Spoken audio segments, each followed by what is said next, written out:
Well, it's time for summer podcasting. We hope you keep on listening.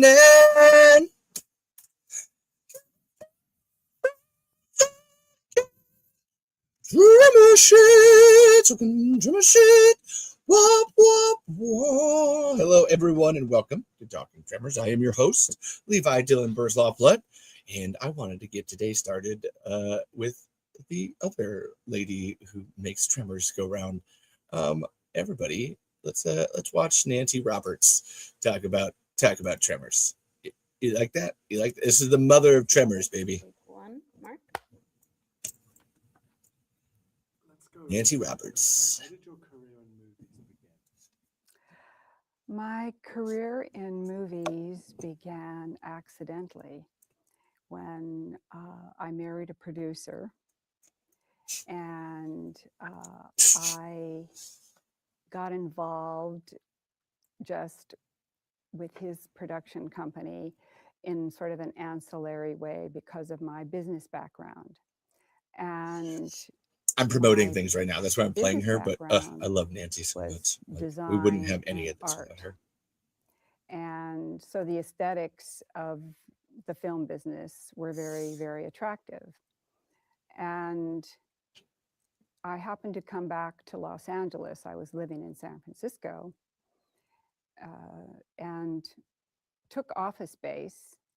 And I happened to be across the hall from an agency, a talent agency. And I used to talk to them and their talent all the time. And so one day, the head of the agency said to me, "I think you'd make a great agent." And I said, "Really?" And he said, "Yes." I said, "Well, what makes you think that?" Well, he understood that I had a facility with people, and in design, the level of design that I was doing, you're a producer. I did hotels and I did jet planes and big corporate as well as private work. And so it's no different than making a movie. You have a lot of people to please, and you have a lot of talent that is necessary to do that. So, long story short, I audited the agency for about 9 months, and then I decided to start my own company, Cold. And that was somewhat unusual in Hollywood. You usually were a legacy. You belonged to a film family. You were a lawyer. You came out of the mailroom. I came to film a different way. And one thing led to another. And I seemed to have a talent for picking good talent. And I built that agency from nothing into a company. And into that company one day walked Maddock and Wilson. And what was it that when you first started working? This is how we got Tremors, baby. Ugh. I think the film industry is a magnificent synthesis of so many complicated elements of art, business, human nature. You are never bored. And if you are multifaceted and you have a dream or an inspiration, the film business is for you because you knit together so many different disciplines to form a quilt or a product that there's almost no business like it that is as stimulating on so many levels, or as challenging on so many levels, or as satisfying on so many levels as the film business. True that. True that. There's so much. You mean Brent and Steve? Yeah. The first time I met Brent and Steve was I had been sent a script that was apparently being read by two agents. And I wasn't going to read any material that weekend. But the person who sent it to me said, "It's two film students. this is going to end up potentially being a bid. I would really appreciate it if you would take a look at it. I took it with me on my one weekend off. That script was Short Circuit. Now, before I left for that weekend, I told the writers, Maddock and Wilson, whom I did not meet, that no matter what I thought over the weekend, I would set a meeting with them to talk to them about what they should do and potentially how they should handle this opportunity that was coming their way, because this is a very, very tough business. And I felt that they at least deserved a meeting. Sorry, Chris. I'm promoting the show. I'm using it. Well, she would appreciate me doing this, actually. You almost don't have to change a word of it. And I had read Number 5 is alive. Solicited, unsolicited. It was the rarest of rare opportunities to have a script like Short Circuit walk in and not be ready to change a word, really. And what were your first impressions of That's their magic, man. They both they were older work so well than together. I thought they would be. I thought they would be kids. Also, Chris, can you hear the fans in the background? I don't know how. They were not Hollywood types. They were really their own people. Yeah, baby. Yeah, baby. They were a unique duo. He's kind of Western outdoor guy. At that time, he was wearing bell bottoms still. And Brent is this very sharp-witted, well, they're both sharp, but Brent is more into current and urban culture and art. Steve is outdoors. But together, they were so well-spoken and articulate that I was amazed. And when I met them, before I met them, I called them up and said, I know we're going to meet on Tuesday because it was a long weekend. I said, but I love this script and I would love to represent you. And when they came in to see me, I asked them if they had anything else, because I never took a client that didn't have a second script. That's a good joke. No, the only fan I hear is myself. Well, I mean, me. I'm a fan too, Chris. You're hearing me. And they were genuine. They were absolutely two genuine, no BS people. Yeah. So there was good chemistry right from the word go. Yes, they made the decision about me immediately, and I made the decision about them immediately. That's why, that genuineness. That's why we do this, man. What does that mean? Yeah. Well, I suppose it means many things to many people, but effectively, I need to change the title of this. Because Tremors exists, because I selected it from a sheaf of ideas that once Short Circuit was sold and set up, I said, now, since you don't have a script, let's see your ideas. And among their ideas, very few, maybe 10 pages, was one single page, 3/4 of a page. And I read it and I said, this one, let's do this one. And that was the idea for Tremors.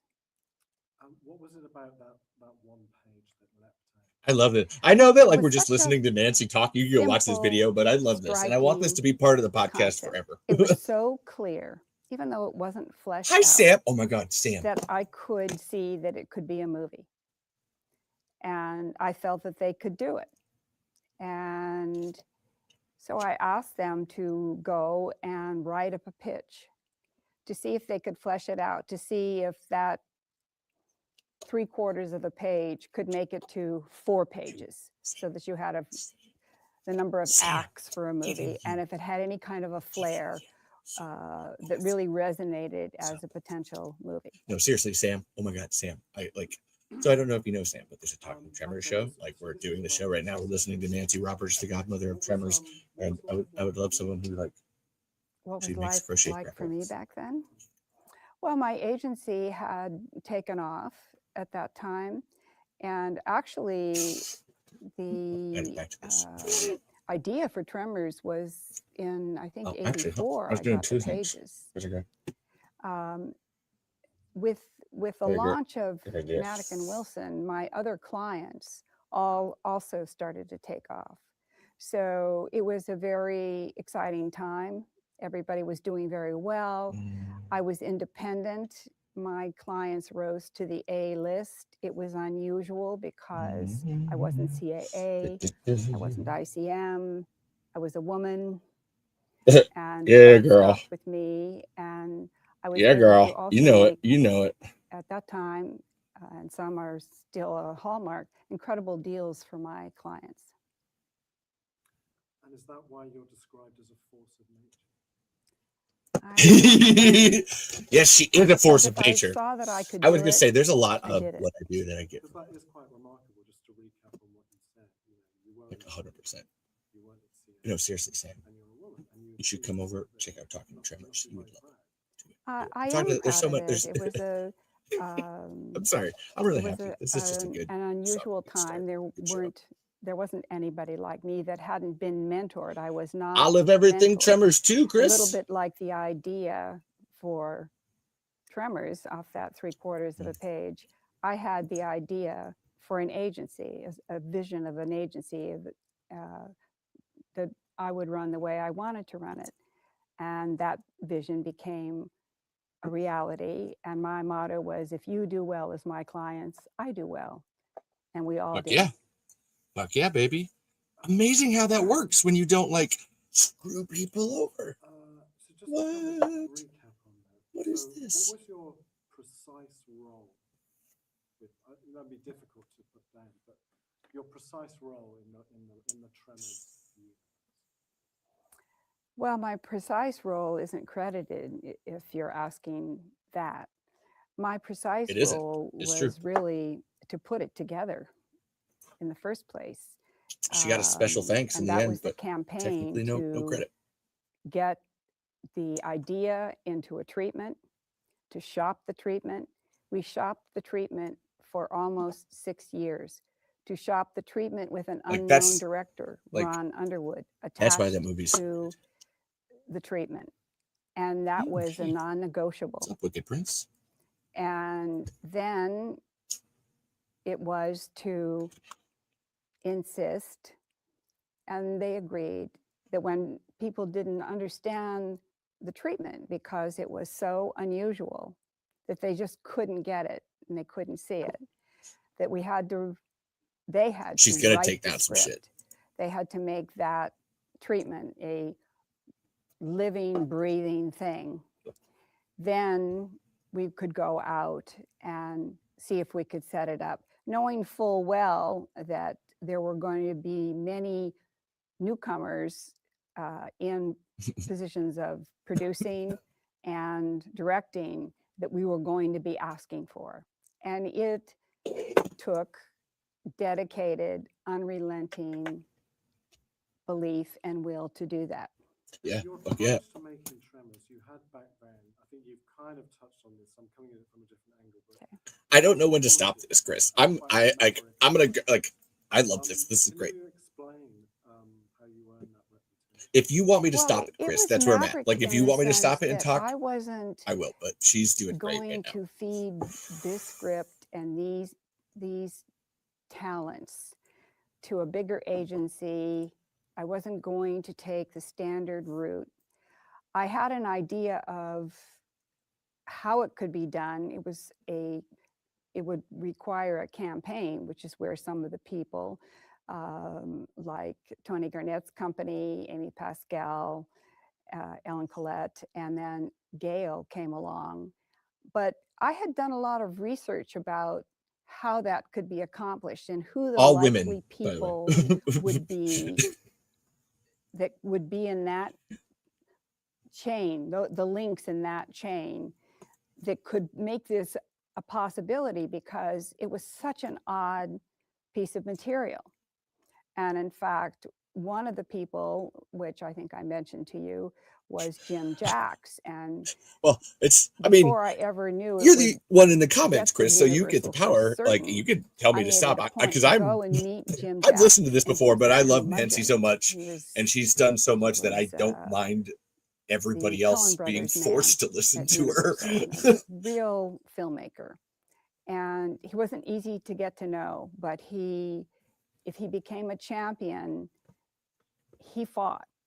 And he also was a maverick, and he loved maverick odd material. And so there were Yeah. many Jim of Jack- these kinds Jim of Jacks is actually elements that I had the sort of producer that Kevin Smith deep often talks researched about. to Like, that see gave Kevin if Smith. they could be put Jim together in Jacks a is a quilt wild man. to make this happen. And how easy was it to get that meeting with Jim? You know, you're an independent, you're a maverick. How hard was it to sort of get that initial FaceTime? Well, I did that well before. The script ever got to Jim. I just targeted him, and I can remember meeting him, and he was known for being this gruff, guy who would put you off. He had a baseball bat in his office. I walked into his office, and he had a baseball bat. Yeah, He yes. kept hitting the baseball bat into his hand. I'm not a nerd. And I haven't listened to this before. so he asked me why he should do business with me. And I told him that was because I had great material. And I thought that he was someone who would be well suited in the studio sphere to get that material and to work with the clients that I had in mind. And I gave him some samples to read, and I asked him, what did he have to lose? And that began a friendship, actually, that stayed for a long time. And it also was a friendship that helped get extra money for Tremors when Tremors needed it. And can you just for the viewers at home, explain who Jim Jacks was? I was going to say, please. Jim Jacks has passed now. He started out in distribution. And I think that's how he met the Coen brothers on Blood Simple, their first movie. And he was a passionate filmmaker. He worked with Sean Daniel at Universal, but he came out of the ranks of distribution and into the studio and lower budget financing, along with the Coen brothers when they came. But when they came to Hollywood, but he went into the studio system. And at that time, Universal was kind of a wonderful place. It wasn't layers and layers. In fact, the studio system wasn't layers and layers of suits. There were a lot of really passionate people in the studio jobs. They really loved movies, and they fought for movies. Right. And sorry, Jim Michael, I was should one have of them. texted you sooner. Universal, in my opinion, was very What's up, fortunate Papas? to have hired him. And he then went on after he left the studio ranks to we're currently make movies enjoying for them The Godmother with, of Tremors. Sean Daniel. This is and Nancy excellent Roberts. movies. She's like a really talented guy. But for the true creative writer, the auteur writer, Jim Jacks was an amazing executive and advocate to have on your side. It does, Chris. It makes everything look cooler. Tell me about the no right clause. Yeah. What is the no good right girl. clause and why is it important? The no rewrite clause? Look at that smile. The no rewrite clause is an extremely rare, you don't see it now. Very and rare. When I negotiated Short Circuit, it was before a strike, and it went down to all hours of the morning. We're going to do a lot of things today, actually. I have Wilson's a laptop contract, here, and we're going to a see no if we can't rewrite edit a clause. film or That play meant that a they could Last not Train be Out of Wormtown. rewritten by a committee of writers, other And writers. there's a bunch of videos we're going to watch too. Like, I have a bunch. It's just punch-up artists, just writers' sit room back committee, and relax, baby. and that meant Actually, that who was I if somebody sending this bought to? their script, and now we're talking about a spec script. If somebody bought that script was to make it to the screen, or they were the ones to be doing the rewrites on them. it was a rarity, and it was on Tremors, and it was on Short Circuit 1, although I almost had to get an injunction on that film to enforce it, which is another story. It was in Short Circuit 2, and it was in Tremors. And many of my clients, I didn't get it for all of them, but I did get it for some of them. And many of my clients, they stayed with their films. They were not rewritten by committee, but that's also a testament to their talent. Tom Pollock pulled me aside and he said, and I don't think he'd want me to quote this, but he said, you know, you did the rarest thing. Look at her. Like, Chris is right. Impossible to do. She is here And just in to fact, drop I tea. had Chris said this someone earlier, and I win just the had to bid like, for Short I wanted to Circuit say it out loud. because Interviewing time, Nancy it in the went dark for with her one of the wearing dark highest, makes it this seem is like she's before about to Joe spill the tea Esterhaus, and takes out some people. Very dramatic. uh, Yeah. This is all filmed back in amounts for a 2020 trip. for the Arrow 4K. You know, at that time, it was an So, obscene amount of money. And this is right around the time they all knew I that remember this producer who should have known better. He said, Trevor I'm going to 7 call Mike happened. Ovitz. I'm going to get you fired. You can do this. And I said, I think you should do your It's homework. gonna be I good. said, I don't work for Mike Ovitz. I Oh, have my own company, and my clients don't think you have the right take on their script, so they're going to pass. And there was just bloody silence. So because somebody couldn't go above me, and because my clients were so talented, we did a lot. As I understand it, the script for Short Circuit went into production 3 weeks after you sold it, but Tremors took a lot longer. How did that? hey, babe. Yeah, no, this is like Tremors took we might 6 just years watch this whole thing. from You're all the being inception of subjected the to it. I idea might just we're gonna to the do pitch, to the failed pitch, to finding because we finally already enough halfway through.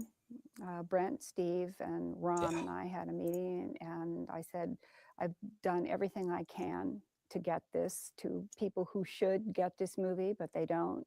You're going to have to write it. And you're going to have to write it on spec, even though by that time they were being paid great sums of money. But if you want to do this movie, they won't get it unless it's on the page. And it's a risk. It was meant time out of their schedule. So it took about a year to get the script A year. really in the shape. In And fact, then the it other took 6 6 months years. to Yeah. get the draft after that meeting that we had had.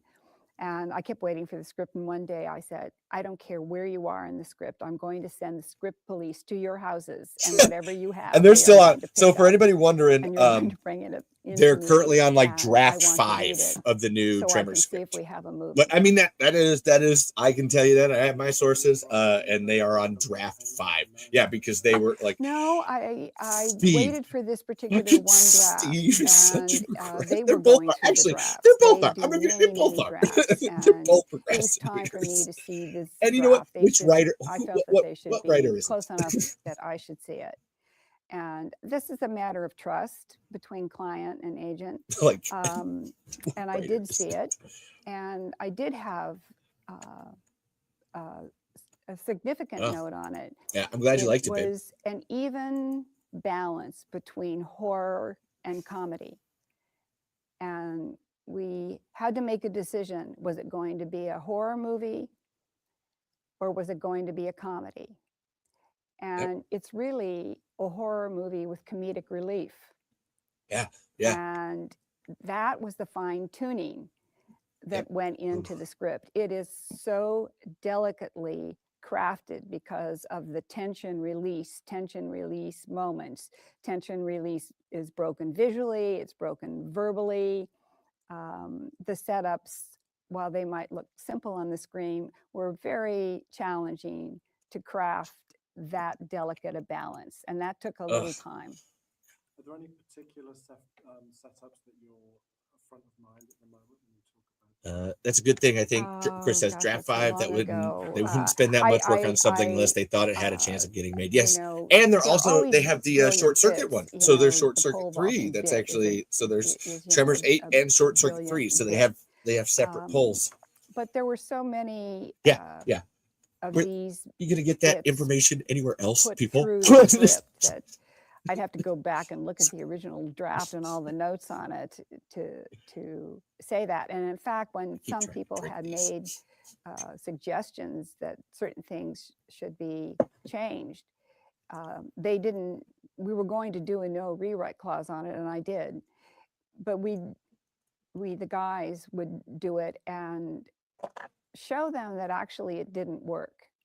And Oh, yeah. so I would say that it was just a very complicated That's where, like, book I to got the read laptop, and and we're gonna make see it if I can't pull look like a as CapCut up simple and today, so I can show effortless you. I as it have my does on the movies we're gonna screen. edit because that's what's like stopping me That right now. 6-year period Oh, when you're, you know, hawking it around oh, Hollywood, yeah, knocking fucking off doors. toes.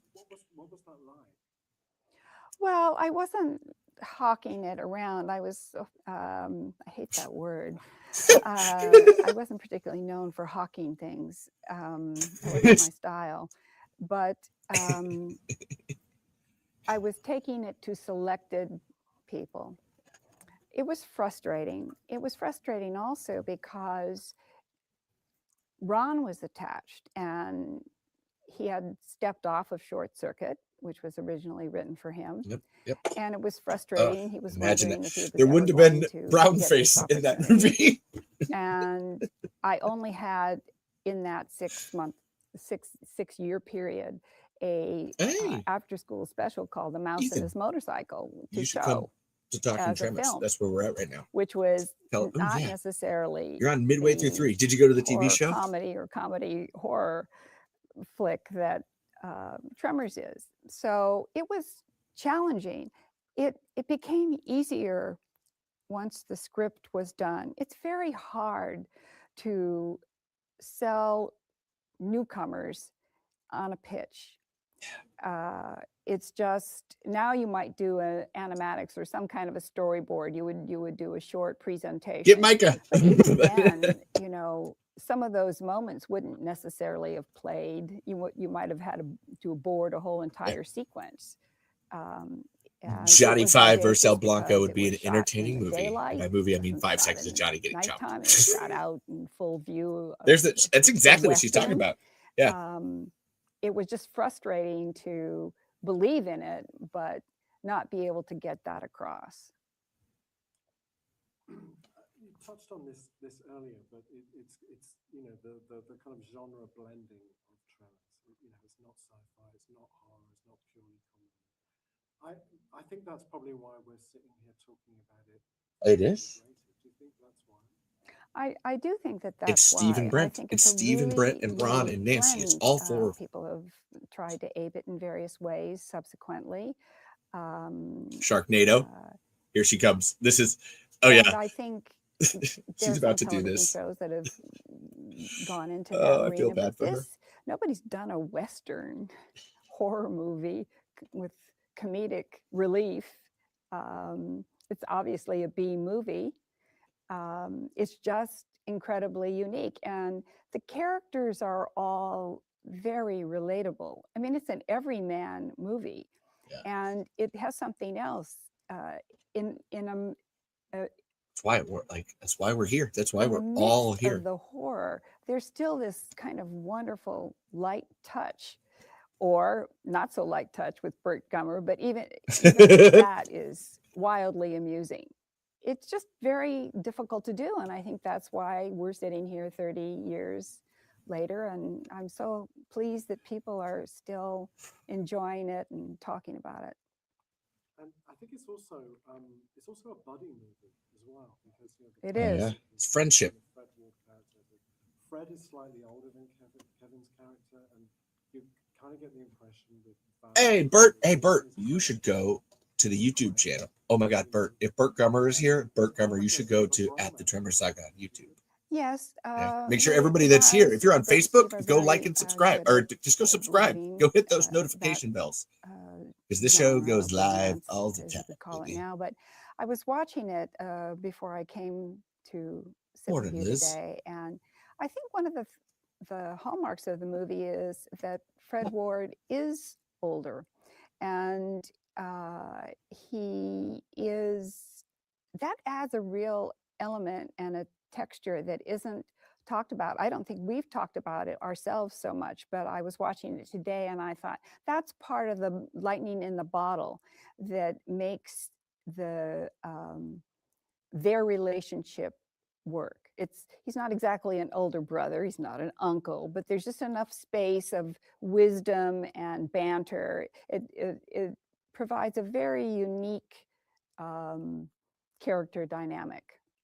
And I think Kevin plays that part very Yeah. well. No, that's where, I mean, I love the Valid Earl being gay thing because it's funny or whatever. The power of the movie is the friendship, of two vastly different, one older, one younger guy. Where he's trying to hit the nails and he keeps missing, but it's like, but he doesn't want anybody to see. This is very cute. I think those little moments. Well, it's Earl's job to say there's more to life than the superficial, which is really his lesson. It's why he's always trying to say pay attention to Rhonda. But one of the things about Kevin's character Val is that there is a lightness and I don't want to say sweetness in the wrong. I don't want it to be taken improperly. But that's an incredibly light, wonderful character. And I think it's one of Kevin's best pieces. It is. It really is. How important was it to get Gail on board? I think it's been cited as the Roberts master plan. Can you talk about this and Footloose are the best Kevin Bacons. I know that's wild to say. I felt Gail was critically important. Gail certainly was riding high at that particular time. It had to be a Gail-like person for the following reasons. Coming off of Terminator, she and Jim had formed Pacific Western, and it was a deal with 20th Century Fox, and it was to do movies under $10 million. And in that envelope, there were opportunities to take risks. There were first timers. There were not the usual tough constraints that were being applied to almost every other, And she got out of James Cameron stuff. So, and the reason Gail was important was because she was a writer and a creator and understood the unusual blend. Obviously, you can look at her work. She herself is a force of nature and a special one. Oh, yeah. And I just felt that ultimately, either Gail or someone like her needed to come on board because... Well, that's where Patty Jackson fought for Tremors for so long. Senior force like that to vouch for the director, particularly a director that only has an Kevin Bacon has had some bangers, yes, which is not in even all of remotely those. in the tone of the script that he is being attached to direct. And you also need that force because I was going to say he's great in Super. Have demonstrated already that they can do it. They have the crews. They know the crews who would be able to physically execute a movie like this and support a young director. Studios are not going to give away even $10 million unless they have some sort of guarantee that it's okay. Yeah. And a Gail made it. That's where we're lucky that Ron got Gail it and her, after all that, everything. Producer effectively was, and it's because of Nancy fighting so hard for him. Key element that validated or was able to help validate Ron Underwood as a director and to give the studio the Mike DiPuzia tells the joke that a newcomer because of her on a director's first movie, they're actually working on their first had done on and their last movie, like budget picture essentially, and her innovative approach to production, but particularly because her success meant something, and every newcomer needs an advocate. and she was a powerful advocate for Ron. Reversal, I know the marketing Yep. department didn't know quite whether to. Thank you, Gail. how to actually Everybody, market everybody, because it wasn't just drinks for Gail. one single genre film. It was. Still we don't. I just didn't dropped this know in a Reddit comment quite yesterday. how to market it, and Like, I still think don't. they themselves were somewhat disappointed in their own inability to crack that. They had not seen anything like it. I know that I had subsequent talks with Tom Pollock about it, and he was almost apologetic. He was a great executive for us. He was always very, very fair, and I think he was frustrated himself because the movie was so charming. Interestingly enough, that failure of the marketing campaign was, it wasn't the death knell of the movie because video was coming out. Yeah, Also, among VHS. filmmakers in town who saw it, they couldn't believe it. They thought it was refreshing. And so while it didn't get the marketing campaign, or it didn't reach, despite Jamie Levi Kennedy's and here. other elements, didn't reach the audience on Hi, Jamie. an initial release, there We're sort of watching Nancy began Roberts, this godmother of whisper Tremors, over on campaign YouTube. that wasn't so silent after, and many years later, this is why we're sitting here. But on the initial release, no, they had a very difficult Also, time. did that whole situation get solved? in- Honestly, I was so in fascinated. understanding Like, how to do just fuck the that shit. blend That was really of fucked up. comedy or Fucking horror sinkhole. comedy. You got Graboids. I can't believe nobody. Like, shit. I should make a TikTok. Travis got Graboids in his lawn. Oh my god. Actually, I need to write that. I have not done that. Sorry, that's dumb. I can't say I felt fine, but I can also say, after working for 6 years on putting it together, that I was Jamie totally elated. Kennedy. First of all, it got Tremors made. Second of all, with Brent and Steve were producers. They were the sole producers on the film. I can Sinkhole. remember turning to them and saying, "And of course, you're going to produce this." And they were a little blanched. I said, "Well, you came to me to be filmmakers. Here it is." And I'd achieved that for them. They were the sole producers on it. And Ron Underwood was a director. And because it was so unusual, because it was so deftly directed, it wasn't hammer-fisted, it wasn't directed in this obvious That's where way. Ron is It such a was, fantastic director. it was elegantly Having done. rewatched City It Slickers put Ron just like a Underwood couple on months the ago, map. he And like I was thrilled. That made the six the years beauty worth it, of because everyone when went like on the after calf is that born to do things and then that they wanted to immediately do. killing the mother afterwards. That was a like, big goal. oh, that as a kid, I remember It was watching almost that. more Like, than the film in that some ways. to thread that Well, I needle. guess, Ron is amazing. The reason that we're here today is because of technology changed and this thing emerged called home entertainment. Correct. Can you talk to the significance of home entertainment in the Tremors story? Home entertainment really Oh, gave Journey. Tremors a second life. And because it was the Thank you for being here, Burkheimer. beginning, really, of that industry, which was able to actually make many films that had not been successful in their initial release. It gave them new life. Well, it did that for Tremors. It was, widely circulated, and it was a hit in home video. And it made it possible for the film to be seen. Spelling is dumb. Don't worry. But thank you for being here, Burkheimer. By more people. You can join the show. Actually, there's a link too. not that Anytime you want. you If you're would calling yourself wish that Burkheimer on on your TikTok, box get your butt office. on the Talking Tremors show. But if you do a smaller movie, you don't necessarily always get as big a release. You can certainly see that in art house movies, which it was not.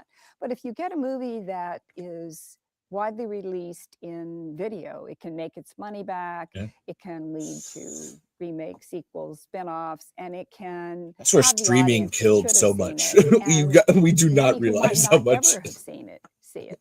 So home video was, hugely instrumental in Tremors Killed legacy. so much.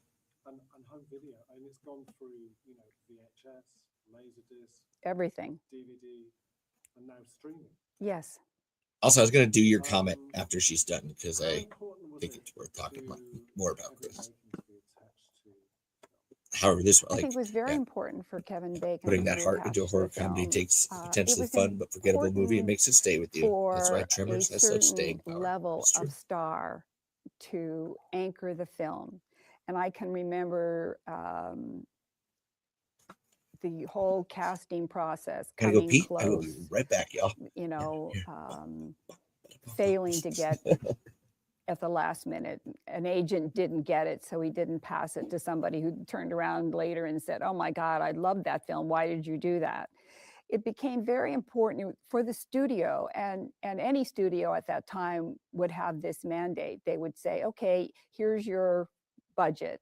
We will do it, but if you are if we're going to actually physically greenlight it, we need talent of this caliber so that we can have a shot at a major release." And so this was part of the game that was being played to try and get the picture made. I can't remember everybody who was up for No, it I didn't wash my now, hands because I'm at home. but there was a lot of excitement when Kevin was approached, and when he said yes, it was meaningful. There are also, I think, what's important about the film is that there are some great roles for women. Yes. You think of Reba and you think of Finn, and they're It's not true. just Yeah. you know, screamers who die. You know, Oh no, this is her. She talks about Steve's fetish. Look how she does this. She answers this question. For you, that the film had that sort of strong feminist angle. I don't think I viewed it as a feminist angle, and I'll tell you why. I can remember when somebody interviewed me in my office, and they said to me, "You're a feminist, aren't you?" And I said, "Well, I wouldn't actually use that term. I would say I'm an individual, and as an individual, I believe that I have the right to do anything, as I think any woman should." What the women in this film represent are that Steve Wilson is a great advocate of strong female characters, and he has always written them. And it was working with Steve and his just general attitude about women at that particular time. Brent too, but I mean, Steve was he liked strong women. He liked women that weren't ciphers. And that was written into every single female character in this movie. And I think they live and breathe and are fun because of it. They're not on a crusade to be feminists. What they are is they are real people with their own ideas and their own strong personalities, and they're not abrasive. They're human, and they're totally equal. And there's some interesting facts. And that's how you write good characters. Not having makeup on. You know, she wanted it to be kind of authentic. Yes. Freckly skin to show and things like that, which I think that's one of the reasons why it's still popular today, because it doesn't feel dated. No, it's surprising to look at the film. It does not feel dated. There is a realness to every character. You don't feel like you're caught in some time warp of the movie, and that goes to I think the writing of it. It was authentically written, and it was authentically executed, and we were very lucky that they were able to cast who they cast, because they've lived on, I think, pretty well. Do you think Tremors would get made today? Do I think Tremors would get made today in this environment? Well, it might be easier to pitch, but I think that the You wouldn't get the same naturalness movie. of Tremors, You wouldn't get the same being movie. shot outdoors, the Yeah. John Ford Western quality of it, it might get made on Netflix. Yeah. I don't think it ever would have been made. This is on from the any of Arrow networks. 4K. The multi. Everybody go buy the channel Tremors streaming Beneath outlets that we have Perfection now. Arrow Somebody 4K. might They're take amazing. a chance on it. But it's a little hard to look back and say, would they make that genre cruncher today? I think it's Stranger Things is wonderful, and I was watching it and I thought, if anything would make me think about Tremors, it's that series, because it's a very unique kind of blend, and somebody came out of nowhere and they gave them a shot. So it's always possible, but would it be the same? It would be a concept like that, and it would probably be from a fresh mind, because usually if you're trying to ape that, you don't do it. It ends up being derivative. Yep. That was totally fresh.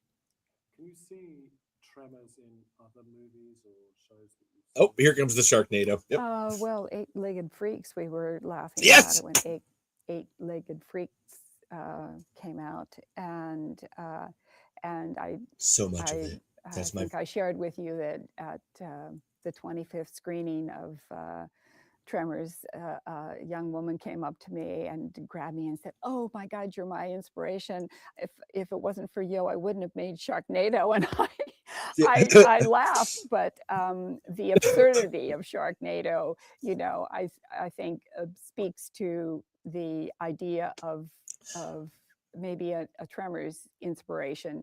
Although I think, the inspiration for Tremors was one simple idea from Steve Wilson, and that was in the middle of a desert when he was working at China Lake Naval Weapons Station. What if I just couldn't get off the rock?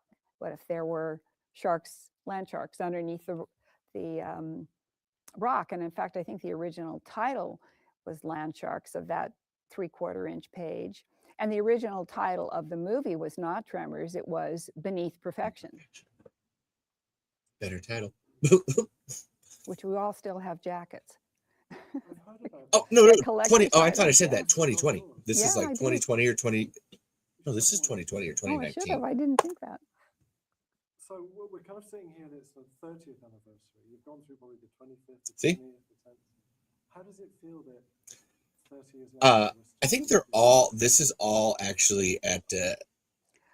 I think it's wonderful that people are still talking about it. I think it's wonderful that it's a endless wellspring of enjoyment, that it touches people, that it makes them laugh. I think can they're watch it as a family. Some of this is Hollywood and Lone Pine. There's a bunch of interviews. It speaks to kind of something genuine, and I think it's because it's genuine and authentic that we are talking about it today, and that it is enjoying the praise that it's been given.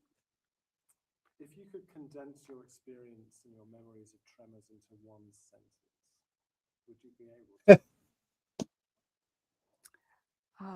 If I could condense my experience and my memory of maybe what it means to you.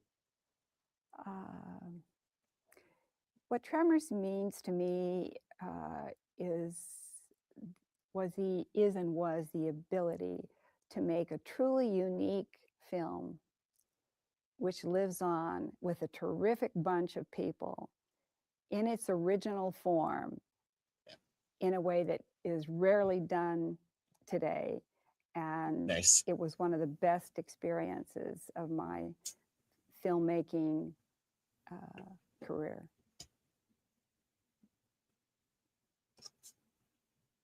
Nice. Yep, see, 2020. Wow.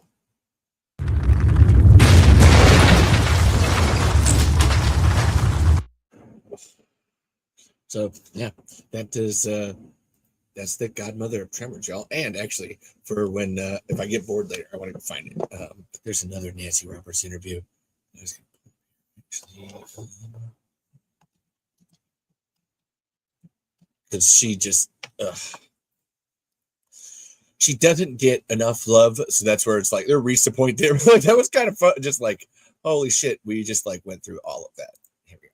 Perfect. I'm going to do this. That's shorter. We'll do this one later. I'm just going to get it set up and ready to go here. But she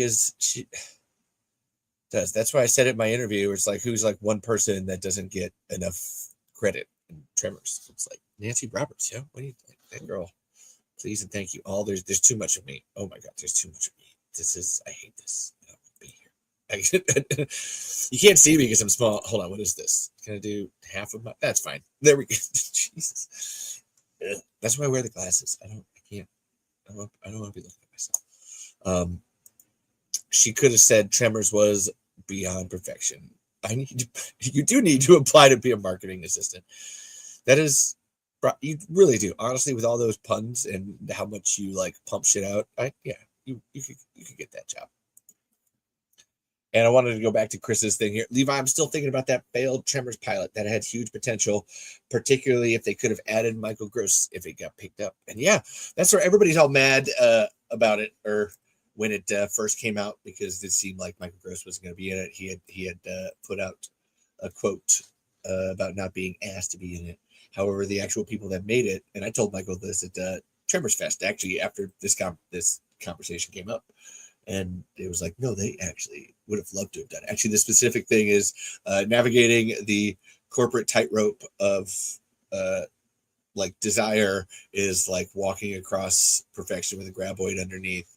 But with Walter Chang as my witness, they're like the gummers will like appear in perfection. And so it's like, it could have happened. And then also Fred Ward, actually, like Earl has mentioned in it several times. So like he was going to be in it, would have showed up. He's like, just would have been a good idea. Anything, I don't know, something different. Somebody try. I know everybody's mad about they would have ignored stuff. And I'm like, I don't know. I think they would have like slowly peeled back more and more. I've, as much as I've read it and gone over it and seen the behind the scenes, no, there was at least a plan for respect.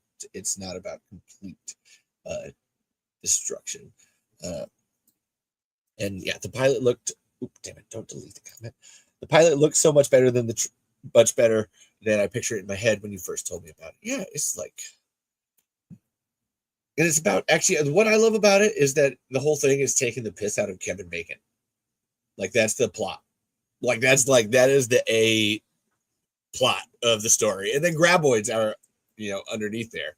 But like the A plot is that Kevin Bacon has been and is writing his own success, and it's not going anywhere, and his life is failing, and he sucks. And I just like, man, he signed off on that. That is baller. Okay, that's like, so that's where everybody has then immediately after, like, oh, Kevin Bacon just only wanted to come back because it's like a cash grab, and he sees all the fans that love it now, and it's like, you know what? Yes, he did.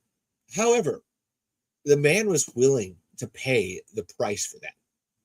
Like, there was a level of like, he wanted to humble himself and be shamed because he was mad at himself for like hating it all those years. And that's where like, now I feel so bad for Kevin Bacon. I do. I really feel bad for Kevin Bacon often because Fred Ward died.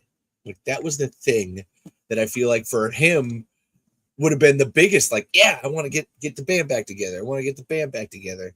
And it's just like, now there's no Fred Ward, so it's harder to, like, of course he still wants to. There's other people. That's where him and Michael have had the conversation several times of just like, yeah, no, if we can get all the original people back, sure, I'm in. I'll do that. Let's do that. And we can talk more about it. Honestly, I wanted to go back. I had to do that. Nancy Roberts. What did everybody think of that? Like, now that you're like, that'll be in our podcast history forever. Like, now that's just like part of the show. And I'm really proud of that. There's a level too. I've been like, been mad at myself because I feel like I'm letting you all talk too much. Listen, because I love it. Because here's the thing. I want this show to be like an outlet for fans and everybody to like have their thoughts and stuff. I'm realizing it's gotten a little out of control, and I needed to like pare it back and like have more like Tremors time. Like here we are, like this is like that was 48 minutes of like let's listen to like the godmother, creator, like priestess of Tremors just talk. And here I'll occasionally chime in because I feel like honestly that felt like my duty, like just to like let's not make this just listening to this. There'll be a bit of commentary here. However, I like that's where my respect was just it was really easy just to shut up and be like, yeah. Fuck yeah. And as you learned, as everybody learned listening to that, I already watched this shit, bitches. See, you all think that I just like come on the show and I'm like weird and crazy, and there's no set rhyme or reason, but it's like I got like there's effort here. There's mountains and piles of effort that none of you see. I laugh about it because it's a struggle. It's just a daily struggle. Hence, where there are links in the description. Help me buy new phones and a wash. Actually, we need a washing machine really badly. I would love a washing machine. And then Renzo is coming up. Like that's there's a what do we help me out. Help actually, and then the stream actually, guys, it's $50 a month for the StreamYard subscription. Do you want to be on the show forever and hang out? Hey, help out. Things are down below. Do the things because I'm like out here in the background doing so much and just not getting paid for it because I love y'all and I love Tremors. And thank you, AI viewers chatbot. I really appreciate you being here. Now I get to write fun things in the description. Let's see. Hold on. Let's see. I'm gonna words. There's one. More words about the thing we do. Ha. Oh, wait. Oh, wait. Ooh, the thing we do. I already typed that once. Ha. Ha. Ha. Oh, no. Oh, no. Oh, no. Oh, no. Are we glitching? Oh, no. Oh, no. Oh, no. The Matrix. It's coming. What's happening? Wow, we're dead. But it's gone. And now, you see, y'all get to enjoy that. That's what you get on this show. And you all don't know this, too. Guess what's actually playing in the background? In trade for ownership of the mine. Can't be serious. It's the best offer you're going to get. When I reach Philadelphia, I intend to sell that mine for at least Wait for it. $50,000. You will be preceded by a telegram to the newspapers describing in great detail these creatures that plague the mine and why it is unworkable. Don't betray me like that. Okay, where are you at, both- Steve? Got Stay the up. 4-1. Steve's caught watching his own movie, folks. Thanks. Pretty I sure. voted to drop you off the cliff. Yeah. Oh my God. Stay with us, Harry. Stay and 100%. fight. Oh my God. Yeah. Steve is caught watching his own movie. I thought I could turn to this and the commentary would be happening, but he's. Cursed mine. Always important to us in our Tremors movies to have them work on a character level. The characters are more important than the monsters, really, because if the characters don't work, the monsters are no fun. The movie is more scary and more fun when the characters are real. That's something we always try to do in Tremors. Uyen, I can't help you. This is, of course, another very important moment between Fuyan and Hiram. Hiram probably feels worst about abandoning Fuyan.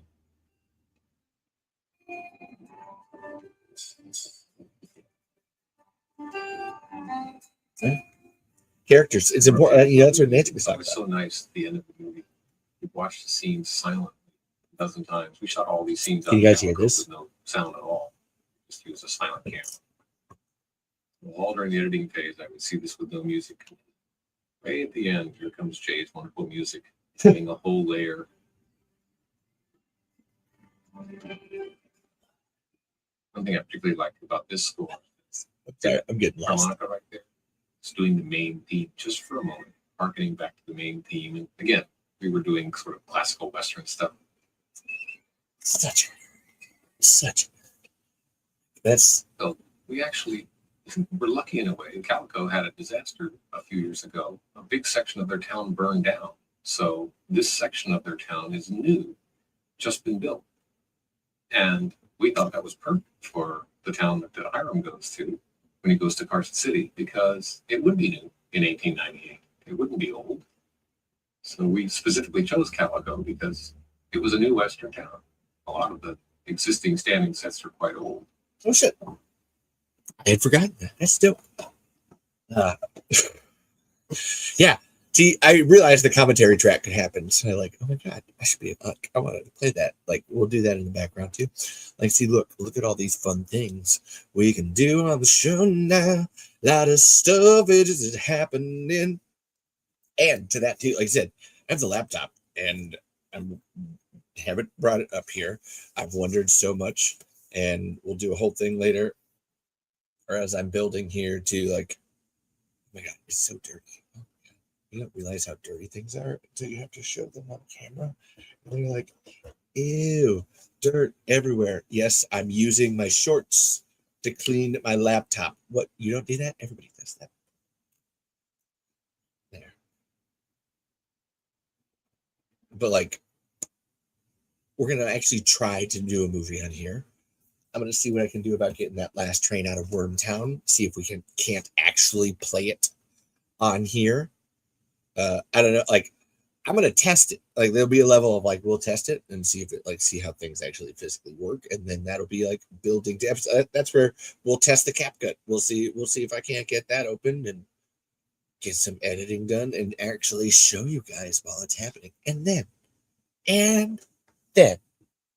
as a third one, and this is where it'll be like, I wanted to do things where I was going to move the camera and physically turn it. And if I can, because I have a bunch of Tremor scripts, like I have a bunch of these like 4 to 8 page like Tremor scripts that I'm like, oh my God, we can turn it into comics. So I'll just grab a fucking art book over there. We'll get a ruler and we'll start sketching out comics, because I don't know, we can do anything in this show. We can do anything. Take a look in a VHS. It's talking Tremors. I don't know the words. I just know LeVar Burton sings them, and it's all about talking Tremors. Oh, wait, hold on. Actually, hold on. Ass blaster in the sky. Triggers are screaming high. Take a run. It's kind of fun. We're talking Tremors. Talking Tremors. Oh my God, that worked. Hold on. Actually, so it's damn it, I didn't need you to do that right now. Shut up. Hold on. Ass blasters in the sky. Triggers can scream so high. Oh wait, actually, so no, actually, I need a shrieker. No. So Graboid's gonna make you die. Yeah, actually, hold on. So ass blasters in the sky. Graboids will make you die. Shriekers look in Berghammer's nook. It's talking Tremors. Talking Tremors. Set faces to love me.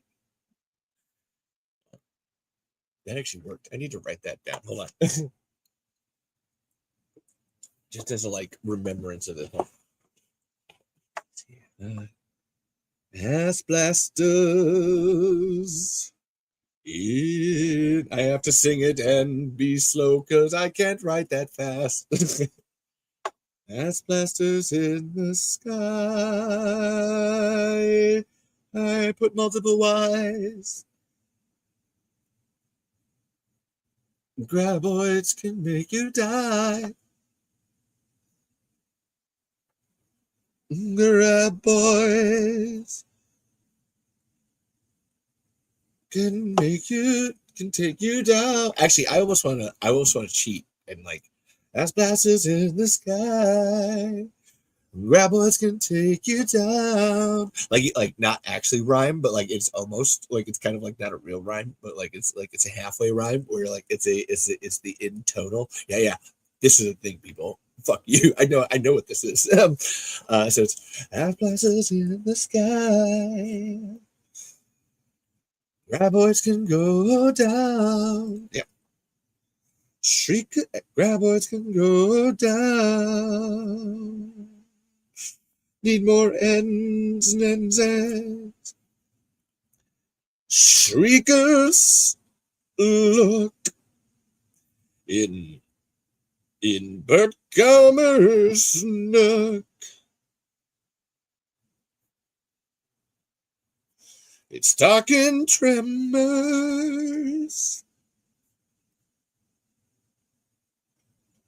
Yeah. That's like we're gonna okay, hold on. Workshop. Last one. I got it. Cast passes in the sky.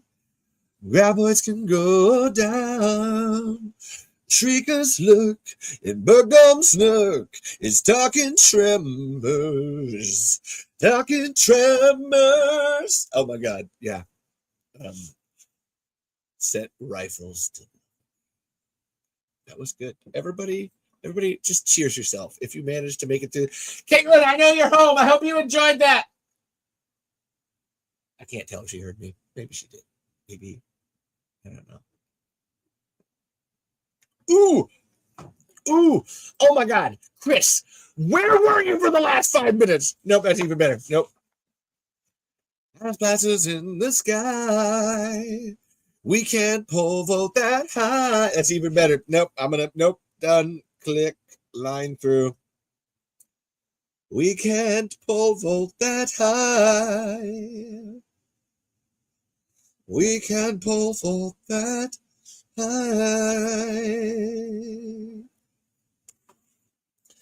This is actually, oh my God, Jewel, do you want to know what this is?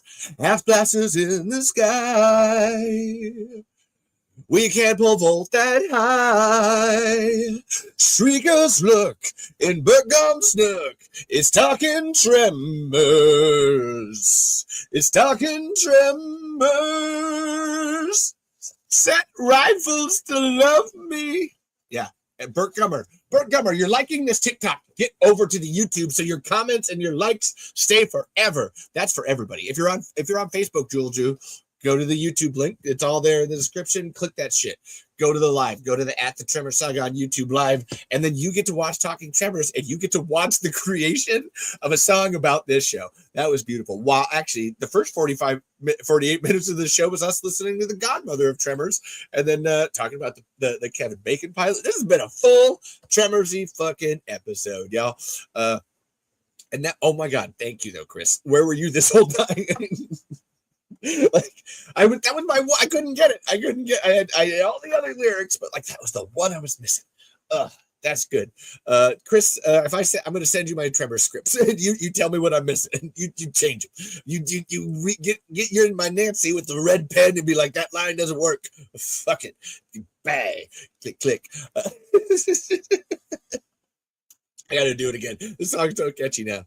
As blasters in the sky, we can't pole vault that high. Shriekers look in Burgum's nook. It's talking tremors. It's talking tremors. Oh, it's so good now. That was beautiful. We all built that together. Like that's what this show is. Like you can join the show too. Like I said, there's gonna be a lot today. If you want to talk about Tremors, I'm willing to sit here and talk about it because my next thing after that, oh my God, that was beautiful. I can't wait to clip that for something. That's we did good. Way to go, everybody. But that's Talking Tremors. Like that's I hope my background lets you know what we're in for. I don't know if you couldn't tell. I may or may not like Tremors.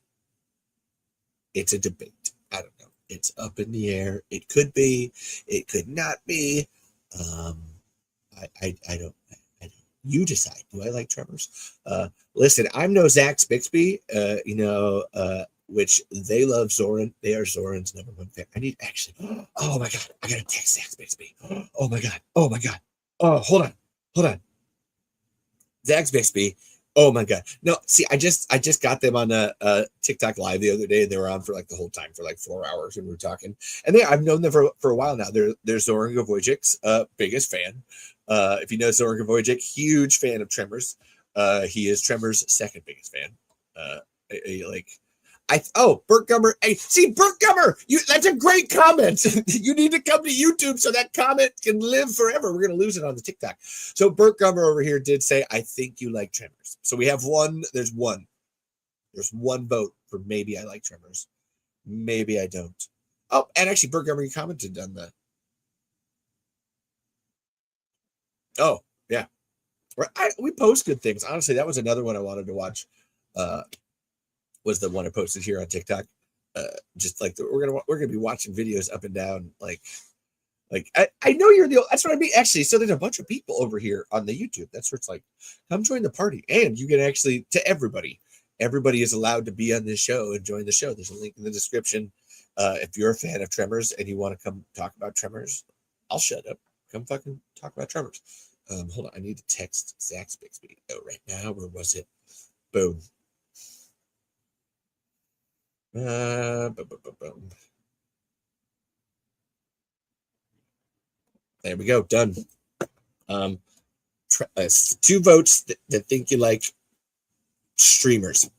I do like streamers a lot. Like really. Like I don't know if you guys known it, but like there's a lot of stuff like hanging in the background. Like here, I got balloons. I got my birthday balloons from Caitlin.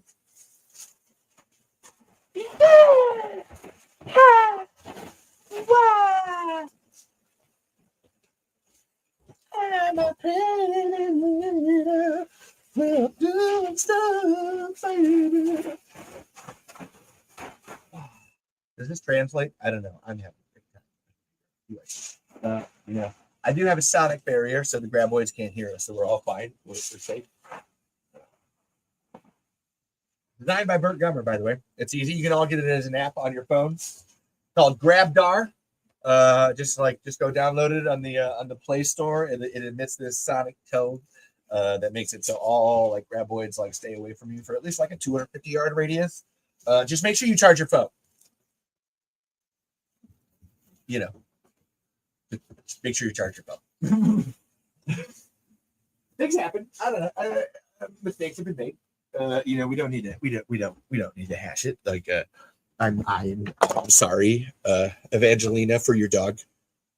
I didn't know that it had come over here. Listen, it's gonna happen. Graboids happen, like they're everywhere. We all know that, right? You got Graboids in your home, right? You do. You should have Graboids in your home. Well, I mean, you shouldn't. It's just been a naturally occurring phenomenon lately. You've looked up the hashtag Graboid Israel. Yeah, Graboid Israel. No, I don't mean like. Oh, you thought I said Graboid Israel? What? No. Oh my God! If only the Palestinians could use Graboids to kill you. Anyway, Graboids are real. Graboid. Look up that hashtag. Graboid is real because they is real. They is. It's not. It's not R. It is. It is currently. It is ongoing. It is a problem that we're all kind of dealing with. I got my chain back here too. If you ever want to go hunting, let me know. Links in the description. Chat me up on Discord. Everybody come join us. That's the Talking Tremors Discord. We all talk about this show, and we really worry about the uprising of Graboids. There's just more and more of them. They're attracted to vibrations, usually good vibrations. All right, not the bad ones. Because if it was the bad ones, we wouldn't have this problem.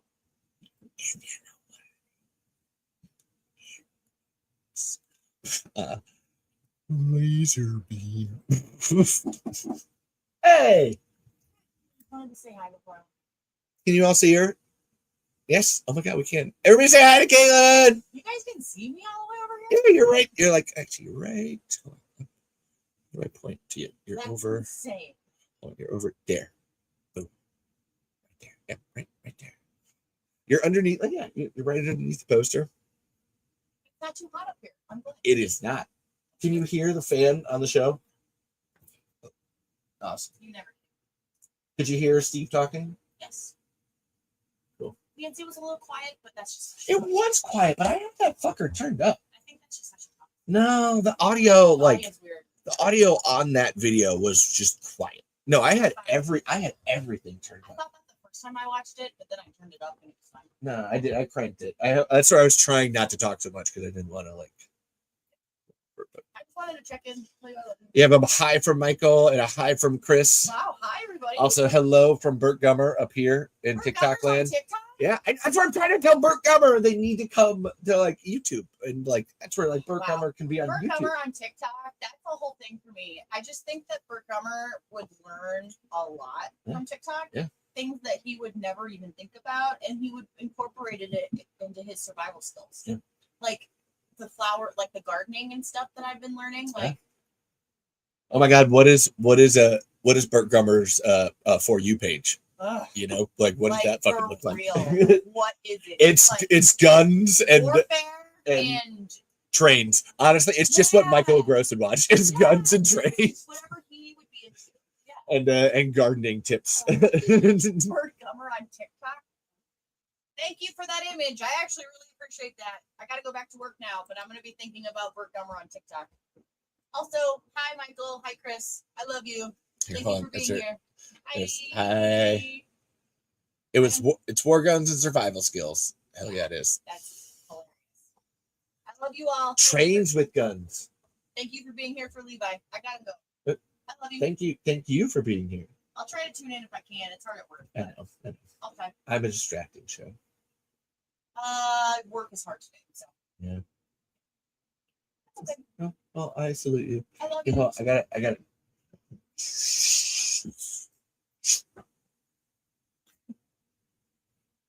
You're not leaving. Oh, I gotta Oh. leave. Okay. So please explain to everybody what that is. So if you've never watched the show Red Dwarf, there's a character.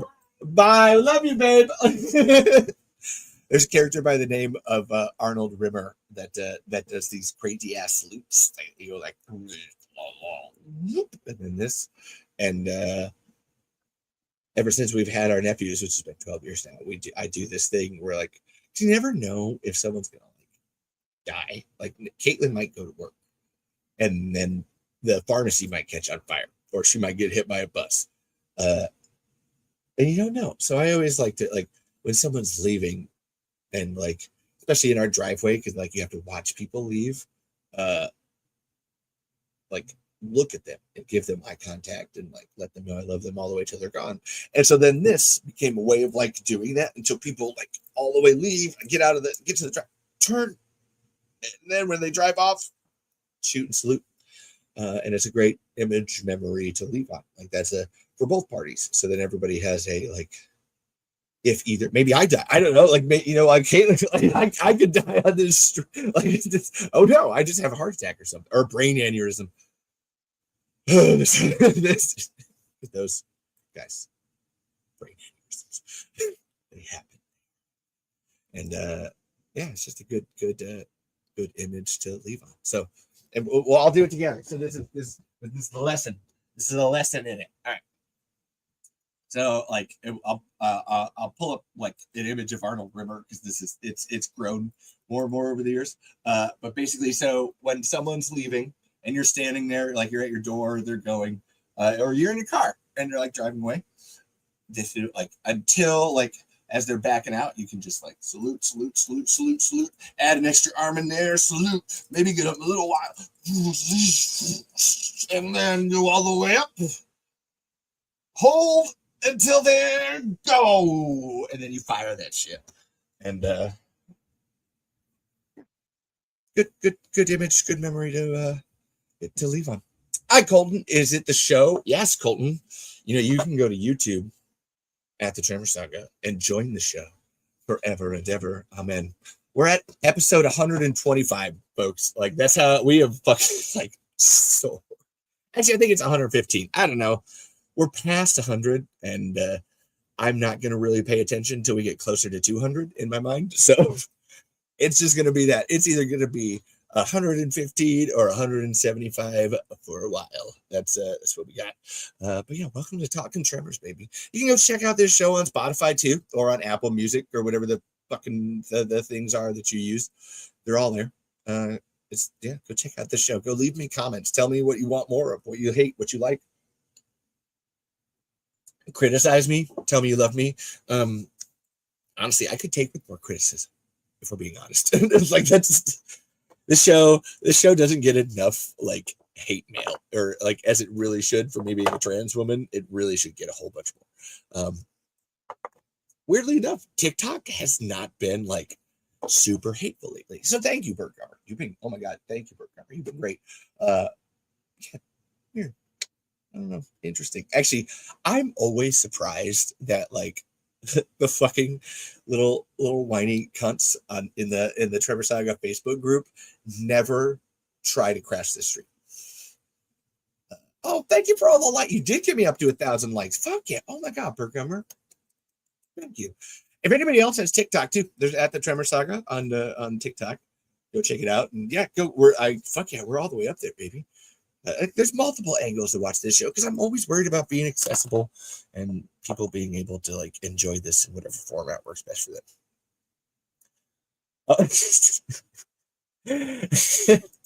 She knows actually. So Chris, Caitlin's been watching the show. So actually that's like Caitlin knows. She was watching it that whole time. She would listen to us create that song. And if everybody could help out with this too. So I'm trying to get the show like actually monetized in a way on YouTube. And it takes 3,000 watch hours, which is an insane amount.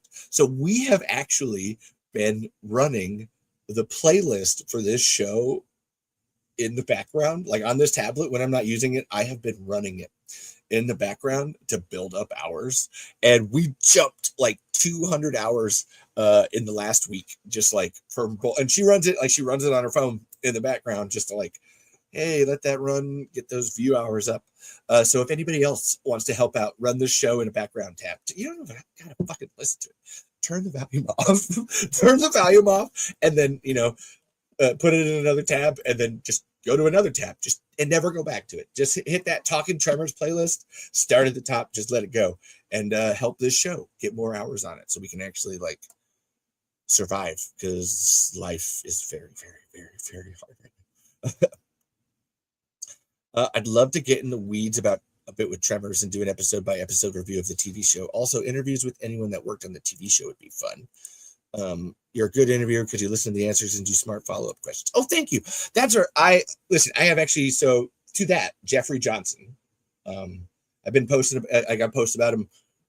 He's been doing a bunch of theater stuff actually. And Jeffrey Johnson is the Aldi's guy. Like, I don't know if you've been watching TV or anything, but he actually, oh my God, hold on. I want to pull these up because these are great. These are fucking awesome. Jeffrey Johnson, Aldi. These ads are wild, and it's the guy who plays the bad guy in Tremors, the series episode Graboid writes, the Scarecrow. He is a great guy. Oh my God, I met him at Pasadena. Fantastic dude, and he actually wants to come on the show. And actually, he got busy doing this, so that's where we had to push the interview back. And then Melvin, Robert Jane, wants to come on. I still got to get Lori Hudson and Mike Malone back. Mike Malone wants to do another one. Finn's always on if she wants in. Glad he's like anyway. Victor, I got to like.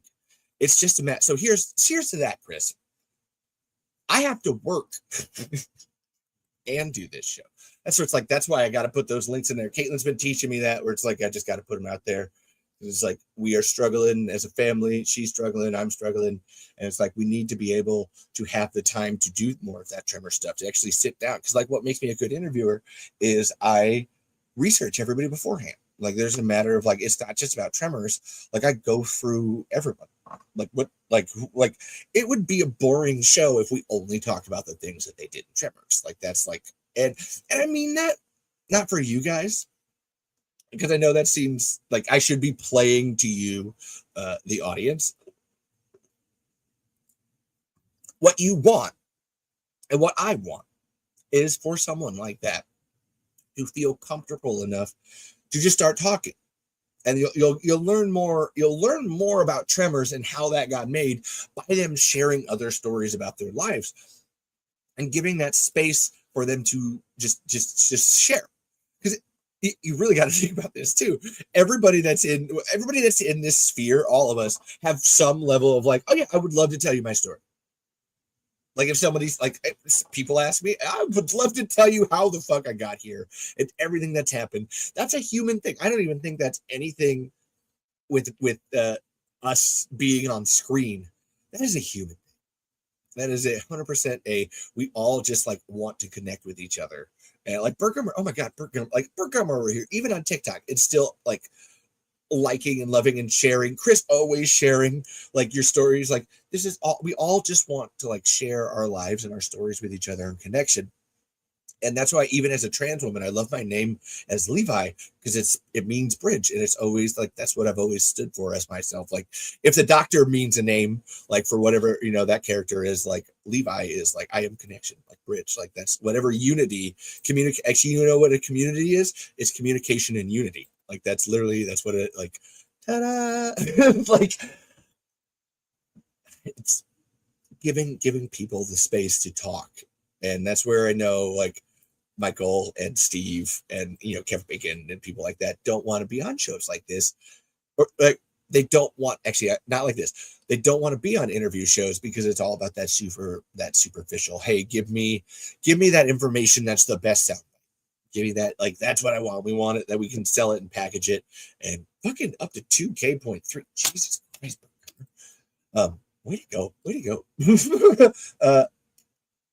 Like have that open space to just be free to talk about whatever you want to talk about is very validating and freeing. So that's where I would love to do more interviews. However, I need money to do that.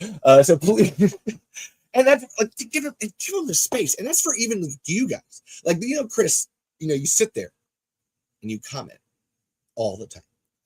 And it's funny because we actually have a relationship of like being on like each other's shows, and I have your book, and it's like I need to like sit down with Chris and Drew, and I ask you questions, and you can ask me, and also Michael Harrison. Like Michael's been here so much now, it's like now I gotta sit down and ask you questions. I've gotten that way with Dimitri, where it's like, no, you know what, like, what are you? Come on, I love this. Who are you as a person? Tell me. Like, because you're here, and everybody thinks that like obviously because of what Tremors is, that this has to be a bigger entity, and in a way it is. In a way, because of what Tremors is as a small town community oriented thing, it can never be that big, and it must always be about everybody and the weirdos and the weirdness and sharing our stories and enjoying each other, being a community, and yeah, and that's where I'd love to get more of those people on this show. Conrad Bachman, I gotta get Conrad, and Branscombe Richmond. There's another one. Both want to like be on the show. That way, they know that they're loved in so many ways. Like I loved doing that for Finn as a huge like, oh my God, here to rehabilitate you as everybody loves you. Conrad had that too. Oh my God, Conrad had a great time on this show. Just like, oh my God, that's where I need Mike on the show for a live one, and Mike would fucking kill on here. Like people are amazing, and it's sad that we never give them enough time to be people. That's the thing I was saying earlier too about we've all been talking too much on this show. It needs to be more Tremors, like quiet times. Is I loved giving Nancy that space at this 48 minutes at the beginning, because like she doesn't get hurt. Like everybody wants to know what Michael Gross thinks about Tremors, and there's a billion interviews you can find of Michael Gross telling you everything that he wants to know about Tremors. There's a grand total of like 2, we'll call it 6, because there's one for each. She's on each of the behind the scenes for 1, 2, 3, and 4. Those are small though, and that's her getting intercut in a 10-minute thing for maybe like 30 seconds. for a full 40 minutes or 20 minutes of Nancy Roberts speaking. It's only 2 of them. And it's just like, no, that's it. 3,000 Burt Gummer. Boom. You know, we all focus, like, even me, I'm focusing on the Burt Gummer. I mean, Burt Gummer's right there, but like, it's, yeah, we need to love more than just the ones we're told to. That's the, and you know what? If you like Nancy Roberts, love her. I'm telling you, I love her for these. Like, this is why I do. And hopefully, maybe it gets you to go look at a person or another people in a different light, because it's. We all die. It's good to have our stories told in the end. I'm sorry, I got really pontifical. Again, thank you, Burt Gummer. Burt Gummer's killing it over here on TikTok, guys. Just like. I'm definitely more interested to learn more about the people involved in Tremors beyond just that. I'd love to hear Michael Gross talk about his toy trade hub. That I make the joke all the time about that. If I had him on, the episode title would be talking about everything but Tremors, because that would be so fun. Literally, both of us trying to avoid it, because he would be like, "Oh wait, I'm supposed to, right?" It's like, no, like, because he might be like seeing the comments, and I would literally just like ignore the Tremors ones, and he would be like, if somebody asked like a perfect one, he might be like, "Oh, I actually want to answer that one." And he's like, "Oh no, Michael, we can't do it, we can't answer."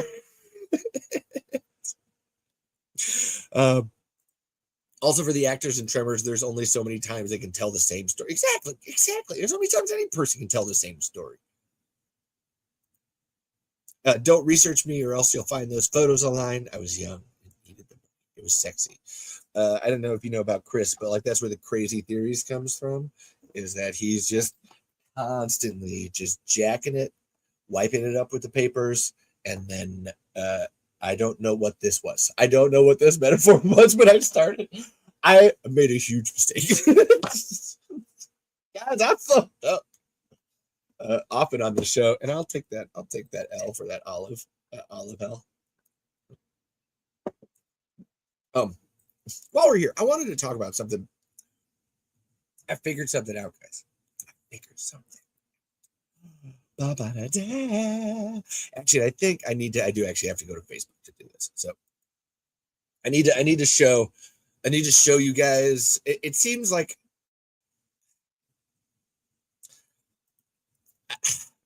I worry. I know probably at this point there's none of you that are actually listening to this show that worry about my Tremors knowledge, or why I'm actually talking about this, or whether or not I've like given it the proper thought that I need to. However, as me as the showrunner, I am constantly concerned that it's like, how does this translate? Do people understand this? Am I insane? However, as I've learned through the years, with multiple episodes that end up being proof later on, I'm rarely wrong when it comes to Tremors. Like, maybe some other things, but like Tremors, I'm pretty good about it. All right. So I don't know if you noticed. Let me click it. Share that screen.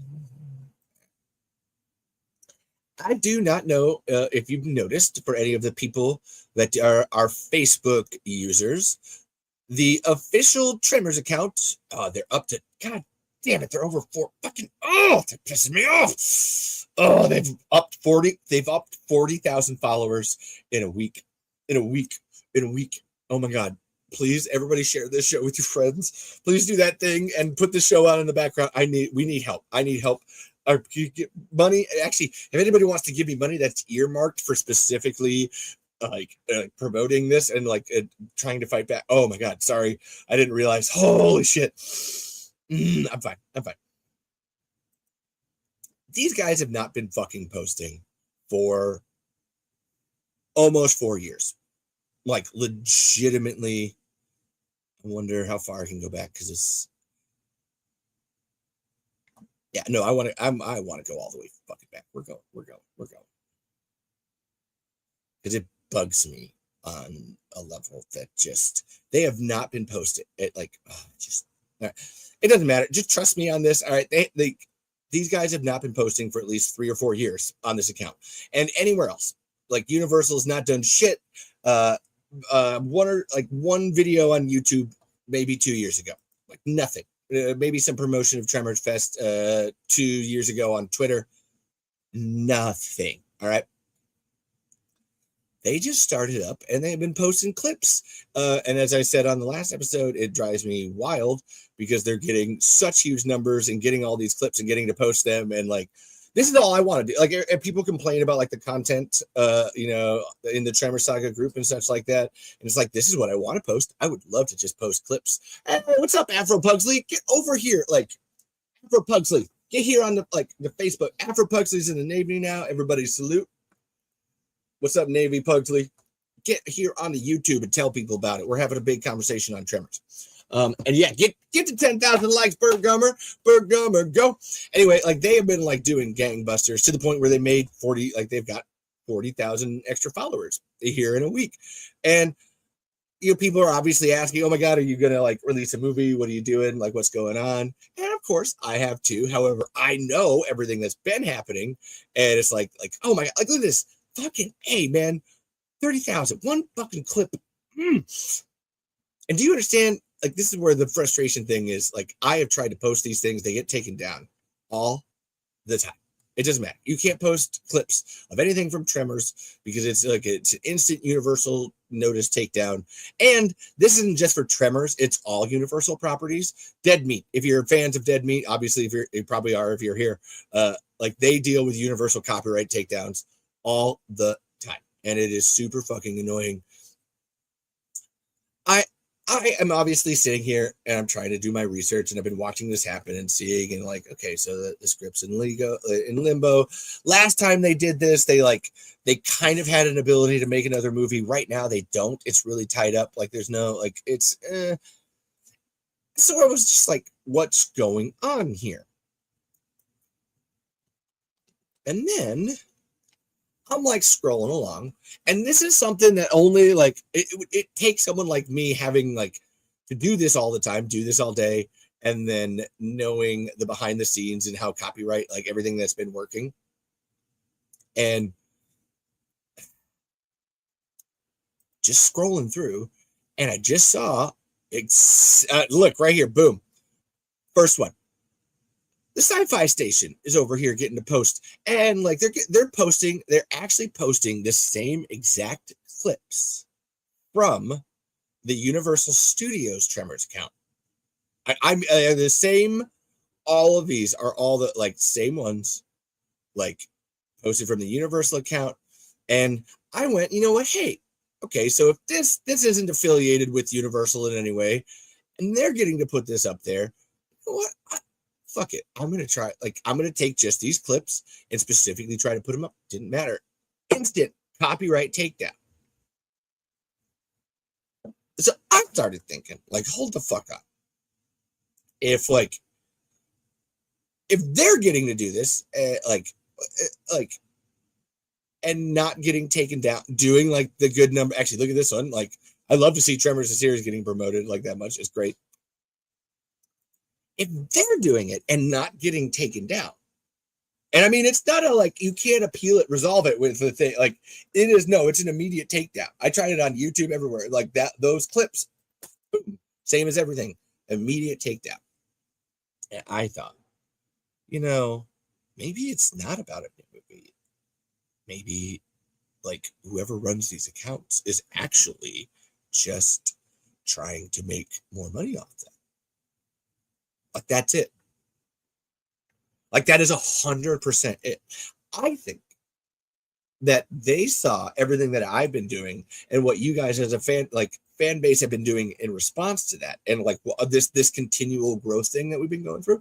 And I think they saw how much money they can make off you by your ad dollars, by your view dollars, by this very thing that I'm like, hey, oh my God, can you guys watch more of my show or share this show?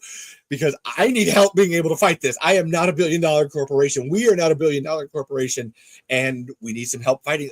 And I say this as Stampede. These people need help. We need to this. We have to I don't know what to do besides making all of the like paying for all the channels to be verified and everything like that, and doing the extra like I don't want to do that. I don't want to do blue check marks. I don't want to fucking pay for shit like that. That seems insane to me, to be able to like, it should just be that like, hey, if you're putting out content every day, doing exactly what you're supposed to, that's what the algorithm says boost. Doesn't fucking matter. I'm just sitting here like, God damn it, I'm so mad. It's so hard too. Like, it's so fucking hard. It's just, and I know it. I know it has nothing to do with a new movie. It is just about like gaming you guys to give them money. They're doing what Universal has always done, and Steve Wilson has warned everyone about forever. Where's my, oh shit, they're downstairs. It's fine. Universal could sell an empty box named Tremors. Chris, am I crazy? Anybody that's here, Chris, you listen to enough of this. What do you think? What's your?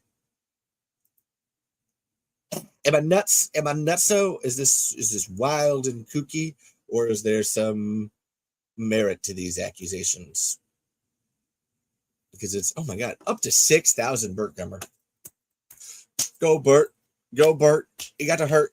Got to hurt. Got that Burt hurt. Got that Burt hurt.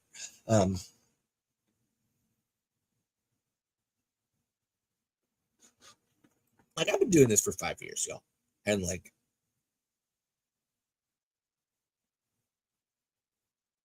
it just fucking pisses me off so much. I've never gotten anything like that. Just fucking. Also, was it the trains with guns idea? Because I liked it. I'm pretty sure that was the. Hold on. Oh no. Oh shit. Oh, I did see this, Michael. Thank you. Hey, sorry. Oh my God. Thank you for bringing me back to this. Hey, real quick, someone steal this, but make a train-based, turn-based board game, video game where you lay track every turn, then attack each other's railroad stations. Thomas the Tank Engine with rocket launchers. Oh my God. And it would be like a tower defense game too. You know what I mean? Oh, ooh. I'm ooh. Damn it, now I want to play Last Train Out of Wormtown. Oh, shit. I like that idea. That's a good one. That's a good one, Michael. Thank you for making me go back to that. Like, please, I write that. Hold on. I'm going to write it down.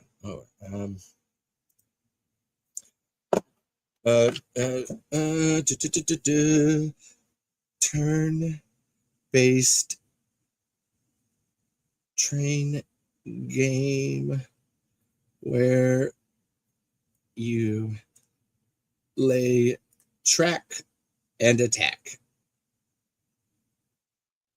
A star right there. Okay.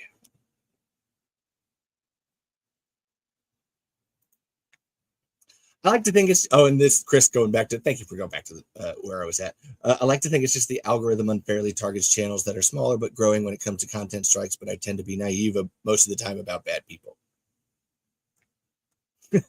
And it was actually, that was loosely Tremors themed. I'm fine. We were on it because of Michael Gross. Who cares? Perfectly fine. We don't, it doesn't even have to be loosely Tremors themed. It's fine. There's a steam engine in here. It's close enough. I think that too. That's always my like the Occam's razor of it all, where it's like maybe it's just targeting you because you're smaller. It's like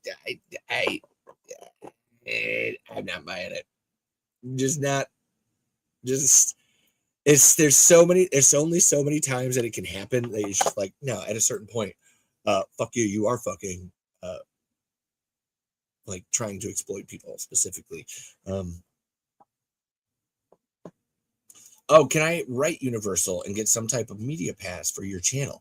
No, nobody can. Literally nobody. No, that's where I said, like, so Dead Meat. I don't know if you know about Dead Meat, Michael.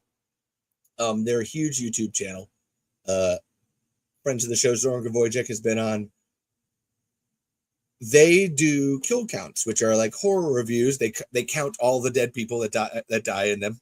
Obviously, they're dead. You can't kill alive people, or you can. And then they also, talk about the behind the scenes and stuff. However, they've got to use clips to do so, and it doesn't matter. they have tried appealing. They tried talking to universe. Doesn't matter how big you are.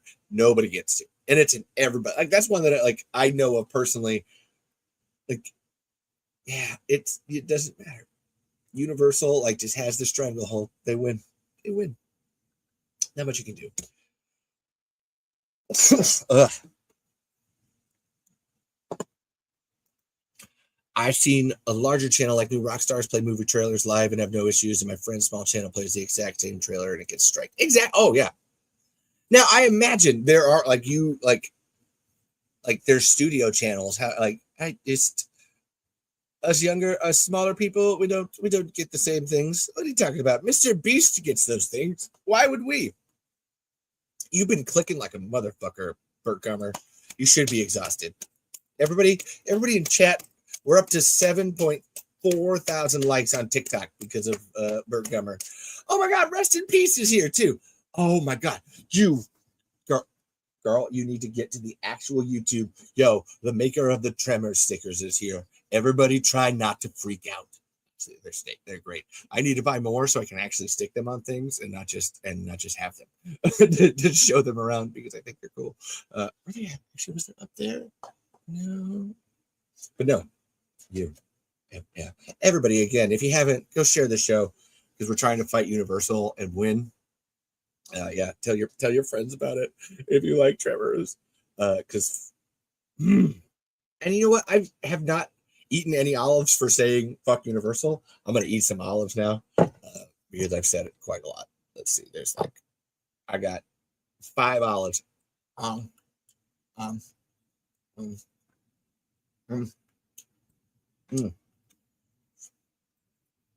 Oh my God! No, here. Okay, hold on. Rest in peace.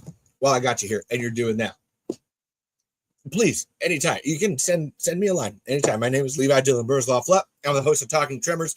You can find me at 22272 Highway 64, Waukegan, Iowa. I live everywhere. Come find me.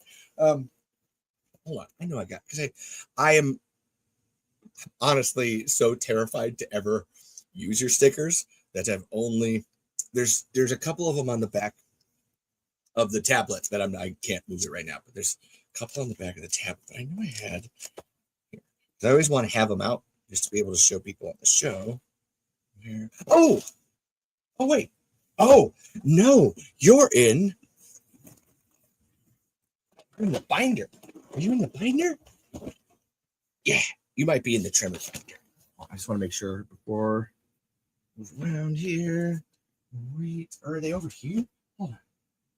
No, is it the Tremors binder? Yeah. We haven't got the Tremors binder out in a while, y'all. Yeah. This is the world of Tremors. We have all the scripts, all the behind. Actually, not all the scripts, because of one dick bag. Let's see. Yeah. Oh, yeah. Because you're in the sticker section. Yeah. Can I have it? Of course. Why wouldn't I have a Tremors sticker section? It's more the Tremors graphic section. Hold on. Sit. Well, wait, is that right? Come on. Where are you at? Come on, because they're in their protective cases. Because I'm always so worried about them. I can't believe this. The one time I need to find these stickers and I can't. Oh, this is bugging me. Where are you at, babies? Is there in? Oh wait. Ooh.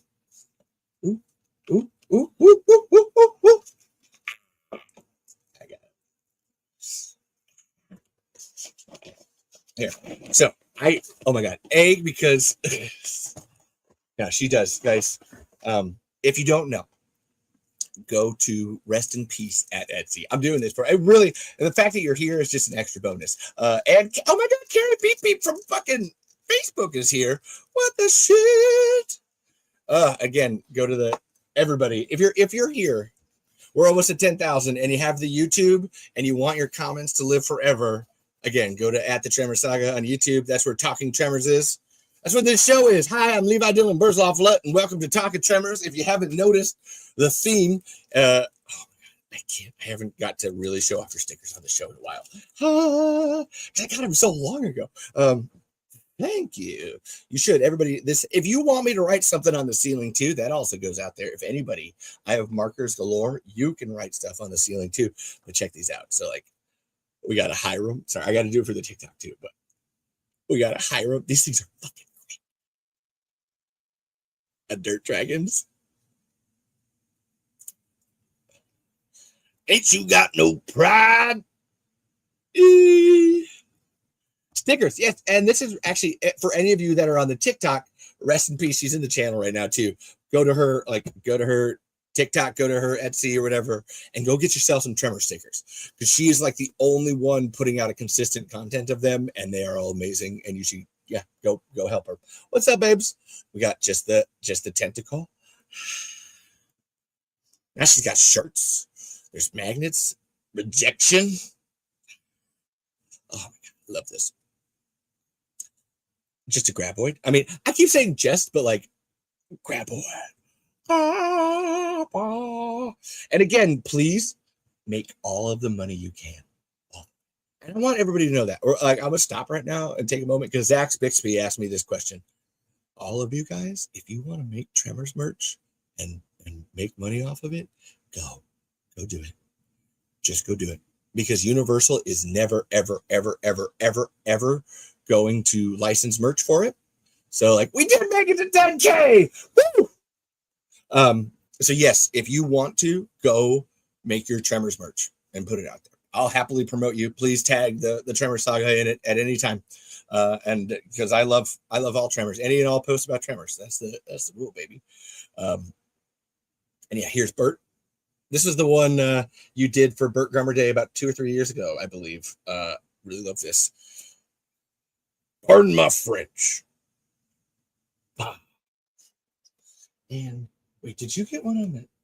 Where's my? I'll get right back to that. Oh, just added a Bert notebook. Oh my god, everybody's like just popping the fuck up. And yes, it's true. By the way, if you live near a flashback cinema, Tremors is playing in all of them, all across the country. Please go check it out. It's playing all over the place. Go buy yourself some rest in peace stickers and stick them as graffiti around Tremors. Imperfection Valley. A shrieker.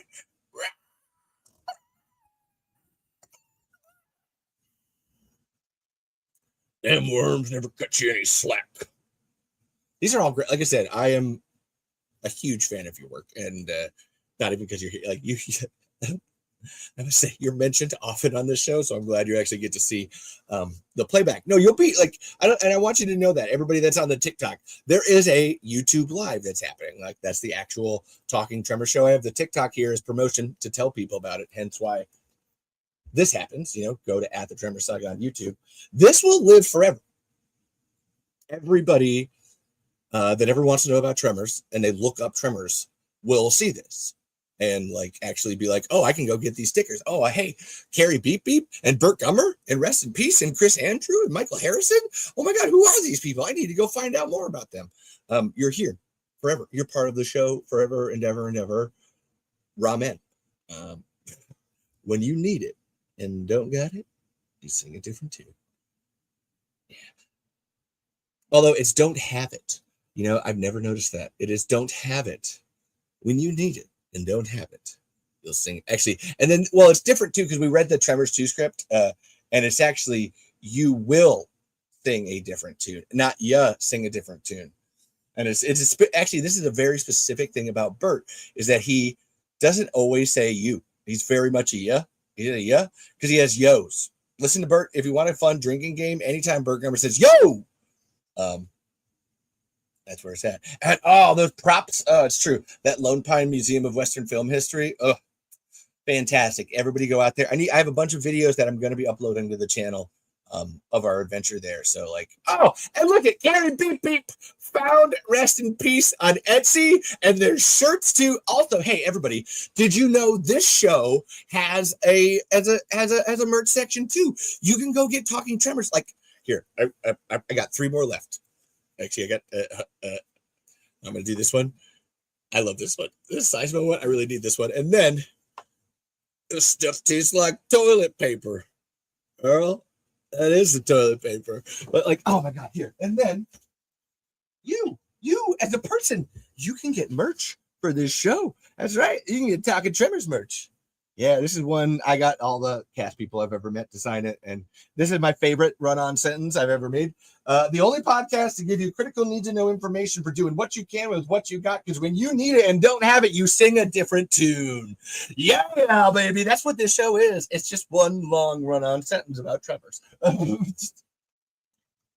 I got the stickers there. I got the Bixby Babes. I got the I Survived Perfection shirt. Perfection's finest. If any of the designs don't work, let me know, and I'll actually go and fix those for you. Because no one's bought anything yet, so I don't know that. But to all the people on the TikTok, or in the YouTube, the link is in the description on the YouTube channel. To do that, like the red bubbles right there. I don't even really care about the money for those. I just want to see other people wearing like shirts and stuff for their show. I made 30 of these and I gave them out to everybody at the last Tremors Fest. And I just, yeah, Lori Hudson actually wore it for my birthday the other day, a couple months, actually the beginning of this month. I was really happy because topaz was the witch color of the day. And it's true. Yes, Chris, you can send in requests for, I can write stuff on the ceiling, like, and Chris said, sky's the limit. Yeah, if you want me to write stuff on the ceiling, like, yeah, please. So sky's the limit. And I got these two right here. Anybody else too? Like this is the whole Tremors show. And I must say, like I said, I feel like for any of you TikTok people, if you do want your comments to live forever, I must say this. Like, yeah, if you want me to write shit on the ceiling, and while I'm doing that, guess what's like? We actually have the commentary track playing for Tremors 4. With the computer, we only use computers to do compositing, and it's with the images together. We actually didn't create any CG creatures. Yeah, suck it. No CG. People are like that all the time. Like, oh my god, Tremors 4 sucks because it got CG. It's like, no, it's compositing.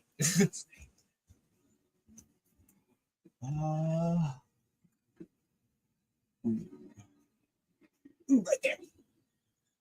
Sky. The all important teapot. The limit. This is a miniature Graboid. The colors. It's much more fun. Some of the gunshots and bullet hits were done with a computer, though. Miniature Graboid. Full scale. Okay, so maybe there's a little bit of CG, but I don't consider that CG. And Chris said too, thank you, Bert Gummer. Like, actually, you have a comment here on the YouTube, and you can go see this too. Thank you, Bert Gummer. Yes, for the likes, but also for saving perfection and humanity. Hashtag Bert lives. We had to bring in, and they're made of a kind of Sky's the limit. It's right there. You always know. Right? You saw me? It was right there, Chris. You saw me write it. It's in between an E. There's an E and an A up there. Yeah. Thank you for being here, Bert Gummer. Yeah. Bert Gummer feels loved, Chris. He feels your love, and there's appreciation. I think Sky's the Limit is both inspirational as the show is going up, up, up, and also kind of ironically funny because the ceiling is actually the limit. That's why I put it there too. I wanted to make sure it was on the actual ceiling bit. I got the joke. That was a good joke. Yeah, everybody feels loved on this show. That's where to you guys, to the rest in peace and Carrie Beep Beep and Bert Gummer. If you go to the YouTube, there is a link in the description for if you want to come on the show, like you can be on the show, like as a person and be seen and loved by everybody. And oh my god, these oh my god. Look, I'm drowning in stickers. Yeah, it's a sexy sticker dance. Sexy sticker. I don't know why. Guys, listen, I don't know why I do things. They're just funny. I do it because it's fun. That's it. I try to make you happy as a people. I'm actually now regretting it because now I'm really concerned. I need to get up. I hope I didn't lose any. I gotta make sure I'm not like sitting on one.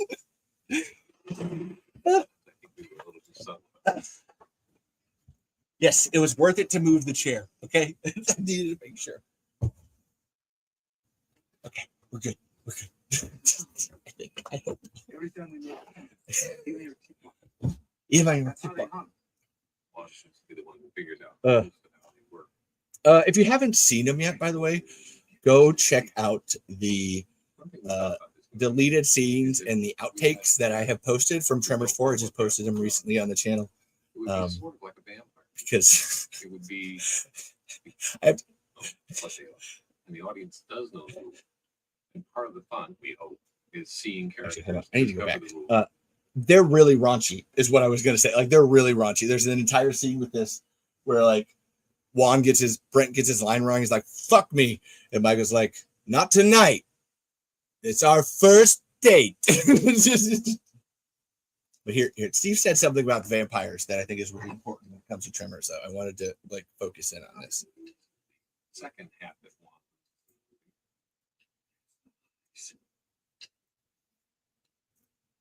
Trying to do a running joke about Juan losing his hat. Sometimes I think we were a little too subtle about it. What? It's like the least subtle joke. Is the sound. Every time we This make thing he sound, says about you need to vampires. keep on. That's how they hunt. Juan seems to be the one who figures out most of how they work. Can't just stay here.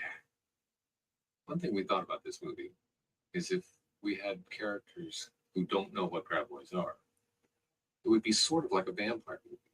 It would be the audience does know what they are, and the audience does know the rules. And part of the fun, we hope, is seeing characters discover the rules that the audience already knows, which is the opposite of the first Tremors, where we learned along with the characters what was going on. Like I watched this obviously years back.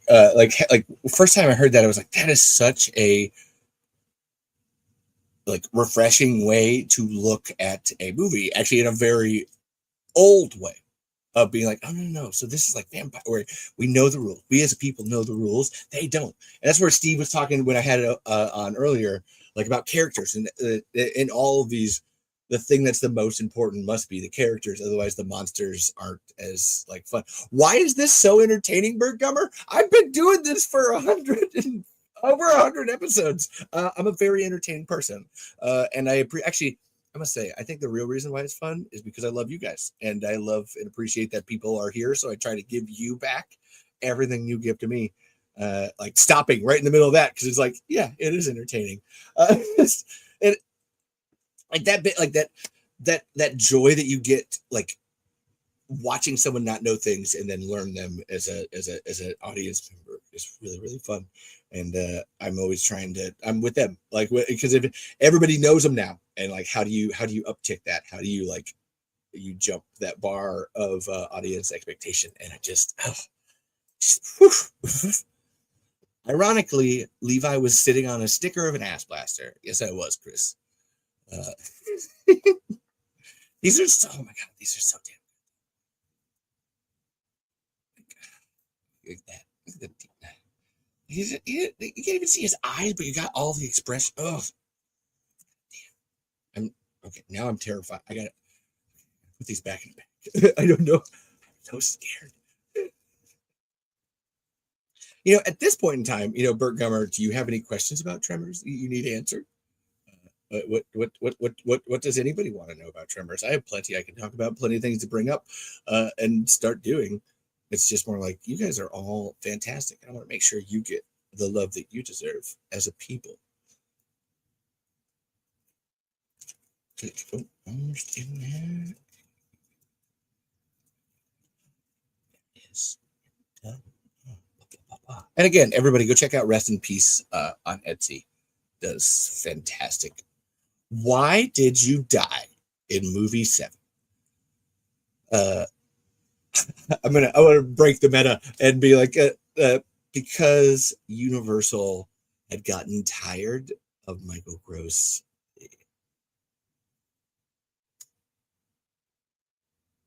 Honestly, that I was gonna go. It feels like there's another sentence to add there. They had gotten tired because like he was the last connection to the Stampede Entertainment movies, and every time they made a Tremors 5, 6, and 7, Michael is constantly there, just being like, this isn't, okay. It's like fighting for tone and fighting for the original vibe that he was there for. And Universal, and he talks about this. This is where he's like, he saw the writing on the wall of like, I feel like Universal is done with me. You're done, done with Tremors in this way. And he agreed to it in the sense of like, leave it ambiguous. I would still like, there's no body, no death. However, it's just like, you're going to do it to me anyway. Because this is the rub of that. Like, oh, Universal is done with Michael Gross. Because immediately after he died, they commissioned 2 scripts for Tremors 8 and 9. And immediately. And if I hadn't come in and started all of the Tremors rights work that I did, they would have produced those movies without Michael Gross. Immediately, you would have gotten a Tremors movie in 2022 without Michael Gross. So I'm to blame. I am to blame. And I mean that in the best way, because I'm happy to be that roadblock for Universal as a, no further. This is as far as you go. Because we don't have enough people standing up to those big corporate overlords like that. We need to band together and fight the giant underground monster, much like these people down here. That's the reason, though. Like that was, and then because it becomes, the more you can separate an IP from individuals, the more power the studio has, like the more power that the corporation has that owns it. Because I said it earlier, that the oft-lamented refrain of Universal could sell an empty box named Tremors, and they can, they have, they will, and they'll still continue to try to do it throughout time and perpetuity. Shit, this counts as a Universal sucks rant. I'll eat 2 for it.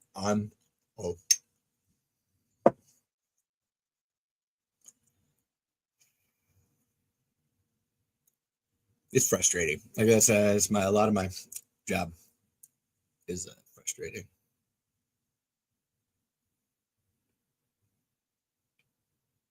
Just seeing what they get away with Glee, and it's just all in the sake of the almighty dollar bill. So, like, damn it, now I'm all like sad and depressed because it does. It just, thank you for asking that question though, Berg Grummer. Why did you die? And because it's I don't even think Don Michael Paul would have wanted it. He did his best with what he got. Hell, there's another person I need on this show. Where you at, Don? Should we text Don Michael Paul? Is that what today is? Hey, Don Michael Paul, come on the show. Bending Rodriguez. For the haters I've been following quietly, I've seen the work you've done. Great job. I don't talk much in the chats, but Bender, you should talk more in the chats. You should get your ass on here. Get, like, everybody should. We should all feel comfortable talking on this show. Everybody, there's a lot of lurkers out there, but everybody's opinion when it comes to this matters. Which I said it earlier. I would love to see the haters, like, because your opinion technically matters too by that math. So make your actual opinion matter where it can most be utilized. You're just like, that's where it's like, I don't trust any of them, because it's like, I'm sitting right here. You could fucking come at me in every direction, and you're not. Like, you could, like, I would leave the chat there. Your shitty comments would be there forever. They'd be a part of the show forever. Your shitty opinions would be a part of the show. You're scared. You're little babies, and can't even face me. I think if a studio doesn't commit to a major project with an IP within a certain time frame, they should lose all rights to it. Let someone else use it. Don't use it. Use it or lose it. Actually, that is a thing. That is a thing that happens already. So that's actually currently, that's what happens with Spider-Man. If you're wondering why we have this cycle of Spider-Man movies, is because Sony has the rights to it. And I think it's about a 5-year time limit, like that they have to make like a major Spider-Man movie. And I think even right now it has to be like a major Spider-Man movie with like $100 million budget, or they lose the rights to it. And that's the Fantastic Four is another one. It actually has the same thing. If they don't use the rights, then that goes to somebody else. And actually, that would be, yeah, I wish that would have happened with Jeepers Creepers. It's true. Get that out of Victor Salvo's hands. Fuck that man. He doesn't deserve anything. And as Burt Gummer says, as I sit here in my underground bunker, I think to myself, what if there's a graboid right beneath me? And you know what, Burt Gummer, for you, I should have done it. I should have pulled this baby out. Where we at? Mm-hmm. Yeah. How we doing? I should have a hat. Oh, I do. I always have a hat nearby. Because, like, how can you not, like, run the Talking Tremors podcast and not have the Burt Gummer hat at any point in time that you need one? Whoa, man. You don't know I'm a totally different person now. Bert's got some great tits. You know, I feel I was denied the critical need to know sexiness. Of course, fuck yeah. I would have more of the Nerf guns that I use in my movies and stuff as a Burt Gummer prop. But YouTube's a dick. Super stupid. Somebody asked me another question about Tremors. I'm really sad now. Actually, wait, what's the... Hey, man. Oh, sexually suggestive behaviors. Of course, that's... May find uncomfortable. Wow. Wow, this live has been restricted in some regions because it made people uncomfortable. Did I make you feel uncomfortable? My milkshake brings the grabber to the yard, and they're like, it's better than your damn right. It's better than your yeah, that's Burt Gummer for you. Well, hey, we got more viewers out of it, so that's, I don't really care. Fuck you, TikTok. I win. Burt Gummer, he's got the gummers to give you a hummer. Oh, gotta get your boys. Gotta get your boys. It's to get Burt Gummer's tits. Get your tits and this. Cause the Burt Gummer tits. Got Burt Gummer tits. Got a Burt Gummer tits. Got. Kevin, fever.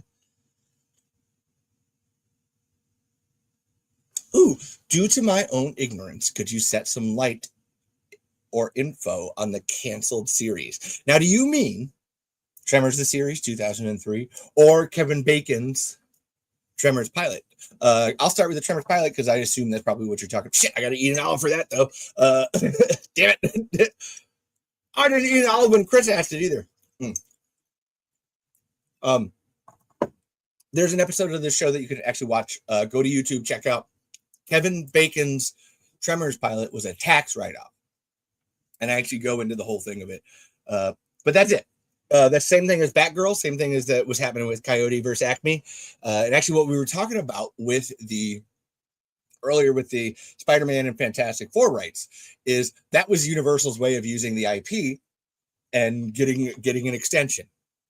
Like that is 100%. That's the reason. Oh my God, this mustache is so off. Here, I gotta retape this. That's why it didn't happen, because it was never really truly meant to happen. It was Universal's way of just like skirting the rules. And it's really sad because all those people worked super hard on it just to be like, oh, no, you're here so we can make more money. And that's even too what I think happened with Tremors 5, 6, and 7, and why they got made in South Africa and Thailand is tax write-offs. All those countries have huge tax benefits if you go there.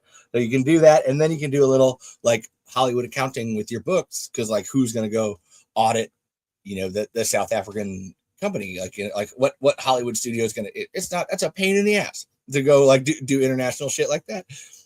So just chalk it up to books. Chalk it up. Oh, there's some numbers. Actually, Hollywood accounting. That would be if you wanted to like really start on a graboid hole of information.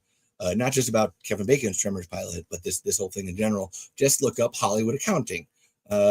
Did you know that the Lord of the Rings movies have never made a profit? The Matrix has never made a profit. Men in Black has never made a profit. By the technicalities of like budget and all this, because there are back end clauses for certain actors or producers or such like that kick in if you make that profit. And there are some movies that haven't made profit. So there's no way for those clauses to kick in. Right? It's pretty fucked. It's really fucked. Let's see. Well, they lose certain rights as I understand it, but I feel they should lose all rights. They shouldn't be able to hold the fans hostage indefinitely. Look, I'm a reasonable man. Maybe 8 years. I would agree. Like that, it shouldn't. It's 10 years is my like Jesus. Like it. I mean, just in general, for the life of the author. That's always my thing. Let the author, let the original people get it, and then everybody else gets it after that. Fuck you. There's too much of a tax advantage to cancel projects. I'm going through this shit with Hasbro. They had 56 million of canceled D&D related projects this year alone. Video games, TV, and movie. Yeah, exactly. Exactly. It has nothing to do with actually producing content. It is just a money numbers game. And it is super fucking annoying. Like, just know your whole, like, fandom and franchise and everything that you love is just all ever tied up into money. You know, Nancy was talking about, like, the uniqueness of Tremors and being able to make a unique film and the pride that she had and they've had in making all of these as art. Commercial art to an extent, like it's still everybody's trying to make art. It is their expressions, and it just hurts. So, fuck Universal. If you want to make Tremors merch, make all the fucking Tremors merch you want. Go do it. Don't mind me. I got a mustache. That's why I don't have mustaches. And I don't know how men do it. I had one for a while. It was the worst. No, thank you. I'm really good. I'm totally good. And that's where lesbianism, because I don't want to kiss that either. I'm so good. Well, our greatest friends, I guess. Sure. I guess we can keep men around for that reason. I mean, you're pretty great, Chris. You're pretty great, Michael. Burt Gummer's pretty great. Actually, Burt Gummer's like peak man. Like, that's peak man right there, baby. Red Ward's peak man. All right, I guess we can keep some men. That's fine. Okay, you convinced me. That's fine. I get it. Keep a couple of them. You know, it's too bad we never, got a cast mold of Fred Ward's hands before he died. If it was going to be made, what would you have a Graboid versus movie be? We've had this talk. Actually, Reader wants to do this episode of a bunch of Graboid verses, and I'm into, like, that would be a fun one. I'm trying to think what would be a good, like, because I'm always trying to think what's the actual opponent for a Graboid. What's something that presents a challenge in a way that's fun and makes for an entertaining, interesting movie. And it's not a Predator. It's not a Xenomorph. It's not Godzilla. It's not. It is shit.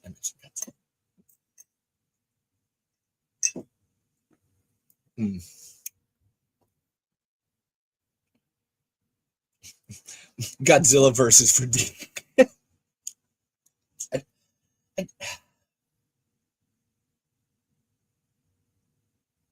Honestly, Graboid's first Bigfoot. I'm writing that down.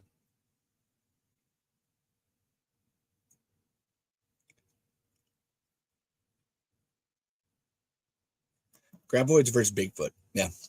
Graboids versus Ash Williams. That's an easy one. I've written that one. That's actually, I have that script written, ready to go, baby. No, Graboid's versus Bigfoot. Because it's like a person. All right. So you have like that level of like, okay, we can relate. We would obviously be relating to the Bigfoot in this case. Oh my God, I'm loving this. Sorry, my brain's like actually like thinking about it. Like Graboid versus Bigfoot, because then then it's a human. So then we're getting a lot of like, how would you watch a human that's like a bigger one or a more primitive human? Oh, that would be great. Actually, I'm gonna like. Wow, I like that. Graboid versus Bigfoot. Yeah, and actually, so then actually Texas About says a series where graboids fight or go against different cryptids animated. Yeah, actually, I'm gonna even write that animated series where Tremors. I'm gonna write fight cryptids because that's the name for the entire species. Oh, it's Tremors. Okay, there's Tremors, the Latin, but the colloquial is Tremors. That's the name for all of them. That's Shriekers, Graboids, Ass Blasters, Dirt Dragons. They're all Tremors. They're all different kinds of Tremors.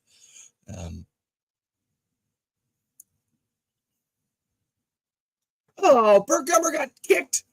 Boo! This is the conspiracy. This is the conspiracy against Burt Gummer. They're trying to take him down. Everybody, Burt Gummer was in love with this show, and they took away Burt Gummer, guys. That's some bullshit. Wow.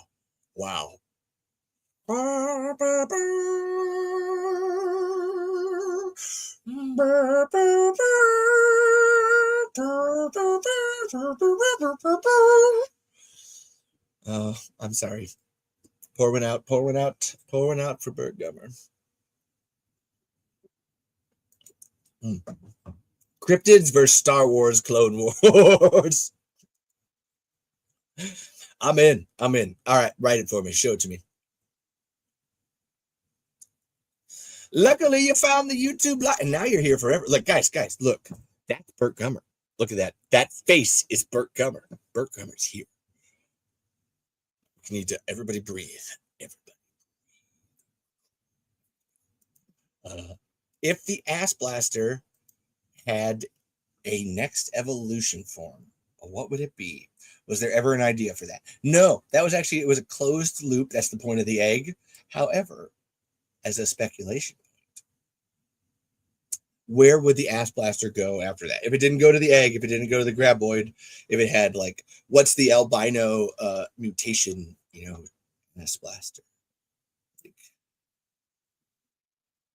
Honestly, this it reaches a certain point where I just want them to talk. I don't know. That sounds really stupid. It's the stupidest idea. I understand, guys. It'll never happen. Just talking. Bleached Blaster. That's the one past. And thank you for your service, Bert. Grabertoid. Chris, you should write out Grabertoid in the actually that's what the Ass Blaster turns into after Ass Blaster. Grabertoid. It becomes the hybrid form of Bert and a Grabertoid, which is really scary to think about because it's it wears a hat, guys. Like it's an Ass Blaster and a Shrieker and a Graboid that wears a hat. Like I can't. It's that's a terrifying thing, and it knows how to use guns. Like it's a Graboid that knows how to use guns. What is that? We're done. We lose. We all lose. We're all gonna die. Ass Blasters, zombies. Zombie Ass Blasters. Like this is y'all are killing it. Everybody's killing it tonight. Crushing it. 2 for 2. Ask me more. What do you come on? That's it. That's what you got for Tremors questions. Burt Gummer, you're here now. Like what Burt Gummer, what's something you've always like what is like something that has eluded you about Tremors forever? Like what you're in perfection every day, Burt, but like what eludes you? What's your biggest mystery? Is it still the lab? Is it the Mixmaster lab? Is it Proudfoot? Is it why Larry's like still living in town? Is it how Tyler pays for gas? Like what's your biggest mystery? I wish if I knew how if it knew how to use a gun, it would be really scary. Like that's game over. Game over, man. Game over. Oh my god, I'm running out of olives, guys. And if there's a drinking game on this show, obviously that's why it's in the Run for Your Lives Cup, because of olives, Tremors. And it's a series of things that can happen that you can make me say, and I have to eat an olive for it. That one was an impression. An impression or a song gets an olive eaten. As you've seen, saying "fuck Universal" in any way gets an olive. Talking about the Kevin Bacon Tremors pilot gets an olive, and Godzilla gets an olive. Those are all the ones that you've gotten so far. But there's a list. There's a list up here. It's a thing. Shit, and I mentioned a podcast. Son of a bitch, that one counts as an olive too. So there's another one. There's 5. With 5, 6, and 7. This is coming from Texas ABT says, with 5, 6, 7 having altered genetic mod designs for the creatures, what was your favorite redesign? The Shriekers. I really loved it. The bioacoustic thing was kind of bullshit. I'm with Zoran on that. The Shriekers I liked. And then Graboids are second. I really love the turn screw on the Graboids. And then the Ass Blasters are not even on the scale. They're not there. They're very below everything. I try to ignore them. Burt Gummer's biggest fear is if the Ass Blasters evolved enough where they could build their own Ass Blaster bunker. Ass Blunker. It's an Ass Blunker. They're just shitting ass all over the place. We're blunking ass. But yeah, no, I love the Shrieker. I think the Shrieker's a really cool. The skull thing, whatever that Cubone looking design thing that they got going on, I'm into that. I like it. The Vagina Dentata. Really, guys? That's what we have. That was our options. That's what we're doing.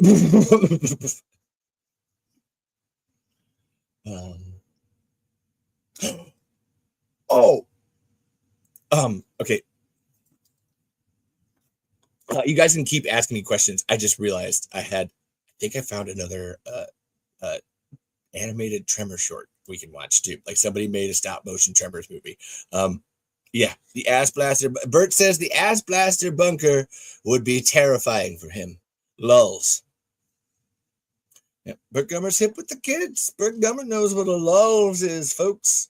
We're all doing it for the lulls. Because I didn't get to watch this yet. I wanted to actually watch it on the show because I was doing my Tremor search, and in passing, I was like, no, oh my God, is there another one? Do we have another Tremors fan film we can watch on this show? Because it's like my favorite thing to do. If you don't know, I've made several Tremors fan films because why shouldn't you? We should all. Everybody should. What's your Tremors fan film? I want to see your guys's. Burt Gummer, you need to make a fan film about your life. You do.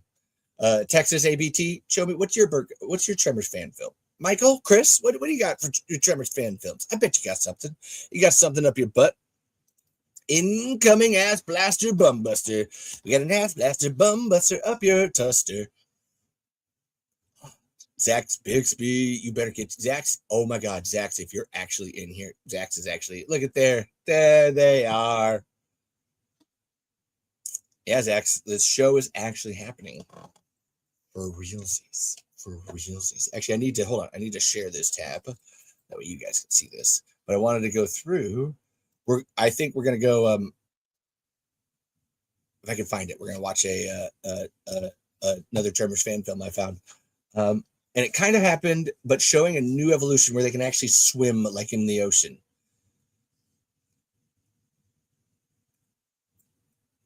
Yes, God, sorry, it's really hard.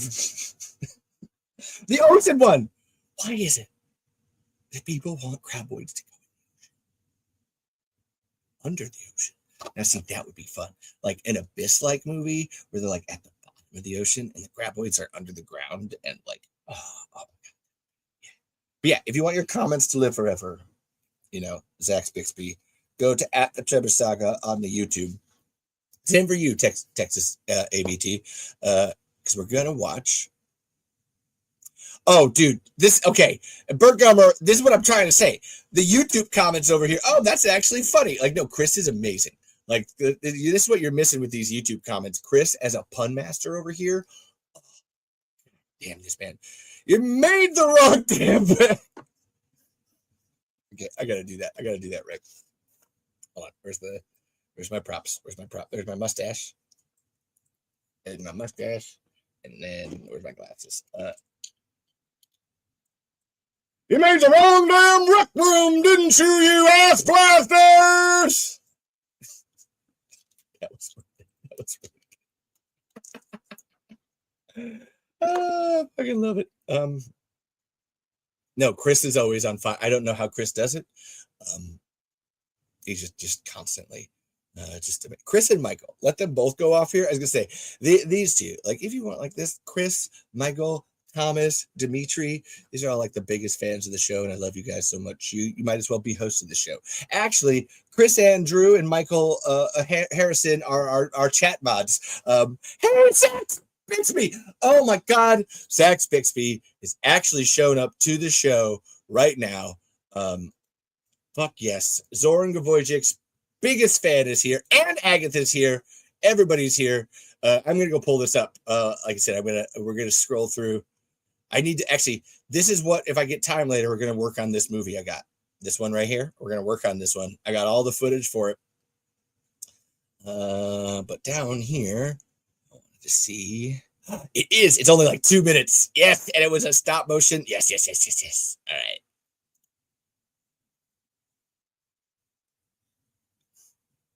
Oh, Agatha, I'm sorry. No. Actually, Agatha, you are like, I would consider you like our like closet villain. Like, you're slowly, like, you and Micah, I think, are in the background. Like, I think there's a level of like, you are like, you got plots. It's like D&D. Like, I think you've got your little like your king plots over here. Like, there's a king and queen plot where they're like, oh no, I think we're going to become more part of Tremors now. My crab experiments, they will infiltrate all of perfection, all of it. And then Mike is like, yes, the llamas, more llamas. We need more llamas in perfection. Yes, and you're both like trying to introduce more crabs and more llamas into the show. And can I say, this is where it's like a closet antagonist? I'm not really against it. We could use more crabs and llamas in the show. I can't say I can't. I need to make sure you don't stop on crabs. Don't say I need more crabs. I need more worms, guys. We got worms. Have a nice shower, Agatha. I hope everybody else is showering. And you should feel special, Zach, because you're pretty amazing. Oh, no, it's okay. Don't. My TikTok live is blocked. Oh, that sucks. I'm sorry. Well, hey, this is where Burt Gummer, look, Burt Gummer's here now. They even changed their name. Oh my God, this is where you get to live forever. So Burt Gummer, like, and everybody that's here, like, you are a part of Tremors history forever now, forever. Like Sandlot, forever. Because you know Michael Gross is a fan of this show. S.S. Wilson's a fan of this show. Brett Maddock, Ron Underwood, you know, everybody watches this. Don Michael Paul is a huge fan of this show. All these people, they all come in and out. It's some wild shit. And to that's where I like to showcase everybody, because I believe everybody's important. Like the doctor says, 900 years of time and space, and I've never met anyone who wasn't important. We're going to showcase this little video I found the other day.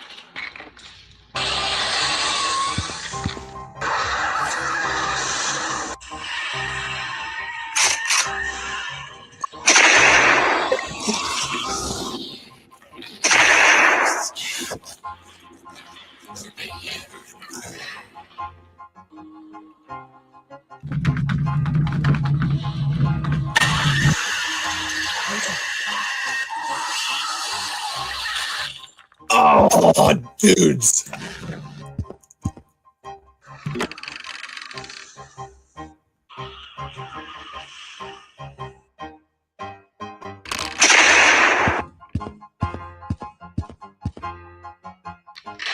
God.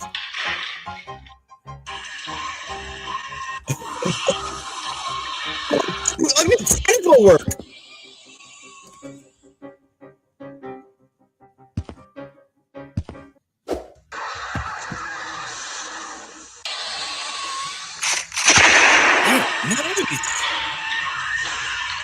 Switch from stop motion to miniatures, like that was great. Like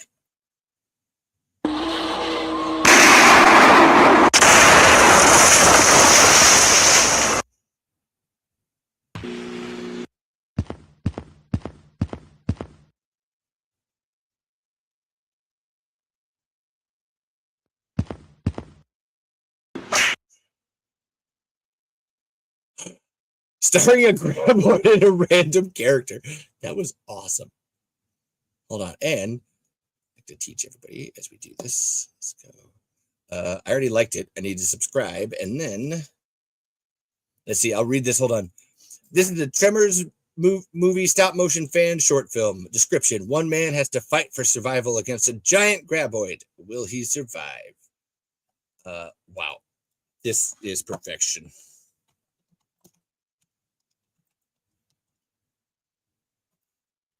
I know I say it all the time. I don't care. That goddamn, that was really good.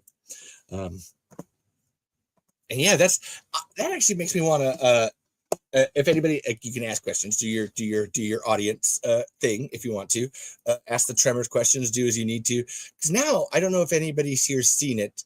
The creator of Tremors, S.S. Wilson, his very first movie.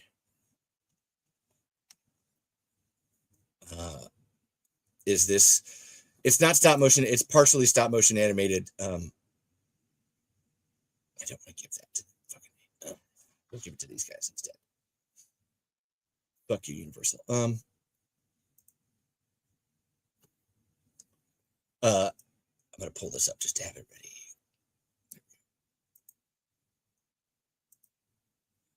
ready. Steve is a huge proponent of stop motion. One would think a global pop sensation, Zara Larsson, doesn't have to think about money. No. The butt on a butt, because your butt is a fucking. That's what we think about your commercial. Hacks. Ooh, what is this?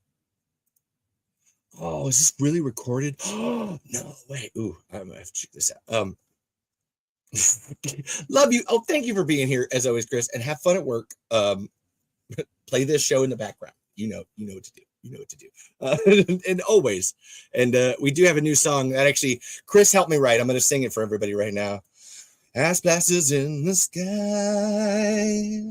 We can't pole vault that high. Shriekers lurked in Bergom's nook. It's talking Tremors. Talking Tremors. Yeah, that's where we're in. Chris, we wrote that together. It was beautiful. But thank you for being here, Bert. Thank you for everybody else. Like, this show goes for like the next 12 hours. So even if you like want to come back, it does not end. Click that notification bell so you know when it happens. But like, this show just doesn't stop. It goes on and on. Like, we're only at like almost at 3 hours, and I will have another 3 hours more, and then another 6 hours after that. They're like 100%. I got plenty of time. It's gonna be a wild day, baby. But no, like I said, if you please come back. And again, to everybody, if you click the I really don't care about if you subscribe, like, or comment. It's more like, I know you want to be part of the show. If you click the notification bell so you get the, oh, hey, this YouTube is going live. Boom. That's all you need. That's all you need for this show. Everything else, meh, it's fine. Actually, to this point, that's where I was going to say Steve has this book, Puppets and People, where large-scale animation in the cinema, where he's a huge Ray Harryhausen fan. And he talks about literally how to animate, like stop motion animate, little miniatures and stuff like that, build stuff. And it's fascinating. I still have several episodes to do where we will be reading this book aloud. I need to like actually go through. And actually to that, I have this open to a page. we're gonna do a little. Actually, yeah, we're gonna do that.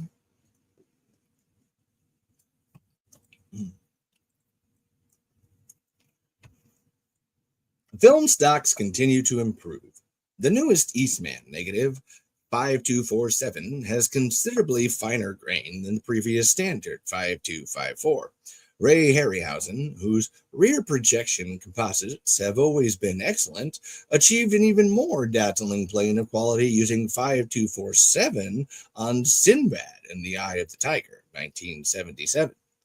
Incidentally, Harryhausen has his plates printed on specially ordered low contrast stock 5638, originally developed for British television. The background plate aside, another element that can degrade the rear projected image is the rear projection screen itself. Because the puppet is usually animated in front of the screen, the projected image is a small relative to the image size necessary to accommodate live actors. This means that any pattern in the structure of the screen material is magnified, and it may become visible in the composite and appears similar to the grain pattern of film. Again, because it affects just the background image and not the subject in front of the screen, it tends to separate the two visually and to mar the composite. It is often most evident when camera movement is in the background plate. In the Golden Voyage of Sinbad, for example, just after Sinbad and his crew have landed on the Isle of Lemuria, an extreme long shot pans to follow the group and reveals the homunculus, animated creature, in the foreground, watching them. The screen grain, which does not move, is visible during the pan, although the defect is rather subtle. Yeah, that's what you get from the creators of Tremors, yo. Were you bored? Because I can bore you more. And I actually love doing it. Because more people should be bored. You know, out of all the species in the universe, humans were the only ones to invent boredom. All the things we could do, we managed to invent. But yeah, I feel like it's good for you guys to know older things and learning and like and oh, thank you for working and letting this be your podcast. Do you want me to talk about anything, Zach Bixby? Actually, I will do this for you in this format, like that you can use this forever. Zach Bixby is Zoran Gabojic's greatest fan. I don't mean biggest, largest, number one. I mean greatest fan in the world. And for a man like Zoran Gabojik to have a fan like Zach Bixby, we should all be so lucky. Like, beautiful.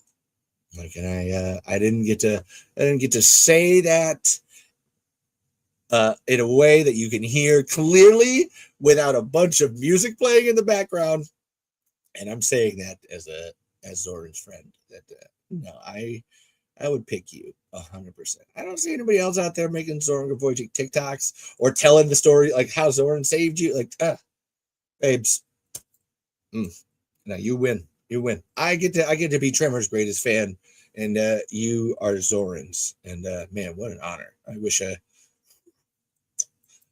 Glory be to the Zoran. Zoran be praised. So you all, he be coming down the mountain. You know, he's wearing his flannel. That flannel he got from doing. It's a flannel from the Northland. I don't know if you know it, but it means you can't wear pants in that flannel. That's how you got to wear a kilt. I'm now kind of confusing Ireland, Scotland a little bit, but it doesn't matter because it actually does matter because there's racism, but they're vastly different islands. And Zoran is actually, he's not even he's not even any of that. He's actually oh my god, what can I fucking think of it right now? I can't fucking. It's not. Oh, it's what is Zoroastrian? He's not Muslim. Jesus Christ. It's like sweet. It's not Dutch. Oh my god, what is that? Zach Bixby. I feel like you should know. And please Clip that, put it on your story, tell everybody.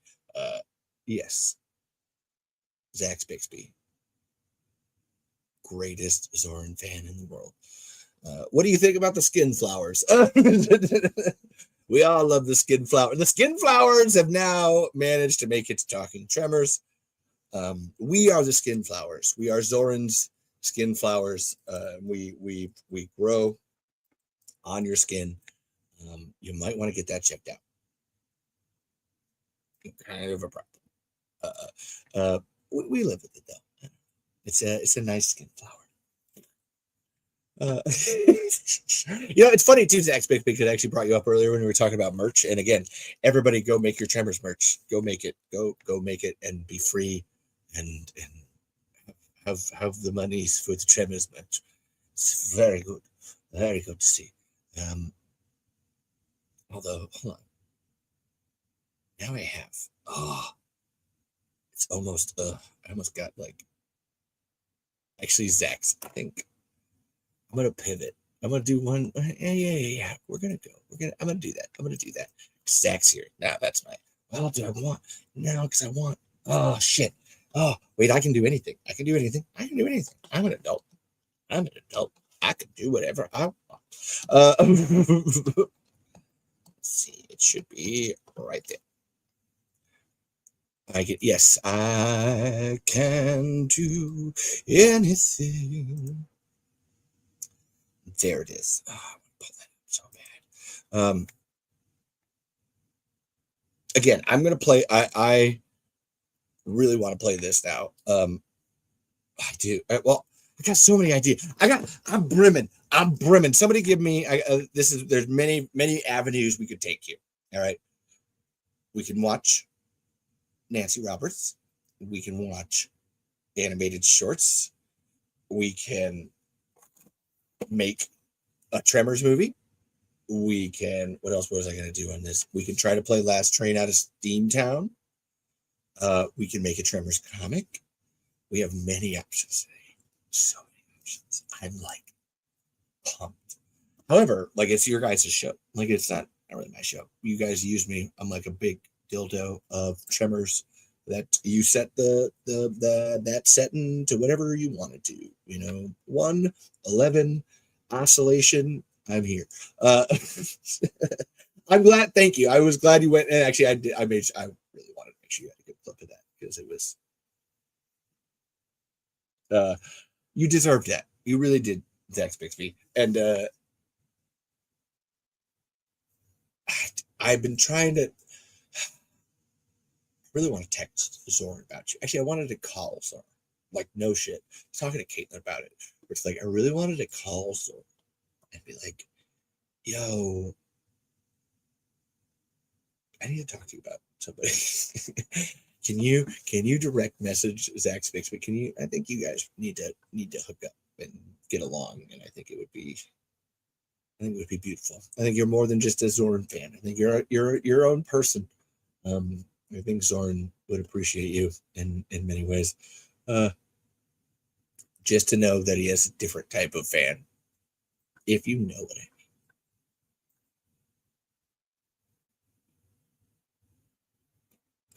Yeah, that was a look at the camera for podcast listeners. Enjoy that. Actually, to this, we're going to go back to the recorded live. I'm going to play that because we were there. I want to make sure. Let's do that. Let's finish the thing that we thought of, Levi, and then the next one. What's that? I just built a budgeting app in Base 44. Oh my god! I just built a bet. Mina just built an app. Impossible. I put a bet on my bet. Code. Interesting. Can it generate reports? Skip this. This is the worst. All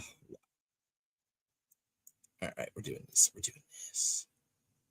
I can do anything. Taking a look, it's in your book. Perfect. And then we're gonna embiggen. And honestly, Television's like equal time law is meant to balance political coverage. Hard to avoid on TV, and when you guys are always allowed to show. Next be the link in the description. Anybody that's watching and listening, that's why it's listed down there. Fall down the Graboid hole below to enter perfection. Who censors what we see on television and why? Find out in the new issue of TV Guide I magazine. love this. This is great. I don't know. This is really wild. I need to focus. All right, so hold The on. Super Bowl Psych. Super It's not Bowl the latest Psych. disco dance. It's the psychological game of one-upsmanship that goes on between the two pro football teams scheduled to meet in the Super Bowl.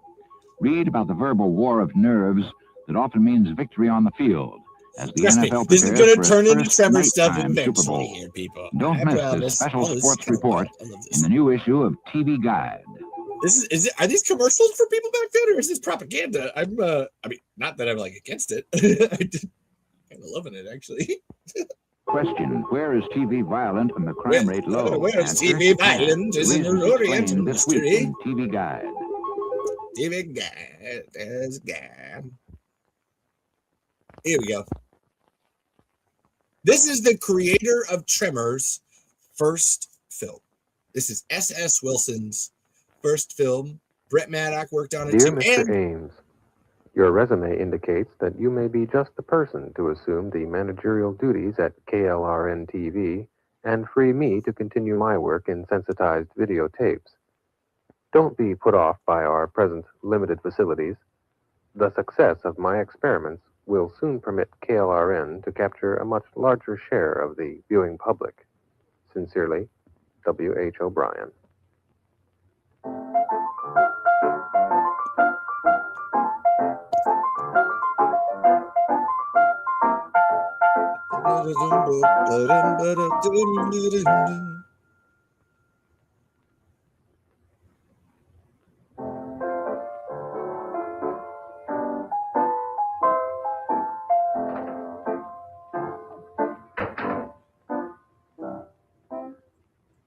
Hello?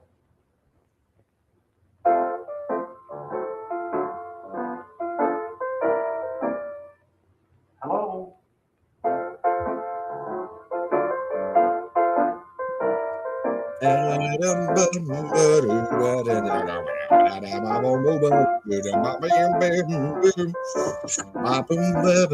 John Goodwin here is actually in Tremors.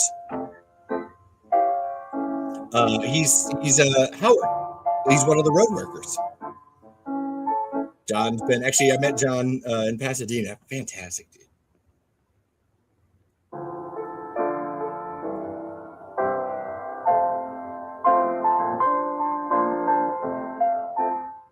Hello? Hello?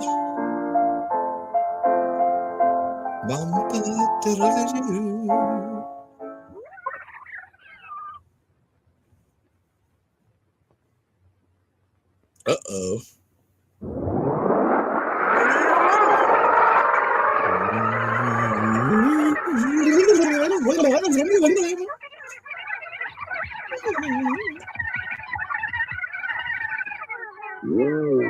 This thing is horrifying.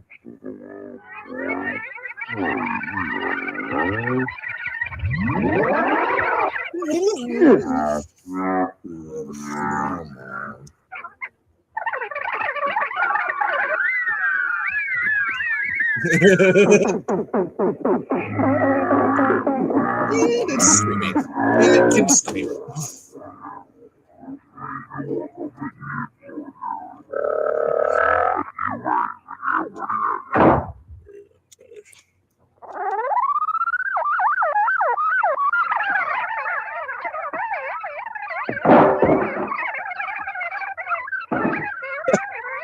John, run!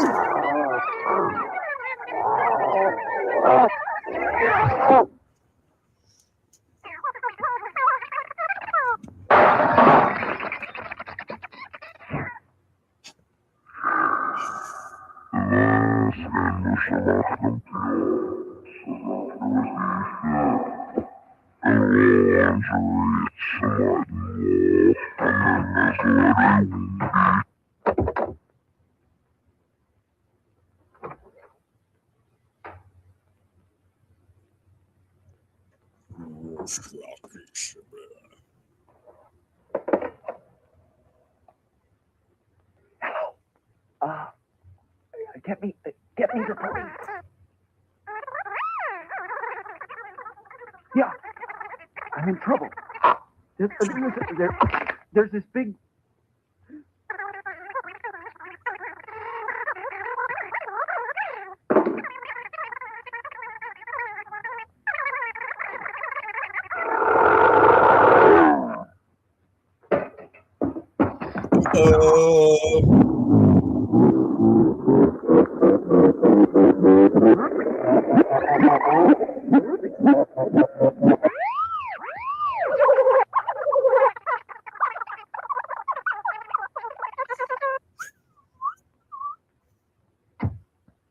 Reminds me of R2-D2.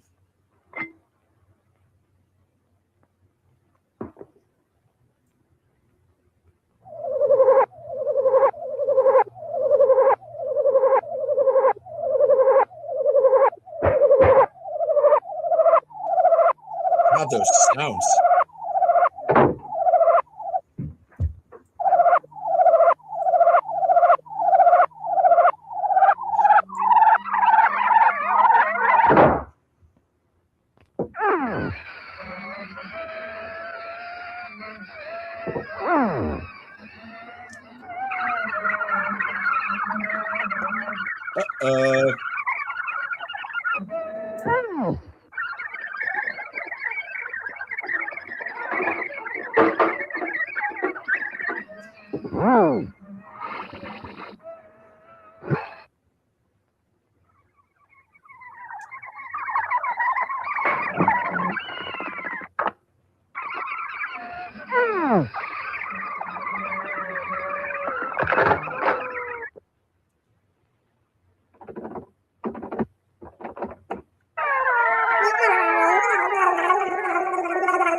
I'm looking up Steam right now. That's where I'm at right now, guys.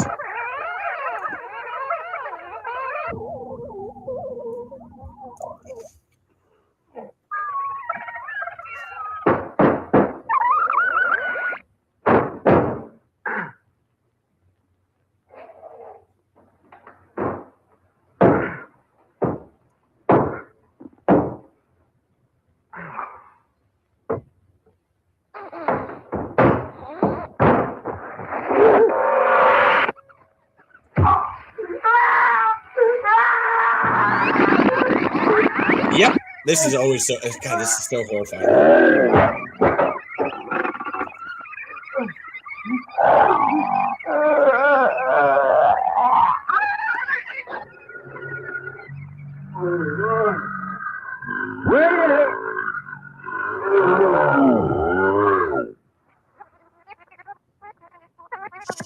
Sweet baby Jesus.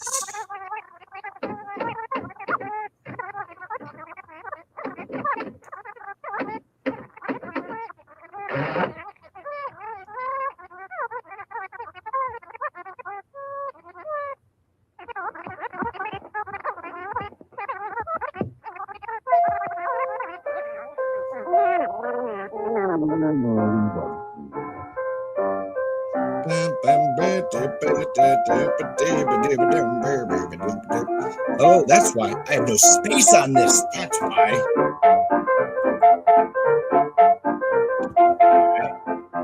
Set that there. Huh.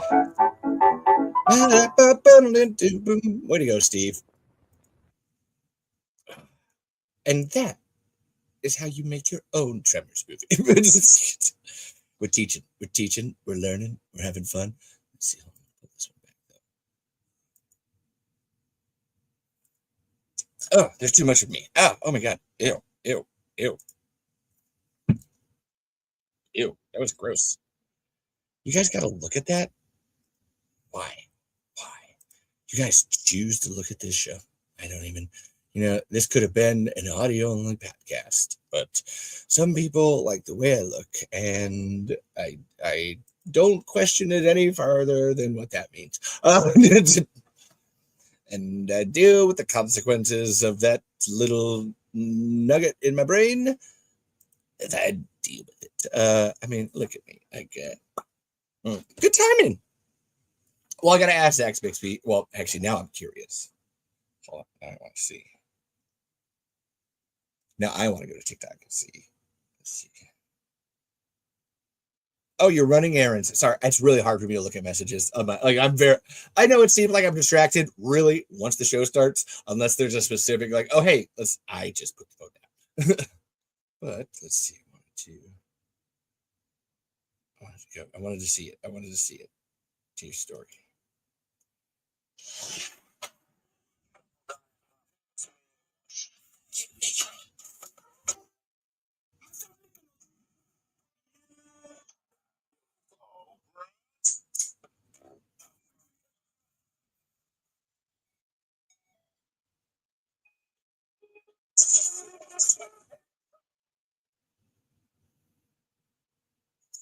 Bixby is Zoran Graboid's greatest fan. I don't mean biggest, largest, number one. I mean greatest fan in the world. And for a man like Zoran Graboid, a fan like Zach Bixby, we should all be so lucky and beautiful. And I'm saying that as Zoran's friend, that I would pick you 100%. I don't see anybody else out there making Zoran Graboid TikToks or telling the story like how Zoran saved me. Like it's no, you win. You win. I get to be Tremors for your fan, and you are Zoran. And man, what an honor. That was cool. When do I get TikToks made about me? That's my. I've been waiting. I've been waiting for people to make TikToks about this show, and thank you. Zach Bixby made the first TikTok about this show that wasn't made by me. Thank you, Zach. That's a great honor. Honestly, that was really nice. It means a lot. Thank you. It's why actually the other one is I always want someone to draw fan art of this show or me. Like that's a constant like, oh my god, that's when you know you've made it. There's like several things like getting a TikTok made of you, getting a subreddit or a Reddit thread made about you, or fan art drawn of you, or like actual haters on your show, and that's where you know you've made it. Please, there's no part of whatever I'm doing that seems like it's private. Is it any of this? I really don't care. Everybody's allowed. This is all a free space. You can take any of this and use it wherever you want. There's nothing I say that I wouldn't stand behind in a court of law. I'm pretty good about it, especially if we're doing this show. Like I try my best to be good people. Be good people. Don't give you idea. I mean, you get anybody, please. That's my free for all. Just and it is because it's where I'm in this position, and I'm trying to figure out how best to use with this power that I didn't realize I had, and that I'm now having saddled with, and it's just like I want everyone to feel safe, free to express themselves about Tremors or whatever the fuck they want. Like if you're here, that's what we're doing. That's. I mean, it's not, like I said, whatever. Not even Tremors. Whatever. I want people to feel safe, and I want them to know that they're loved and cared about and listened to, and it's really important because I don't ever feel like I'm listened to, like that's or loved or safe or things like that. So if I can provide that for other people, scoreboard. We're all doing pretty great that way. And yeah, and I'm gonna pull it up because it's be good people. That was my one. I love that. Actually, when I got to be on the Tremors Fest video and Zoran interviewed me, I had been watching him do the Bixby's like all throughout. Like I'd watched him, because I recorded him doing most of the interviews. I recorded Megan and him recording the interviews because I'm insane. And I have videos of it. They're on the channel. And I watched him do it, and they'd all end with we're gonna say Bixby, and I was just always like. It finally came around to me. I was like the last one, and I was like, "Oh no, I've been waiting for this." That's where if you watch it, mine is very like I was fucking ready for it. However, the one I was like, and I saw him do it, and it was like, of course, that's who it has to go to. Was that Michael got the Be Good People though? And I was like, oh, that's fine. Oh, I would love that one. Like that's Be Good People. Oh, you see the mini Zoran, little Zoran over there. He saw that when we were doing the Tremors 2 live. He didn't. He's like, am I in the corner over there? I'm like, you bet your sweet ass you are. You can't like. Here, let's get rid of Levi for a minute. Like, you can't have a whole background of Tremors and not include Zoran. Like, come on, I got to try to get everybody. I need to get like Steve and Brent and Ron and Alec. Oh my god, I need to get more background. Oh yeah, behind the scenes faces. Oh, I should do that on here. But trying to hit everyone I can at least once. And Zoran, like Bixby guy's got to beat it. Like that's like why wouldn't Bixby guy be it? Thank you. Like I said, thank you, Zach, because I was very pumped to do it. And yes, all the flags. So the flags actually from left to right are some guy apparently drew an Earth flag. Like that's his representation of like an Earth flag. If we had a flag for planet Earth, because that's my idea. Like no countries, we're all just one planet. Until we go anywhere else, baby, we're all one planet. We are like we're all here alone. And then pride flag, obviously, and then just to really hammer home the middle of the pride, and then the Earth thing, the trans flag, just for my personal. Hey, yeah, that's where you're at. That's what you're coming into. Comes to this. Tremors, the Tremors species, Graboids, Shriekers, Ass Blasters, Dirt Dragons are asexual hermaphrodites, so they are very much a trans icon. And yeah, Zoran is the Bixby guy. It's kind of peak. Like how, like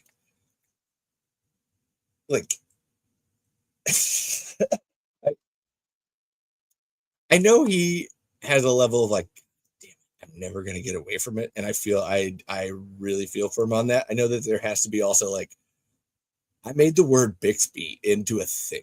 Like that wasn't a thing. It was just, now it is. Now we all know Bixby. I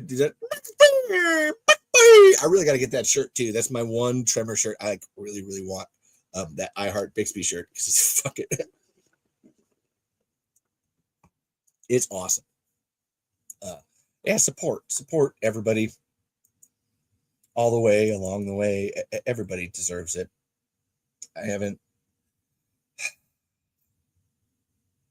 We really do.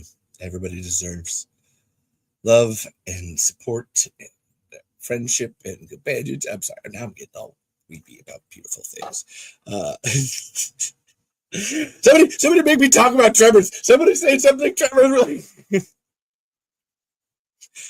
One person DM'd me thinking I lived in Bixby, Oklahoma. That's wild. I mean, I can see why they would think that. It's still a little wild though. That's fucking I love that. There are people who think that I live in Nevada because I got to this is Tremors. Got to represent Gummer for president. Fuck yeah, baby. Fuck yeah, we do. I'm gonna pull this. All right, this is we've already done the one Nancy Roberts interview. I wanted to do this other one too because this is like we're on a Nancy Roberts kick because she deserves all her kudos and credits. We should, you know what? We need to create Bixby as a place. Like that needs to be like if there's ever like a Tremors land, it needs to just be called Bixby. Or actually, it needs to perfect. Oh my God, there's so many ideas here. Somebody give me money. Somebody just give me money. Give me the money to. I'll make it. I'll make you whatever theme park you want. We can make anything. All of it. I'll show you all the world, children. All the world, children will be there. It'll be amazeballs. Are you ready for amazeballs, world children? So, all right. I'm really happy and excited. Everything is going great. Design it. Oh my God, please design it. We'll get a Kickstarter going for it. All right. I'm going to play this Nancy Roberts interview and we're going to do a thing here where we're going to slowly transition over to this. And I want to, like I said, I want to see if we can't edit some stuff or pull up Steam, Last Train Out of Wormtown, or actually, this is like the 3 options. Zach Spix, anybody that's here, we got 3 options. We can make a movie, we can learn how to play a Graboid game, or we can make Tremors comics. I can literally grab it right now, and we can make Tremors comics. We can make a Tremors movie. I have a whole bunch of footage all set and ready to go and edit. We can play a Tremors game.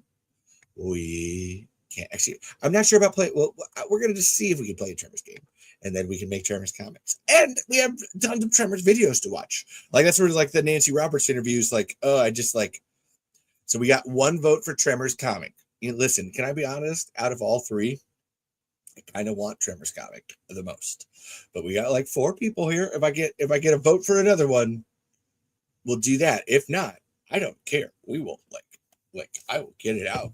I will get pen and paper out, and we're gonna do this. It's gonna be awesome. Oh my god, it could be like, I'm not like, because it would be a matter of like what. This is what everybody stand still. You're gonna go for a ride.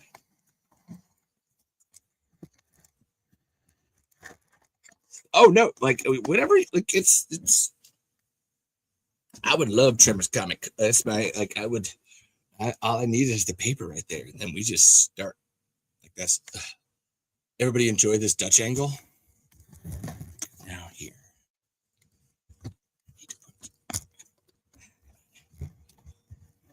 Okay.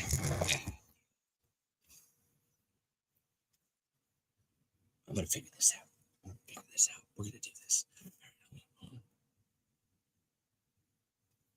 This will work. I promise. I have ideas. We can do this, people. Just hold on with me. We're gonna make it. Just hold on tight. I got you. I'm not gonna let you go. You're gonna be okay. Don't die on me.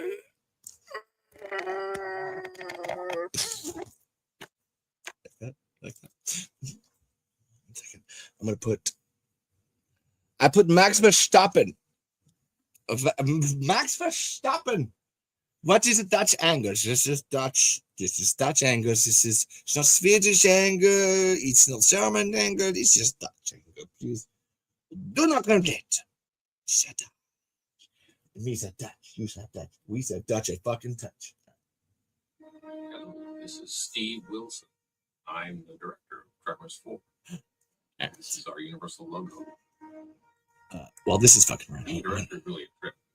This part of my job is unusual because I get to be that guy who sits behind you in the back of the theater talking through the movie. This fucker.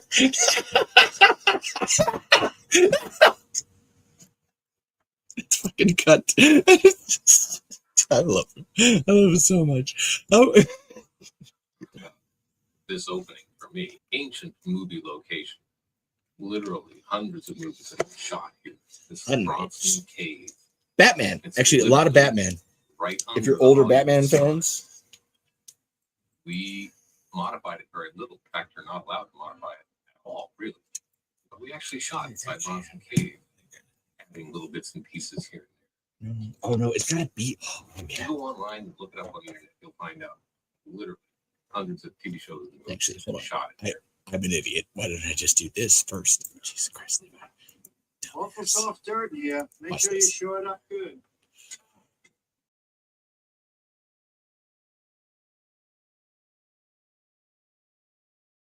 It's actually coming from the lanterns that you see in the shots and the candles.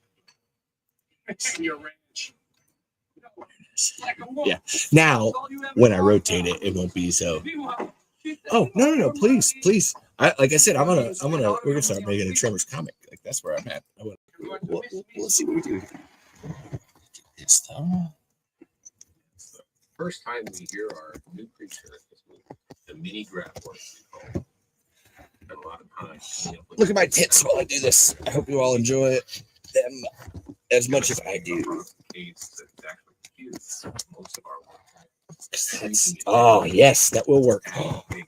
Oh yes. Yes. Make it feel more plausible. The way a silver mine really is. Thank you, Steve. Victory. It's actually our special event right there. Harley, the mine foreman.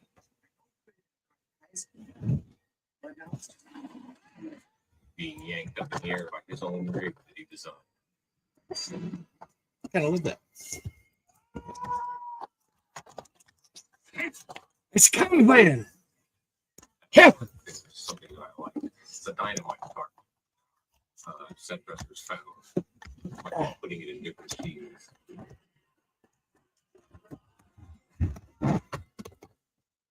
I love how much of a nerd Steve is for this stuff. If you haven't, and if you like Tremors 4, and you're a fan of Tremors 4, Steve's book, Tucker's Monster, is very much in vibe and feel of that. It's a book about two guys in like the 1930s go looking for a monster. Willie and Tucker go looking for Whitney and Tucker go looking for a monster. And it's the two halves of Steve S.S. Wilson's personality on a monster adventure. Doesn't that sound fun? That's another one I got to really. Oh man, you have no idea how much I want to read that one. Actually, to that, I'm going to read this.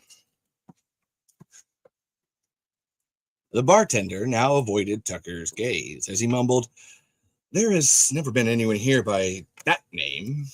Tucker's fist crashed down on the bar, glasses rattled underneath, heads jerked up. The bartender flinched backwards. "Now look," Tucker hissed. "I'll not stand for any of your guff. I'll not play any of your games with you people. I know he was here. I know he talked to you about this Castile place, and I'm here to find out what he found out." He spun round to face the room again. $20 to the man who takes me within sight of the house. Double eagle. No reply, but angry stares. Despite my years of experience with Tucker, I was again amazed at the remarkable predictability of the fear-ridden people in these lonely, stricken backwater villages. $40, Tucker called out, his eyes jumping from face to face, but each face only looked away. At last, an old man rose slowly from a table at the rear of the tavern. Tucker looked at him, hopefully. Do we have one man here with some sense? But the old man only pleaded, "You must not go there. It is a place of fear." Tucker jerked up his hands as though to cover his ears. I know. Well, completed the old man. "It is no such thing," Tucker raged. It's nothing but a spook house for children to be scared of, children and cowards. My stomach leaped. Coward was not a word to be tossed around lightly in small town saloons. Yeah, so if you like Tremors 4 and you want some more of that, Tucker's Monster by Steve S.S. Wilson. Now, we're going to do an experiment here. I want to see how this actually works. Well, okay, because I need to move that. Hold on. Oh, actually, we're going to put Steve on because I got to think. Make this movie look. We're quite happy with it. We hope you are. We're very happy with it, Steve. That ore is trimmed out 100 ounces. Funny thing that happens to you when you're working long hours. You end up putting lights outside the tent to simulate sunlight. And then another period of time, we had to cover the tents with black plastic. Oh, yeah. It was supposed to be night, but we had to shoot during the day. There's a in the life of movie makers. There's a bit on the deleted scenes that I posted on the channel where the scene near the end where they're all talking about like, oh no, what do we do? It is raining outside. Like they are inside and it is all just pouring down rain. They had to redo all the audio. Holy shit. Everything seemed to make noise in these tents. So we had more dialogue replacement on this movie than we are used to. I'll wait till she gets this thing See? solved. I needed to. Because that was there. So we're gonna famous water. We're hoping some fans notice that it has a spout on it for loading water into locomotives. We never got a chance to put the tracks in. One of the original ideas is Hiram It's like, arrived on a does it seem steam wet? locomotive. Our budget didn't allow that, ultimately. I was lucky to get my steam traction engine. So here comes Hiram on the stagecoach instead. It's coming. Ooh, I want that. Maybe like Sam Lee, who's running across the street there, had no problem at all getting up on that tower, even though we did have it safety off with a wire and whatnot. I crawled up there once. There's a I couldn't stand it up there and I had to crawl back down. pulling that one up. We need to move it. So that was still going. Here comes my steam engine And again. also I insisted it roll in here. have a. I figured we had this Honestly, steam this engine, is we where could I don't even as want much you as we guys to see possibly me. could. I don't. Because if we're doing, yeah, I kind of want like full Bob Ross on this. So to that, we're gonna go grab.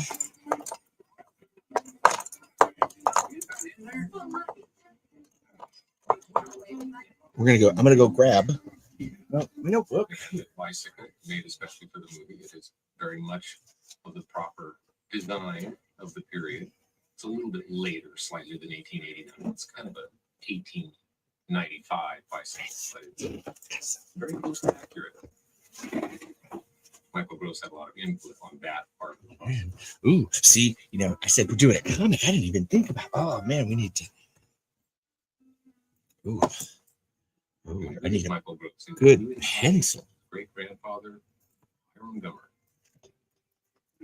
Having done all the Tremors movies in one capacity or another, it's great fun to develop a new character with Michael. Michael had a great deal to do with this character, even though our writer Scott Buck, of course, gave us a very nice script. Michael and I were tweaking lines all the way through the film. Mr. Gilbert, I'm Christine Lord. I'm at the Lotus Hotel. Well, lovelier than Fifth Avenue in spring. Welcome to Rejection. Aptly named, it would seem. I'm here to see one Andrew Beckwith, to whom I've sent 3 communiques, all unanswered. I want to speak to Shit. him. Okay, so I need a. That might prove to be a little bit complicated. Why, where is it? Even that. The last stage out of here. What? The last. This is almost our whole wonderful cast all together. Need a ruler too. Let's see. Director's life becomes very easy when this cast is as good as this one. Closed. The mind closed. I feel You have not been privy to critical, most needful information. You don't know what Is that the mine? 17 miners were killed.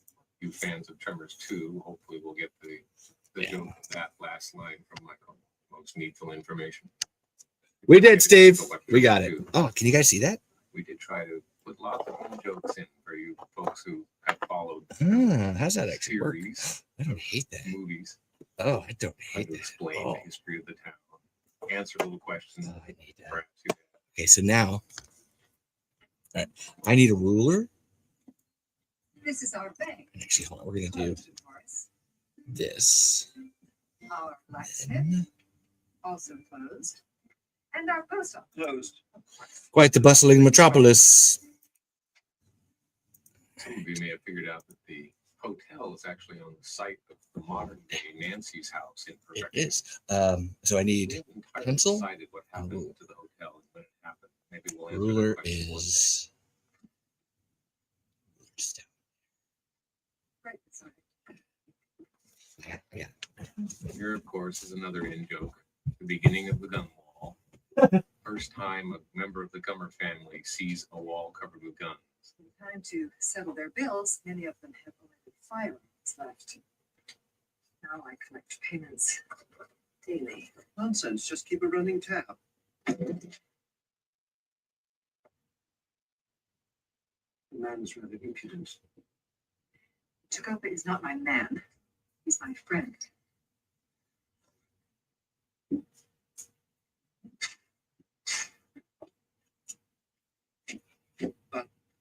This is a tent. This always happens on movies, but we spent Oh yeah, particular found one. time Easily discussing enough. this room where she has her beds of her hotel. Ruler. We discussed how Right. the floor and how it would be depressing and horrible for Hiram to stay there. Now We ended the up other shooting only bit. this one scene in that room. Surely you have flour.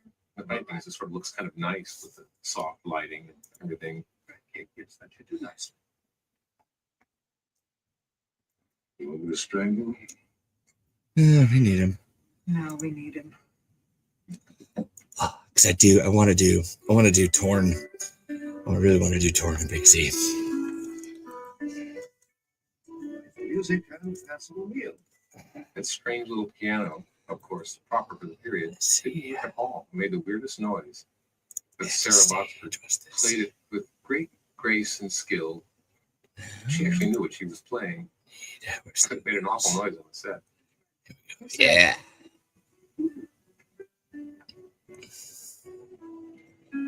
Yeah, where they at? Big Z. Mean Hiram. This is the meanest thing he does. We were worried that we might not be able to bring him back from this moment. I mean, it's pretty hardcore.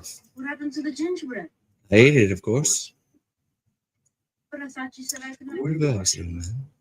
Anyone can be taken advantage of. And if you can, do it. No. One of those lines that we shot several different ways. Michael came up with that version right at the end of the take. That became our favorite. He said it in other angrier Why can't you ways be? in other takes. But we like the Open up. I want the whole he was thing. remembering something that happened to him. Oh, yes. Really? No. The mine is not cleared out. No. There's plenty more silver in there. It's just no one wants to go in and get it. 7 more men go up since accident. None come back. My ancestors talked of spirit beasts that live inside those mountains. Spirit beasts. Beasts from the underworld. Blind to all, but killing. Wow, Kung Fu. Have you all taken leave of your senses? Okay. Ooh, I like this. Okay, so like, I want you to gather up the Check this remaining out. line. because now I got to think. Now we actually have thinking to do. Wonder. So now, let's see. So there's a level of like, what can I get for that? I almost need to. So now my level is, I need to be able to read this. I almost want to be able to print it out to have a physical copy of it here. And then from there, like showcase the second camera angle that we have down here.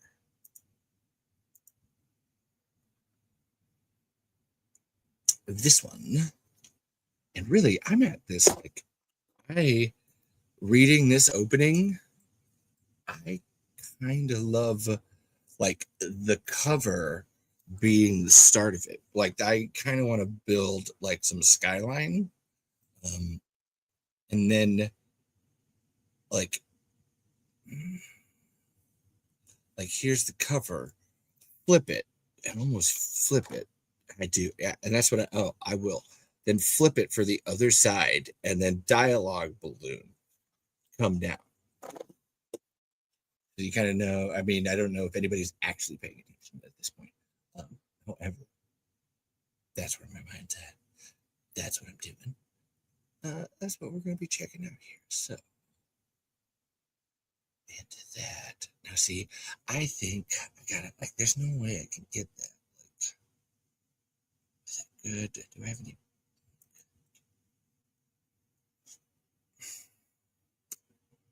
What's this one look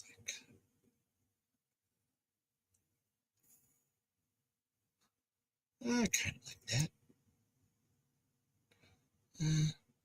So pardon me. Oh, please, Zax. Oh, I figured you were.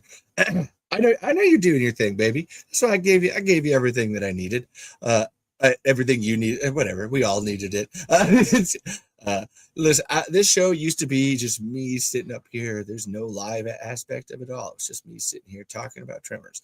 So other people technically not required. I mean, I love you guys. Okay, so now I'm one. All right, so to this, so I know I need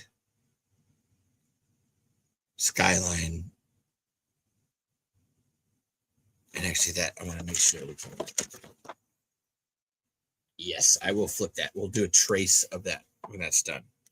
To that, so now I need to, I know that it's going to be a cityscape. So we're going to start there and build that'll be that. That's the idea. You'll just get to watch me. Zax, here's my one question. Can you kind of semi see this? Does this look ish okay? I hope so. I do.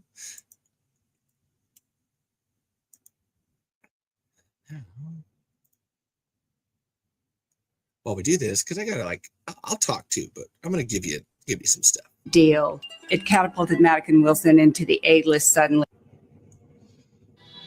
We had sold Short Circuit. It went for $500,000. It was a big deal. It catapulted Madison Wilson into the A-list suddenly. Nobody knew who they were. They were very atypical for Hollywood. Yeah. Brett and Steve had worked with Ron in his educational film company. And so they all worked together and they had this great working relationship. They had this mutual respect. Here, When they wrote Short Circuit, you know, there was some buzz around it. So Ron stepped off. He knew that the guys had waited for a long time. It couldn't bear the weight of 3 newbies, in a sense, particularly if it went big. So the promise was that they would use their clout to launch Ron. I personally believed it could be done, and when I have a vision that something could be done, I usually can get it done. I founded an independent talent agency.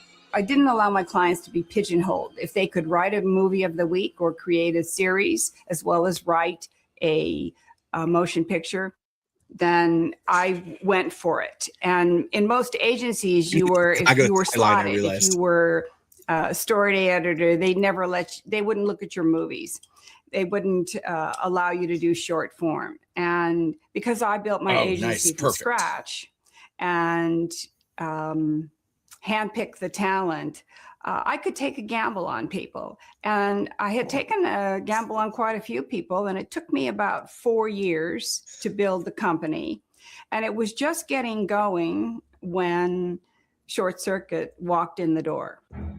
Steve is very much the plot guy. He's the action master. He can write action like no one, all right? And he can write action gags and inventive action. He also writes particular kind of characters within the action genre.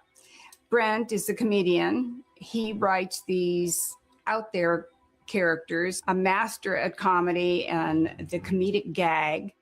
In their writing style, they work in a very unique way.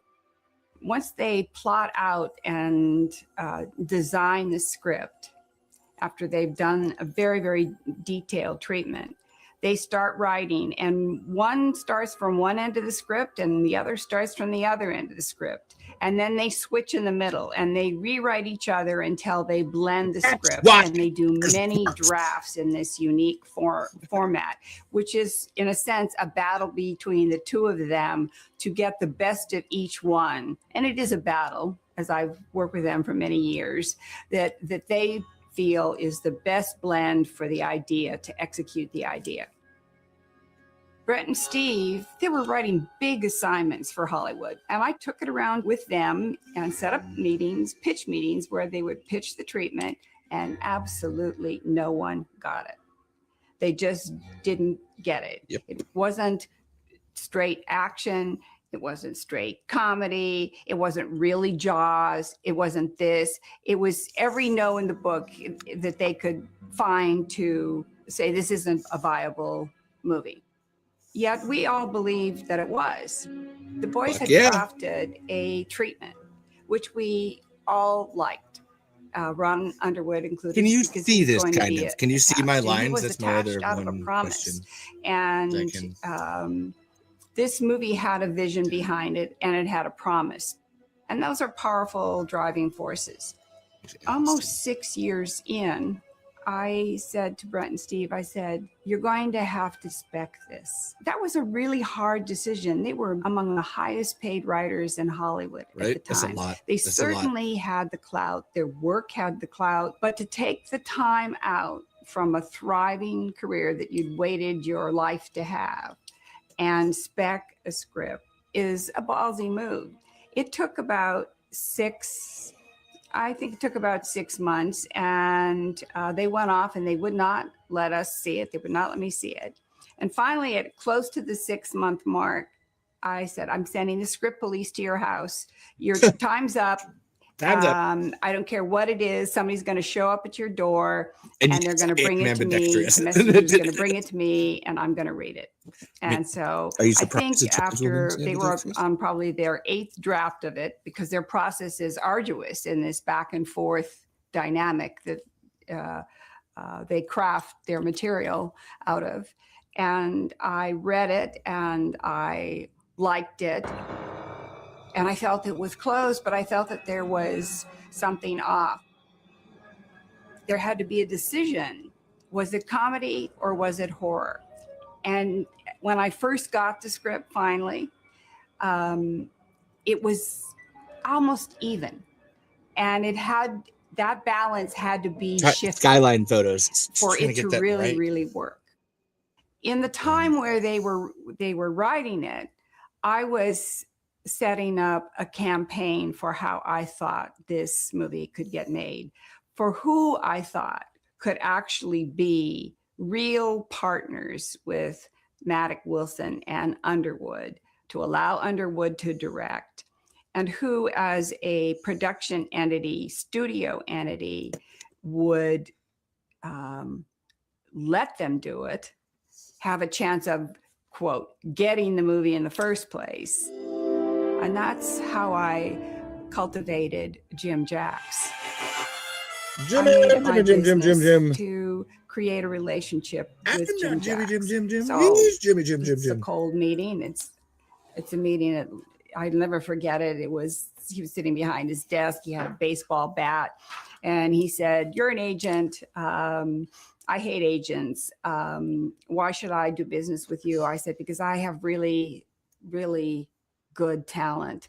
And I said, "There are not many of them, but they're worth your time." And that sort of stopped him, because he was a no bullshit guy, and it was no bullshit. And he got it. And we ended up developing a wonderful rapport and working relationship. And he had the independent mindset of the independent filmmaker with all of his work with the Coen brothers. And because of that, he would understand the genre crunching nature of Tremors.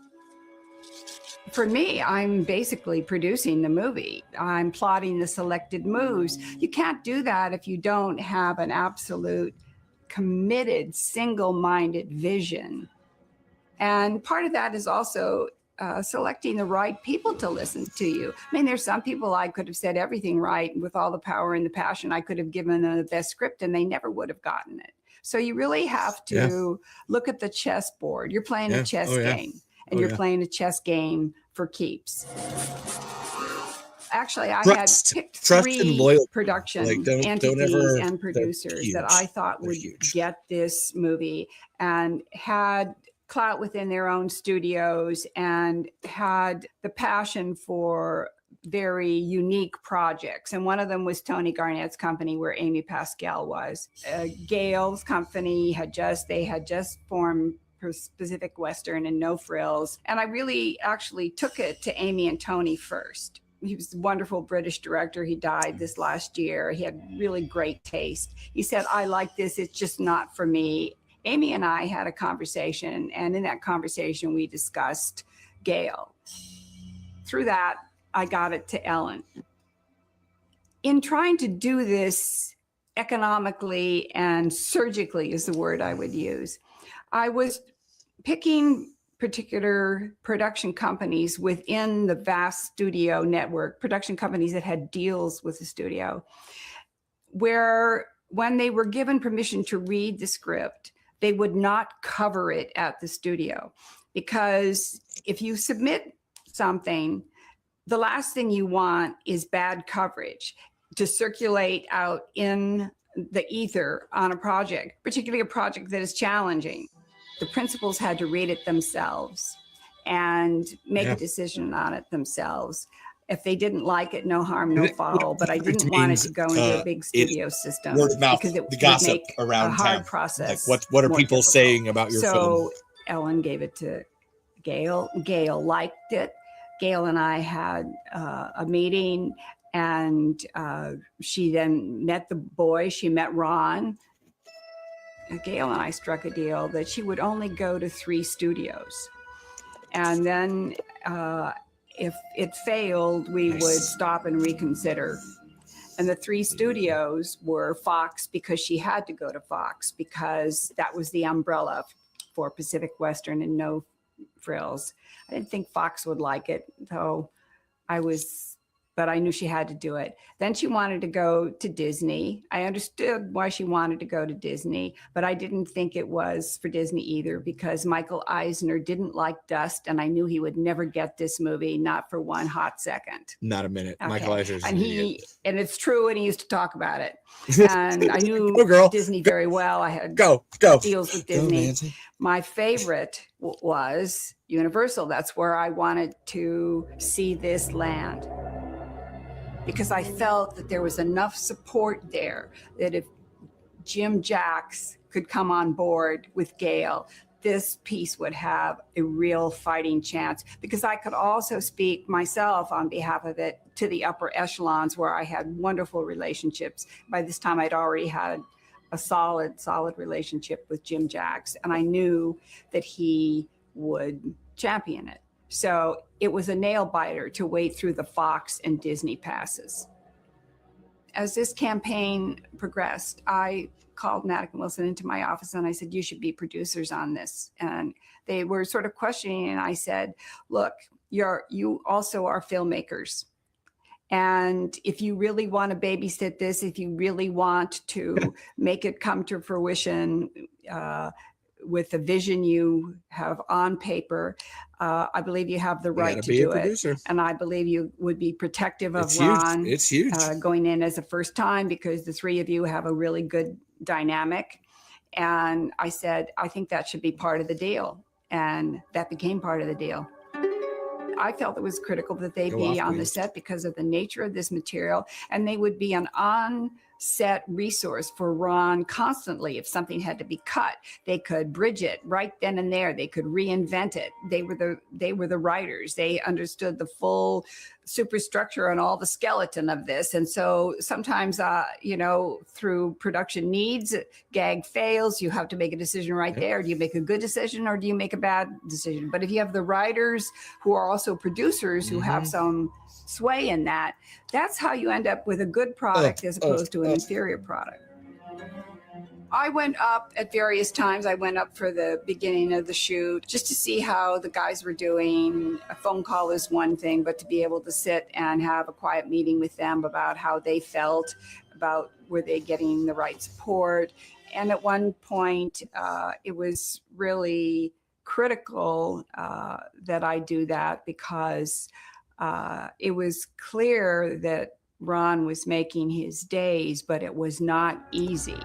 And because the gags were so complicated, and this was a daylight shoot, and you couldn't hide things in a daylight shoot. I certainly give big kudos to Jenny Nugent, because I want an interview with her. Producer. Oh my God, Jenny! She was on the line, and I mean on the line every day to get film in the Her can. and Mike DePuzian. You're given a shot as a director, and you're given 1 week to prove yourself. Not 2 days, not a week and a half, 1 week. So this was always a challenge, to work under the anvil of perhaps being thrown off the movie that you've waited over 6 years to direct. So the strengths that I think Ron has are imperceptible to certain kinds of talent. Ron is not a bombastic director, but he is a relentless one. He is a relentless perfectionist. He has incredibly strong casting instincts. He is the master of subtlety and nuance. His work doesn't ring fake. The characters do not ring fake. If you go and watch Tremors today, you enjoy those characters because they seem so real. He does not push the emotion. He doesn't engage in hyperbole. I think he has a fantastic sense of I have a style like that. nuancing characters and getting that out of the cast so he has that true emotion on the screen. I don't think Ron has weaknesses behind the camera. I think he knows what he's doing behind the camera. I think his quiet manner might be perceived as weakness by some, but I think that that's unfair. He casts it's true. for the right quality. Pardon my French. He doesn't cast stereotypically. Look, we arm ourselves, we set perimeters, we stand guard. Michael Gross, completely against cast. The Burt Gummer character could have been very easily a total caricature. He is a compulsive character, and that's the way he's written, but he toned down Michael's performance. So I think that it played very well within the mix of the others. It could have easily unbalanced the movie. Oh yeah. Bert, cut it out! I think I scared him. The studio was reacting positively. I give great credit to Jim Jacks on that, who was supportive if there was any overage, if we had to drop a half a day. He certainly argued for our ability for the crew and Ron to make that day up. The studio loved the movie, but they did not know how to market it.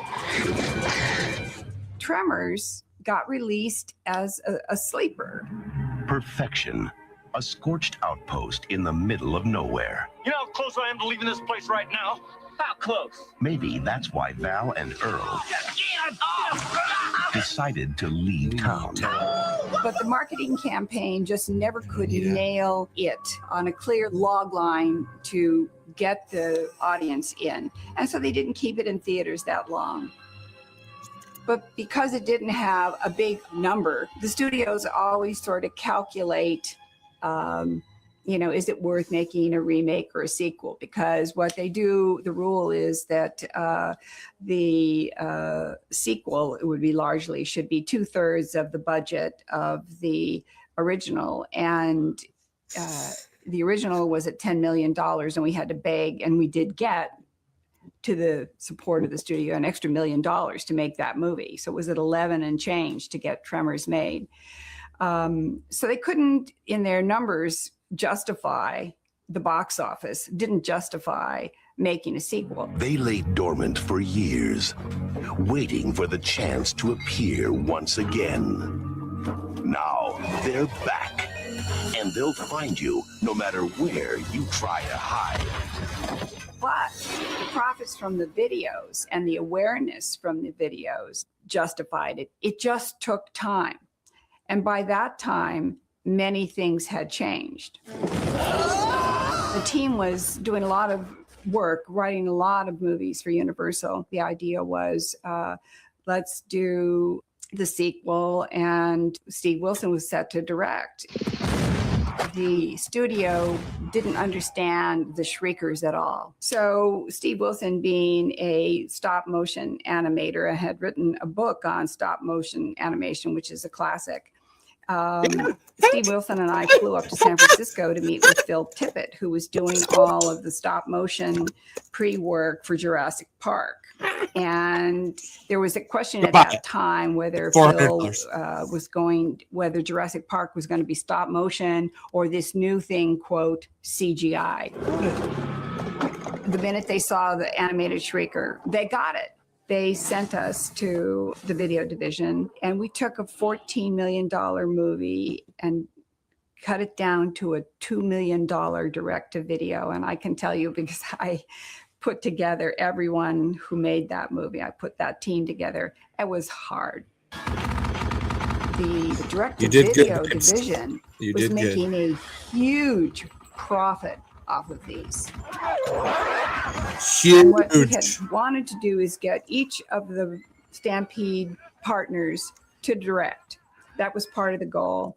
And to say something individual with each one of these men, even though Brent and Steve did not get the budgets to fully show their talents in 2 and 3 that Ron had with the original movie. What we really wanted to do was to hopefully show the studio that they had a cash cow and that they would let us come out of this platform, but they were actually making significant money in it, and that was their calculus. And after 4, we didn't feel like we had the budgets. We didn't feel we could say anything more. We didn't want to mind this. We didn't want the characters or the movies to become caricatures of themselves. We didn't want to, I mean, you can do gun gags forever and ass blaster gags forever. Good girl. You know, the guys are more talented than that. And it certainly wasn't worth their time or their money to be doing that with their career. And so it was time to say goodbye. I think there's a really polite way of original putting it. Concept of Tremors, of Steve Wilson sitting on the rock and thinking, what if I can't get off this rock, is a metaphor for many things. It's a metaphor actually for somewhat what we're living now today, and where we can't get out of our houses. You know, it's all these unknowns, and I think it's which Val and Earl were in a hurry to get out of, and yet they were all rugged individualists. They chose that town. They chose that town for a reason. They were happy there. It speaks to a time when things were simpler, when people felt they had their own power in a certain way. The Western spirit, I think all of these things are in that movie. I think it's real Americana.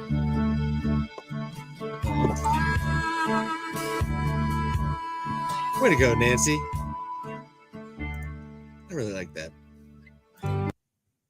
Special thanks, Nancy Roberts. Just look at that. Look at that and enjoy all that woman has done for Tremors, folks. That was, we watched it early. We watched the other one earlier. I like that. That one had a bit there at the end about just like the future of Tremors. That one, like, because it's so true. You don't want to like ruin yourself. You try to upgrade, be a little better all the time. Like, it's boring to do the same thing over and over. I'm drawing a comic because that feels like the fun thing I want to do. Like, that's where I'm at. Like, have I done it on the show before? No, we're starting it right now. You're gonna watch this. Y'all are gonna be like, the fuck is this? Like, when you see this, like, I got ideas. This is, again, if you would like to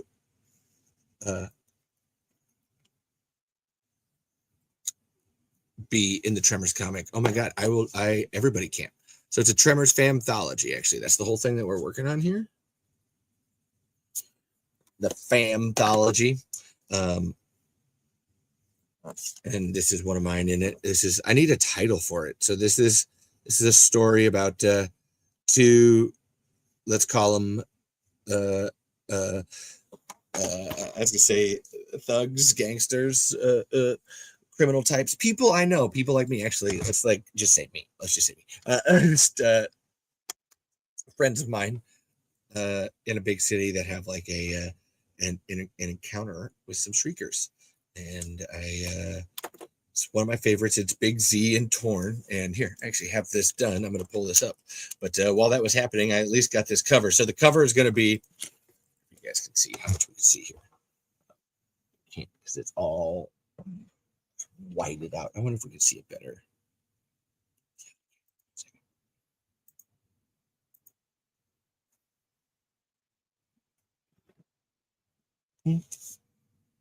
Kind of. Actually, hold on. Let me see if I can see it.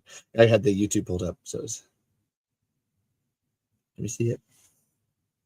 Nope. All right, I'm gonna take a picture of it and pull it up, and then you post it. And you'll see here. Oh, because it's good. So it's gonna be the Chicago skyline, and it's gonna be on 2 pages. So it's actually it's gonna continue into the next page here. But first, we need a.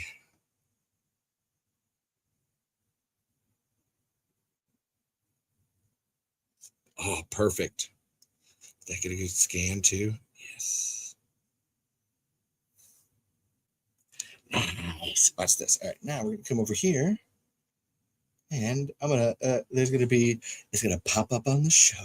It's gonna be like, how is that possible? And I'm gonna be like the magic of the internet.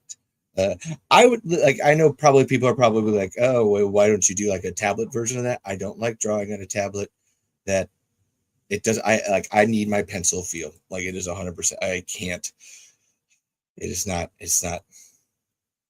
It just does not compute. Cool. That's just me talking. Wow, I can hear my own voice.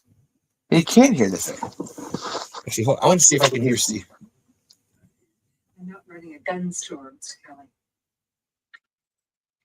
Well, you take this there big old 45-7. Ira, pick yourself out something that feels right in your hand. Prop master Bill Davis and his weapons specialist AJ Firewalker brought us a whole rack of new guns for this movie. Different guns from the ones we're used to seeing in Tremors. All very accurate to the period.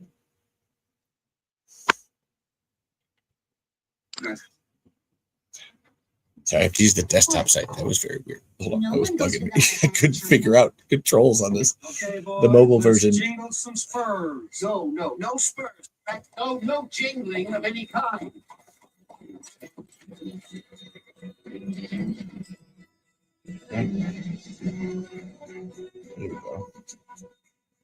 Check This it little out. canyon is right down below the town of Calico. If you ever go to Calico Ghost Town, you can walk out by the little schoolhouse, look down into this canyon. Some old real mining equipment up there in the top of the frame. All kinds of mines all around Calico. Boom. Yes. Kind of see it. Sort of.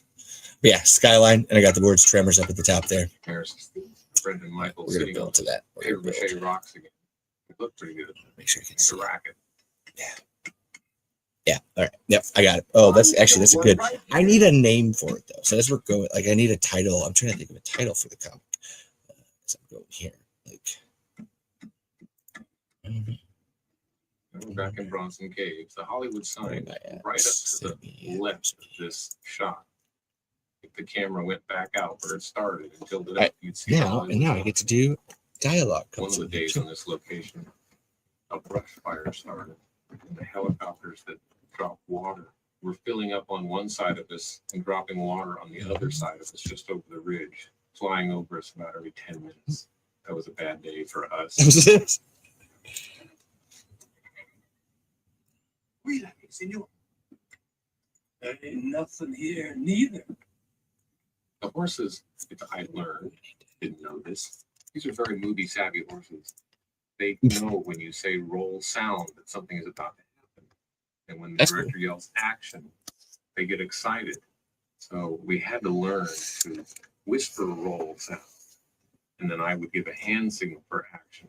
So the horses didn't get all worked up and start running around. They were very good horses. I almost want to title it Big Trouble in Little China.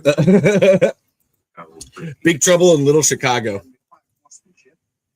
I will engage a tutor. And not fancy book learning. This evil growth don't make you mad. Worth it. That olive was worth it.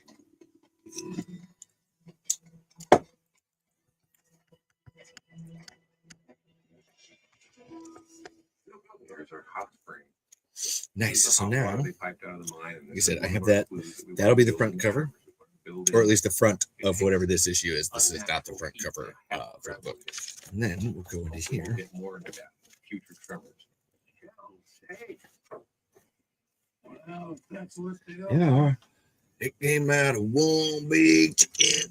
Then they came out of one big chicken. Maybe you two is crazy. I've been thinking. This is where we piped the hot spring from the mine. Hmm. The water cut through the What we have to explain is why the AVs, the third form that Graboids take, why they lay their eggs where they do. How do they know it's going to get warm? This tells us how many there are. I also, like Steve, I've been waiting. Where's that answer? I killed one already.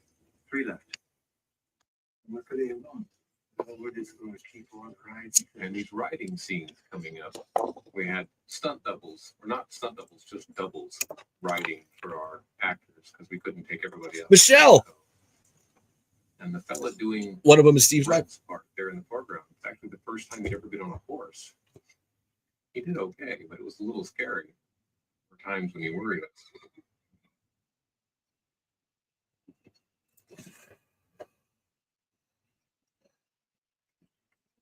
That's a part of one of it. These scaly things were on their backs. We put this scene in here because we wanted to imply that the mini graboids mold off part of their shell on their back. I don't know how evident that will be. Those plates back to the mini. It works. Who is that? That's old Fred. It's old Fred. At least that's his wagon. I felt really bad cutting up this old wagon. I kept thinking there was some way to do it without breaking it. But he said it was on its last wheels anyway. So we broke it. Wow. All right. Next. Oh, I needed a skyline. That's why I was looking at my phone. Now that is one catawampusly charred up. As I keep saying, these things are not to be trifled with. Fred? Ooh, here we go. Yeah, I like that. I like that. Yeah. Okay. A number of things had to work together to make this next shot work. Here we go. For the fans of Tremors 1, remember the famous old Fred hat. That's why we put this in here. We have a wind machine just off camera, a wire holding the pin down, and then the zoom of the camera. Everything had to work together. We must have shot this 10 or 15 times. Very unusual for me to do 10 or 15 takes on anything. All the timing had to work just right to reveal poor old Fred's head. And this was one of the great ideas. I needed to connect the buildings so that way, like the page, like there's physical connection. We should have made it longer. No more rocks. We should say something. I didn't even know, man. Take off Her hat. Michael added this little moment. He does Shakespeare. I call him Old Fred. He rode over it. He had a bad breath. But you know, I don't want to say that. Right. Feel no more the heat of the sun. Nor the grievous winter's rages. Now thy worldly task hath done. I'm not gone and ta'en thy wages. Sibling. Well, scene 3. Let's kick it. Hey, I ain't wanting to be no Billy Drago. As we have done every night. 30 miles back there. That's our country. I gotta eat olives for this. These impressions. Down to the moving station. Here again, maintaining the peace, gently pushing things along without ever being too pushy.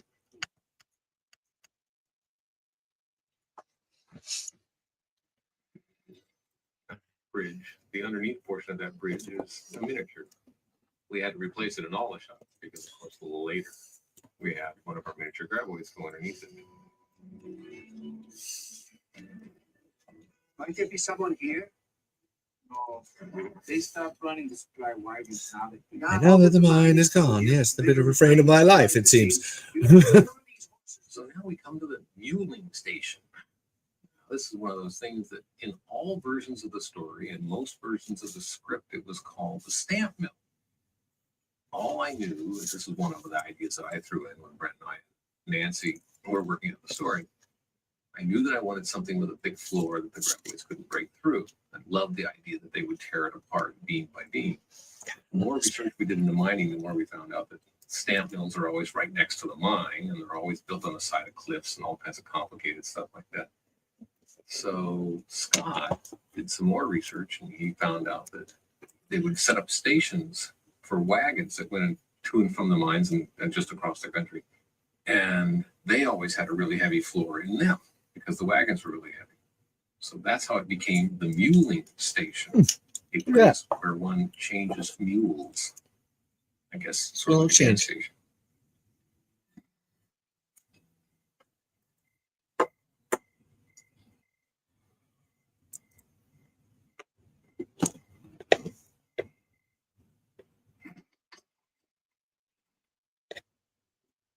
Hope you all heard the crickets go away there. Crickets always know when graboids are around. We just figured that out in this movie. Also would fence, so it's not to hurt our horse. All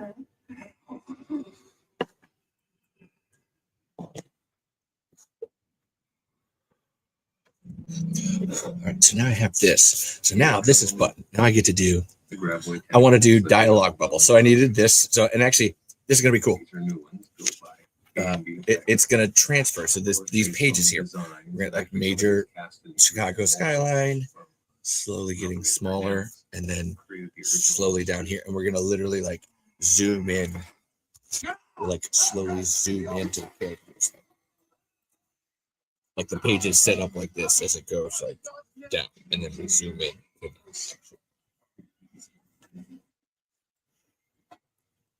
There goes Lon's hat again. But I need that. No, was that there? No. No. Something new. Let's see an idea.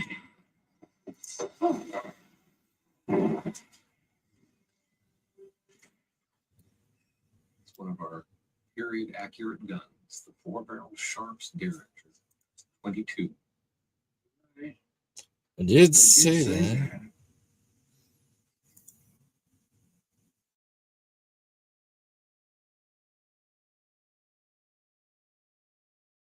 We actually put this smell because some fans had emailed us that they missed the fact that the I do. graboid smell. Sort of in 2 and 3, we kind of let that go. So we made sure to I missed it. Remind everyone that the graboid smell. Actually, he's telling the story because that's how Juan puts together that these are in fact the same creatures. We can't go on foot. So now I need, okay, so But it's yes, for sure. like, It means we have to stand up. I wonder if I can print this. If I can print this, that would be fucking awesome.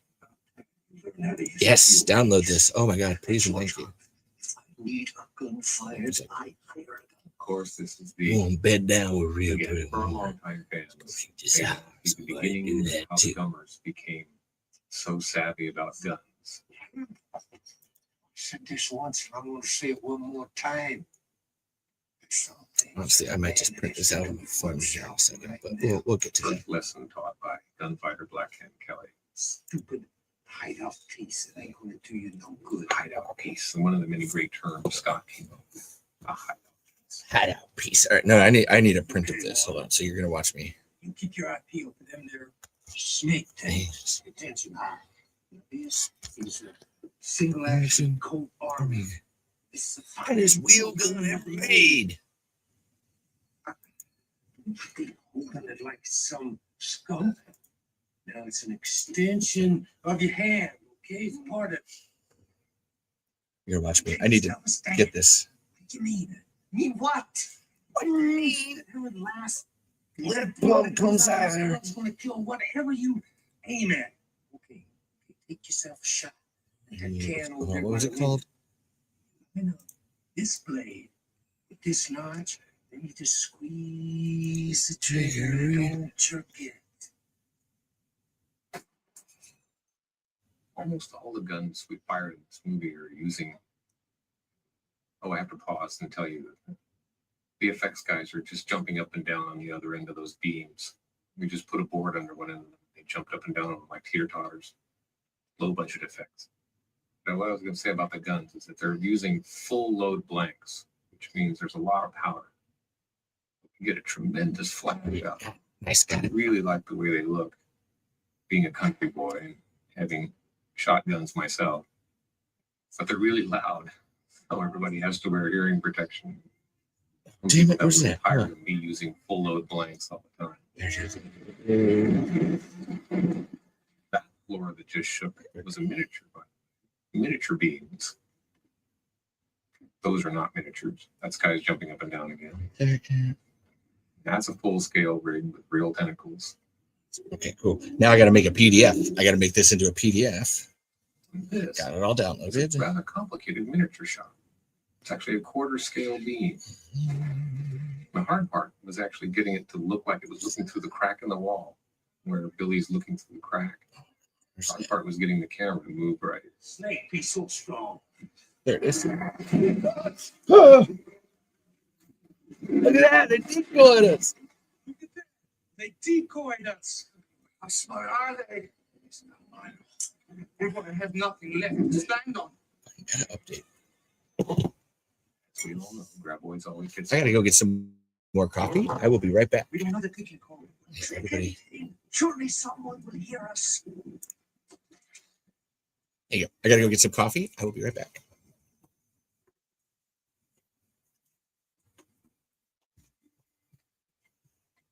Now, any of you who know Morse code, see if you can figure out what Juan sent right here. This has been going on. Anyway, I guess I won't keep you in suspense since probably most of you don't know Morse code, and certainly I don't. But Brent got the idea on the set that he would send the word Tremors as the first thing he sends. And he called a friend who I guess went online, found out what Tremors would be in Morse code, and that's what he sent. That's funny. Now, unfortunately, none of us knew Morse code. It's just clicking away and not really sending anything, which is good because, of course, Juan doesn't know Morse code and isn't supposed to be sending anything. I love Sam in this scene. Little techno geek figuring out where the message comes from. This is from the muling station. It must be Mr. Connor. He's doing that. When did Jacoba and John said that they'd be back? 1-2 days. Nice. Very nice. Where are Dakota and Young anyway? Why on earth did they leave? But we decided it was cold. I'm turning the script I'm writing into a PDF so I can print it out over here. Tap so loudly. Here, of course, was our big gag. That is a full-scale Graboid smashing through a full-scale floor. Look at that, folks. Look at how hard they worked on that. We supported Brent with the safety. Oh, here, I'll go look here. But he's very athletic, and he did most of this himself. Now, those are miniature tentacles which have been put into the mouth of a full-scale Graboid. It's a technique that our effects supervisor Linda Drake worked out in concert with Kevin Kuche at Him and I production. Yeah, Kevin. Really well. It's a different way of using computers. In other words, we didn't create CG elements. We shot miniature elements and blended them together with the full-scale elements. So that's something we used the computer for, was the blending together. No CG, baby. What the hell are we up against? Here's poor Blackhand. He is now up against a 30-foot monster. And as often as in Tremors movies, he's got the wrong gun. Oh my god, I'm just trying to make fucking PDF. Once again, we're explaining the history of the Gummer family, how they came to be so obsessed with being prepared. Make you afraid. Wagons. So shoot them. That's what you You've got to know your mayhem. be toting some 8-4 firing solid shot. Some damn pump gun. Not these weapons. I got All right, hold on. Once I print this, I'm gonna go look at it, Zach. Give me a second. All right. We're gonna hold our fire till they come after us, and then we're gonna go toe to toe, point blank, full bore, throw all the way at him. Maybe we'll get a lucky Hit. Sweet, awesome. Let that go. Now I'm gonna go look.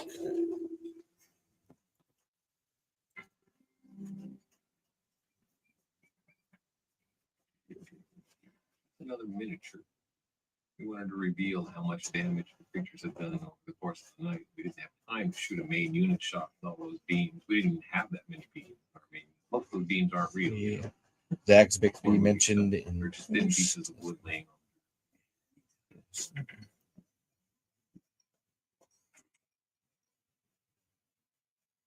You ready? This might be it. Here, I got it. Pull it. Hold on. We were trying something here.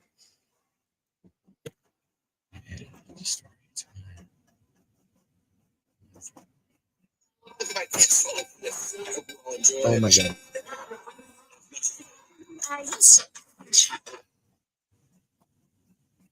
I love you so much. That was amazing. Oh my god. Dax Bixby, you magnificent son of a bitch.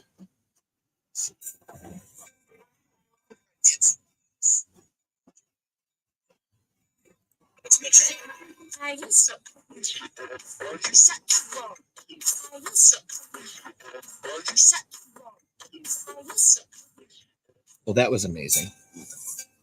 Oh my god.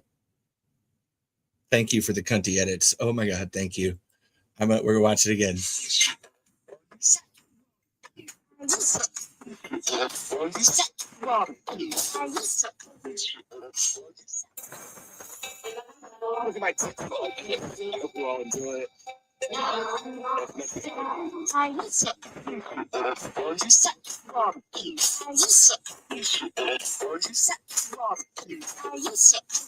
Oh my god, that was amazing in so many ways. We're gonna okay. We watch. It's fine. We don't need to watch it anymore.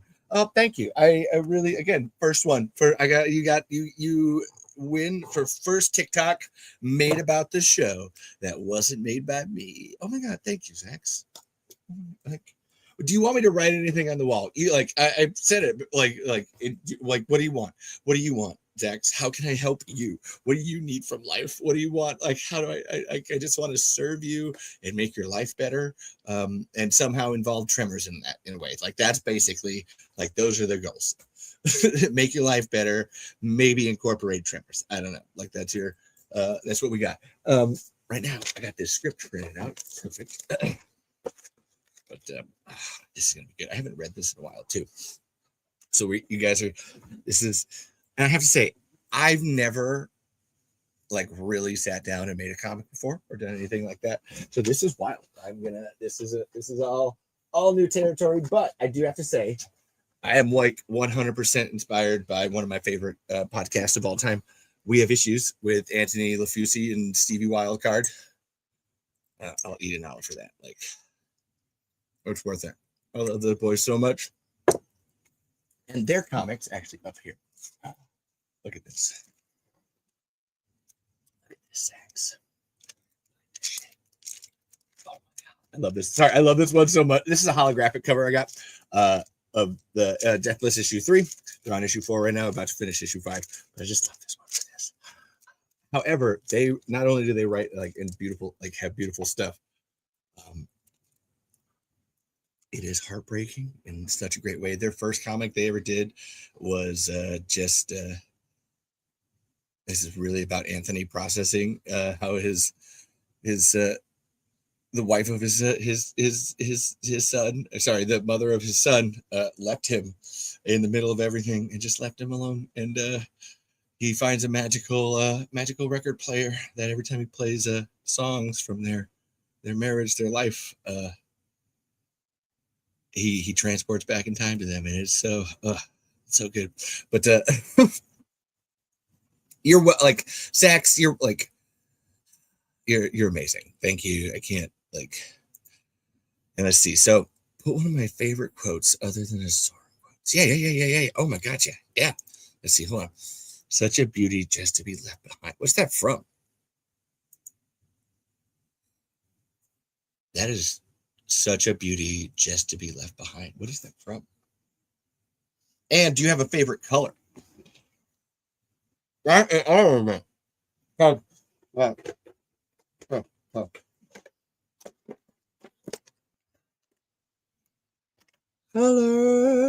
Do you want a color? What's the song? Oh my god. We can't listen to it, but I would listen to it on this show, and you can watch me react to it.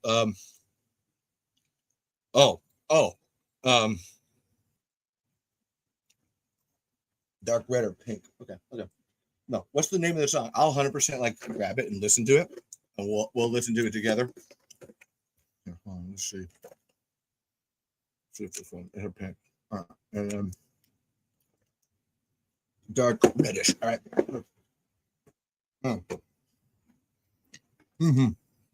Oh, I have food in my mouth. I don't know. I don't know.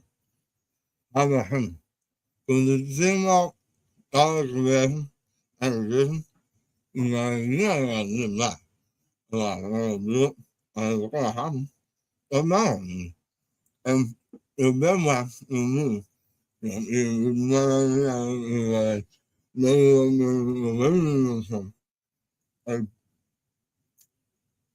slumber in there. And once you do that, that is like, the key to life, universe, and everything. And so I hope you took that in.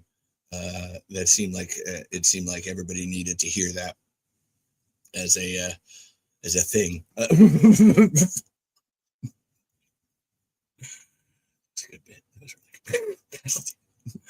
Find your way to Braden Wirtz. I think it's only on YouTube. So I need to get another set of headphones. Actually, I'm going to get another set of headphones.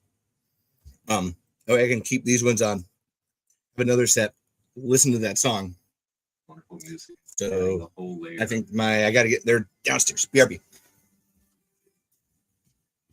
One thing I particularly like about this score, hear that harmonica right there? It's doing the main theme just for a moment, harkening back to the main theme. And again, we were doing sort of classical Western stuff. This is Calico. We actually were lucky in a way. Calico had a disaster a few years ago. Yes, we're lucky, Steve, that Calico. Oh, we're back. We're back to this. We've gone full circle. We listened to this earlier. But that's fine. Let it play. Hold on. That was perfect for the town that Hiram goes to when he goes to Carson City, because it would be new in 1898. Well, there's multiple. So we had multiple songs in my head now. Because it was a new Western town. A lot of the existing standing sets are quite old. I can't and can hear everything. Hear the gods. It's an old song, a tale of love from long ago. Long time since I heard it go. Sure. You remember the tale I told you once about the gods. Yeah, which fucking one? I got actually. Oh, perfect. We found a place to use it. Braden Wirtz. This is the very first day of shooting. We didn't expect it to be raining, but we tried to work it into the plot. Again, for everybody, Braden Wirtz. What we're looking for.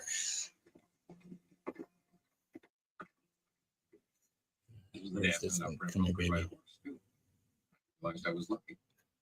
They got put up for body parts. I don't know when. Oh, rest in peace. Got more stickers. Maybe they don't find it. Me and Lydia are such a wonderful couple. Let's see. There it is. Perfect. Right there. And copy. To have a real Chang family. We've always had one Chang or another. Go here. Paste. Back to Victor Wong. And go. Victor Wong was actually the one. All right, here we go. All right. It is allowed. Yes. The original owner of the store was going to be Vietnamese, but when we hired Victor, skip. All right, here we go. Chinese. And okay, so for everybody, here. For everybody wondering, it's Brayson Works. Find your way. Original performance. Yeah, it has 456 views. Like that's. Go check it out, y'all. We're gonna listen to it. With Steve in the background. Y'all enjoy this. This is going to be super weird. I love it. There's a device that the set decorators had found. Or sorry, set decorators did a wonderful job. All this great stuff like that telegraph in our scenes, but I didn't necessarily know what it was. Michael pointed out that stamp that the clerk uses at the end of the scene. I'm going to go write that on the ceiling now while this is happening. They use to stamp railroad. Such a beauty just to be left behind. Bracing words. I benefited from the fact that my result was trained knowledge. One ticket. See how real that was? Your ticket?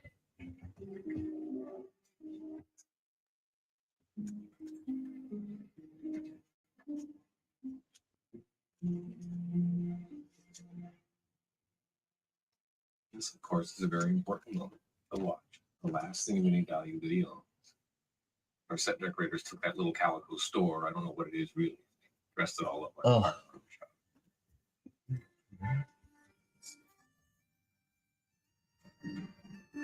Oh, here we go. Here we go. Yes. I'm trying to put it in some place that you know, like it's there. So, like when you watch this show, you know it's like right there.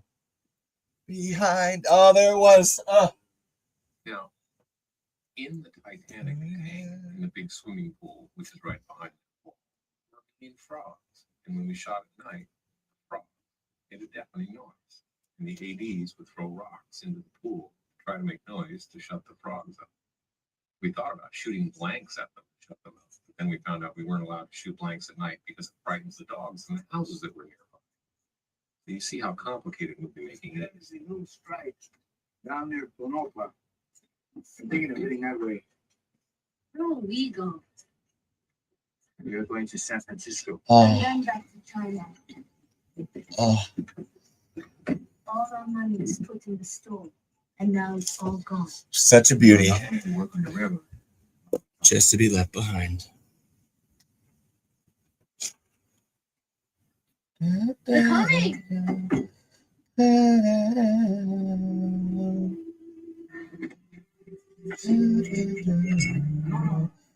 Wait. They will come from the north. Lydia was always very attentive to Sam. She often would have me reblock scenes because she would say, I'd stay near my son. This was happening. A scary person was coming in. I would be near my son. She was always right. I would rearrange the scene so that that could happen. Now I got to write Zach's Bixby somewhere. Right? Coming here now.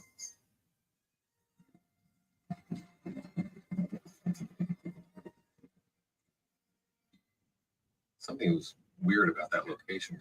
The only road that was good to run the wagon really fast was actually right along the side of the cliff.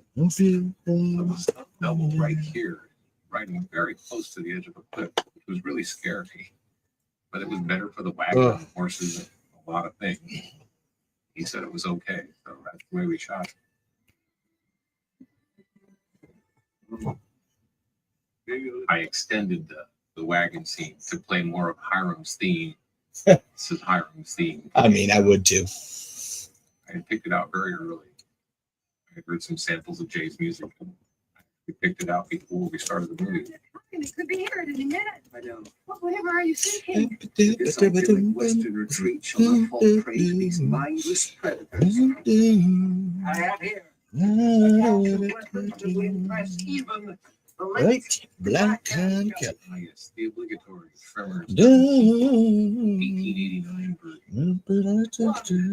Remington 45 120 rolling block. Thank you, Zach Bixby, for coming here from Carson City. You got an arsenal.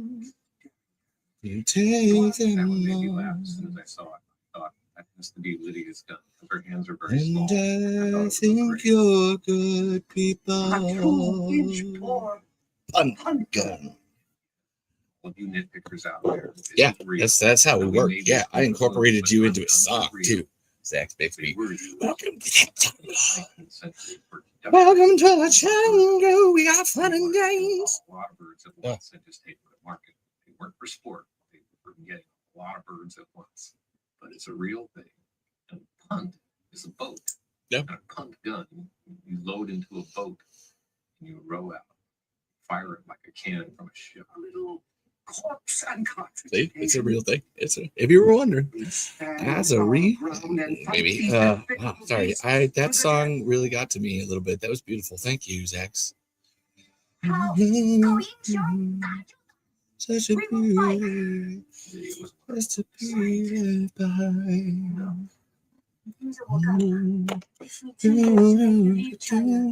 I see, like, my TikTok basically consists of me doing stuff while singing.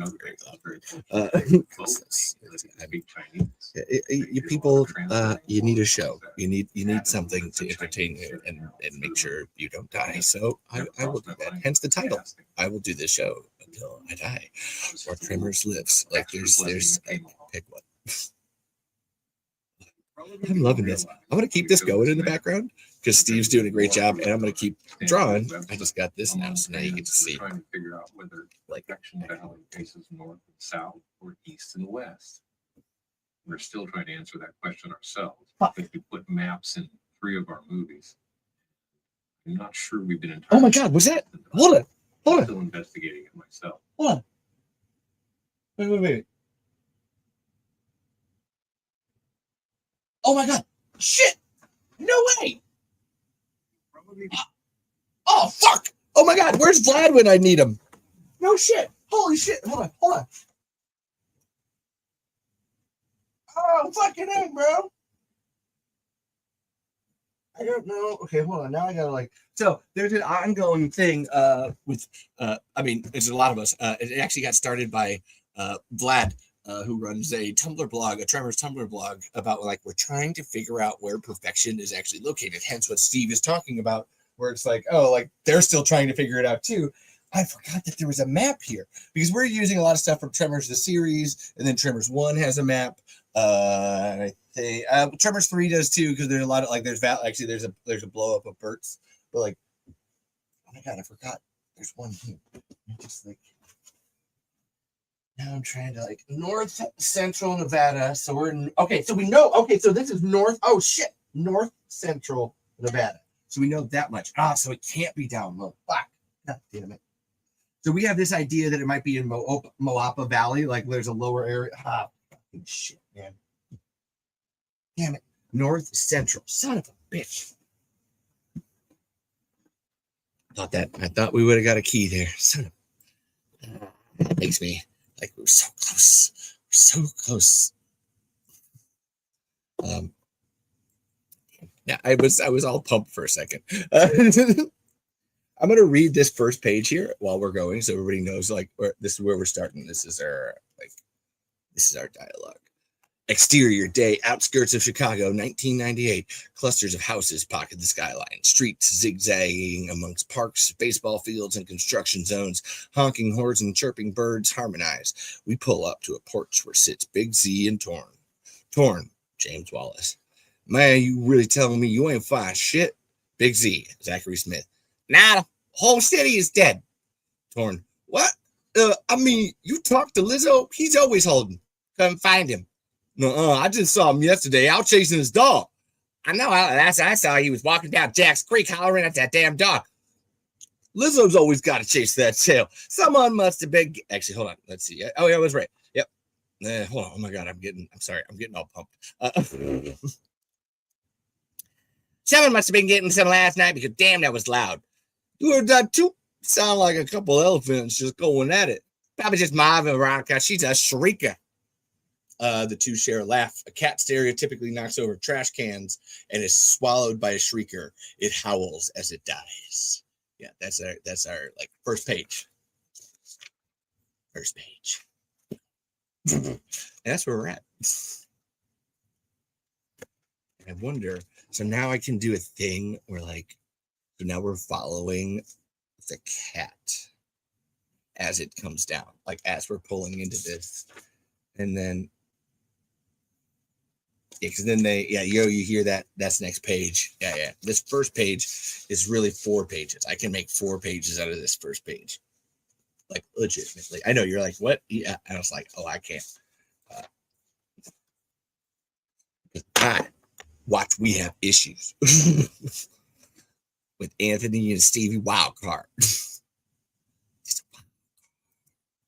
Wild card, baby. Riding that night because I sleep all day. I do not condone Kid Rock, by the way. Realize when we showed this map that there was a war brewing on Stampede website among fans who were trying to figure out whether Perfection Valley faces north and south or east and west. We're still trying to answer that question ourselves because we put maps in 3 of our movies. I'm not sure we've been entirely consistent about it. You have I'm still investigating it myself. So the war rages on which way the valley faces. We would make noise on something like this, and then when they come up, Western. yes, an ambush. We will lead them into our very blood muzzles. We will make rejection our last bastion, our last line of defense. All right, Elmo. Oh, we were the losers. At the Alamo. Speak for yourself, Gringo. I'll eat an olive for that. That was worth it. Oh, I'm running out of olives. It's interesting trying to come up with an early warning system because in our modern day Tremors, of course, we've got electronic sighting equipment to warn us that Graboids are coming. So it took us a while to come up with this solution. How do we know they come? We cannot see them. That is a concern. When the ground shakes, we know they are here. Oh, wait, that's on the wrong frequency. I'm glad I did that. There we go. Done is a muzzle loader, meaning loaded from the front. Okay, I got 1, 2, 3, 4, 5, 6, 7, 8, 9, 10. So there's 10. So I can get away. 1, 2, 3, 4, 5. So I do 1, 1, 1, 2, The horses? 3. I mean, it's the fight. Can't have them making unnecessary noise. Might spoil our trap. And we're not going to lose, Julio. Yeah. Or is it 6? Or 6? Actually, 6 maybe. Hold on. It'd be fun to see how each of them 3, works. 4, Shot the classic 6. getting ready for battle sequence. I'm very envious of Ming. He got to drive the steam tractor. Well, I have to be honest, I got to drive it a little bit myself. God damn it, Steve. They also needed an 1889 version of the device that attracts Graboids. 2 and 3, of course, little remote control cars, but we figured the dinner bell would be appropriate. Yeah, like, because I have 10 dialogues here, so I need like at least 10 dialogue words. How to separate it over 3 pages.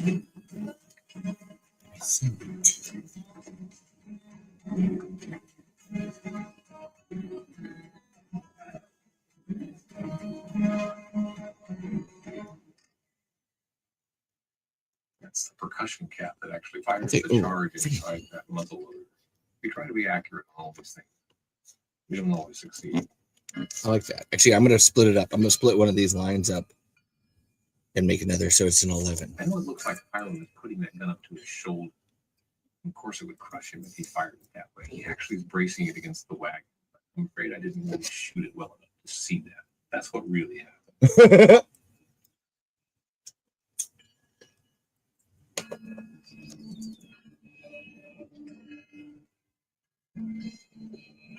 There's one thing we love to do in Tremors is have plans not go right. I mean, it's like the staple of movie making. Set up a plan. It doesn't really work the way the characters thought it would. We try to do that as much as we can. You make a lot of noise and Graboid doesn't come. See you later, Zax. I'll be here. I'm here all night, baby. Like all night. All night. All night. Maybe we should try again tomorrow. John was right. Perhaps they bypassed us for Carson City. I don't know. To the south end of the valley is a wall. A wall. I think I can get through it. There gotta be somewhere.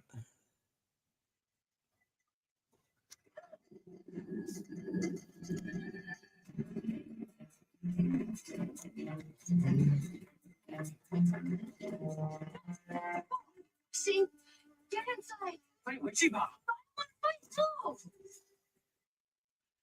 completing our character loop between Fuyan and Hiram. Hiram has gone all the way from being nasty to being protective. 谢谢你。 Oh, I like that.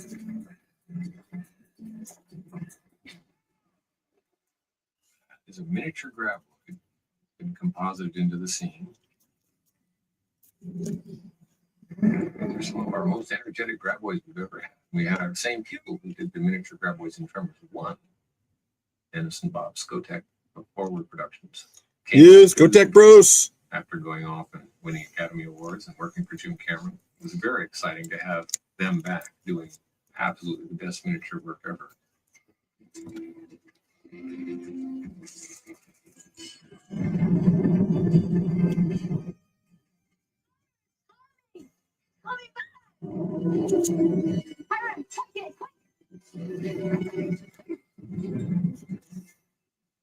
Another miniature shot.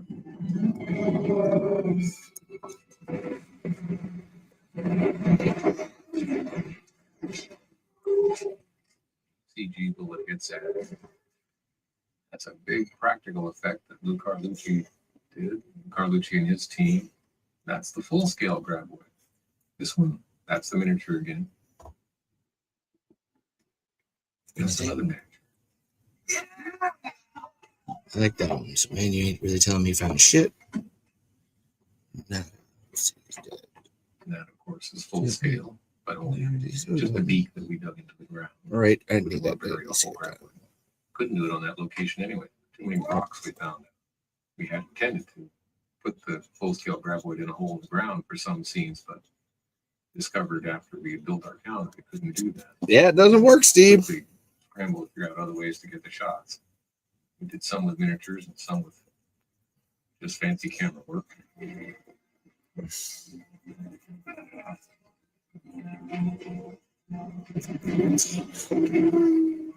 really smart Graboid.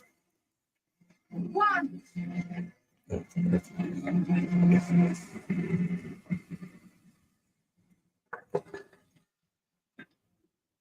Did he do that on purpose? Look out. Some ideas have been around for a long time in Tremors, and for various reasons, but The fumble. been able to do them. A long time ago, we got the idea of someone being on a pole, having a Graboid eat the pole. For various reasons, it didn't wind up in Tremors 1, 2, or 3, but it finally wound up in the pole. Yeah.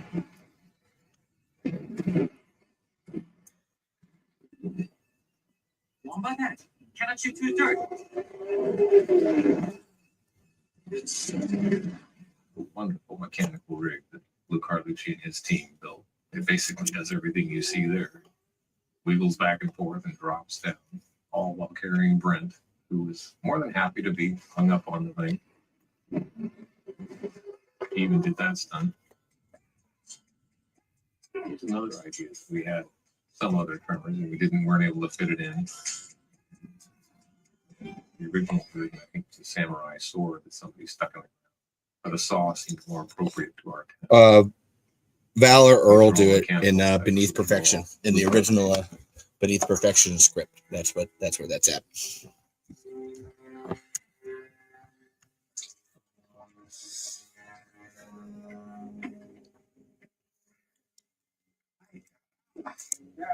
Disculpa, gracias. Astonishingly clever, my man. It's your gun. You didn't know? I really got married.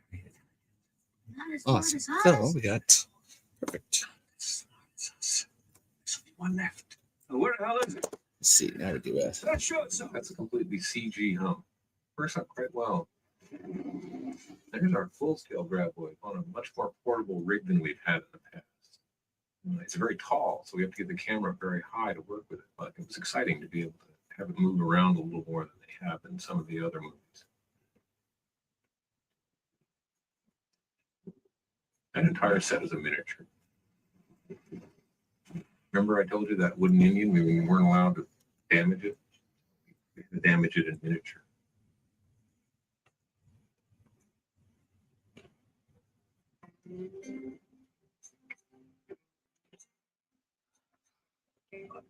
You do a Tremors movie, you're bound to get dirty. The crew gets dirty, the actors get dirty. You eat a lot of dust on Tremors movies. What the? Is it leaving? No. It's circling. Listening.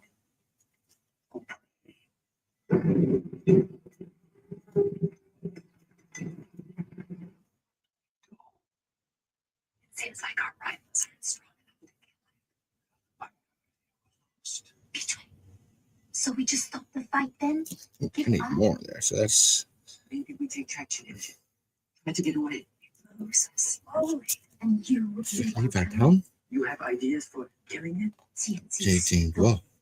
A man must learn to sail in all winds. Let's do what we can. We're quite What we have. for a Chinese expression that means do what you can with what you got. And that's the first time a member of the Gummer family hears that expression. At least the first time in 1889. Later, somehow. Sure. We make big firecrackers. I know how.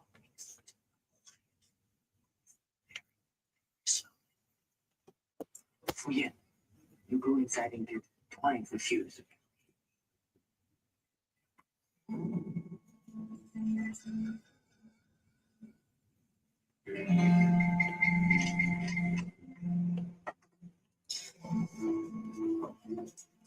What are you doing? The powder for the fuse must be very fine.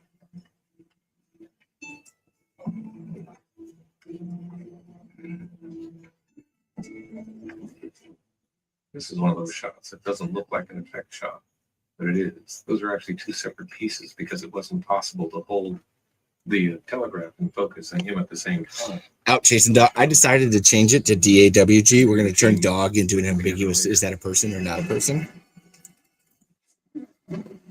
It's in here, so we're just gonna capitalize it. It took almost a day to rig cables inside the store.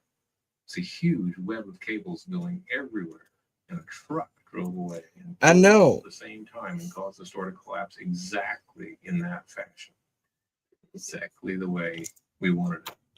It looks completely random, and in fact, it's doing exactly what we wanted it to do. Yeah, check this out. Second page done. Why doesn't he come for us? What a noise! I don't know. They keep running out. Coming up here is another idea that was actually written into Tremors 1. In Tremors 1, we wanted a Graboid to be under a tent racing around, whereas actually it was a piece of a building. So we did a little homage to it right there. The sequence was going to be longer, but I didn't have time to shoot a lot of it.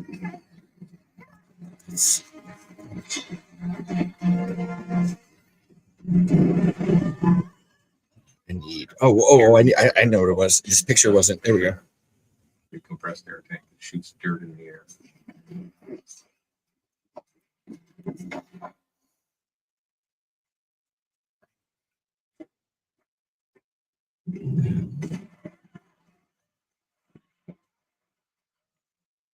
Stunt by Tamara. Let's see. Yeah, we can go here. Watch this. Stream Graboid. Shot later, composited later. I don't have time to finish that. Yeah.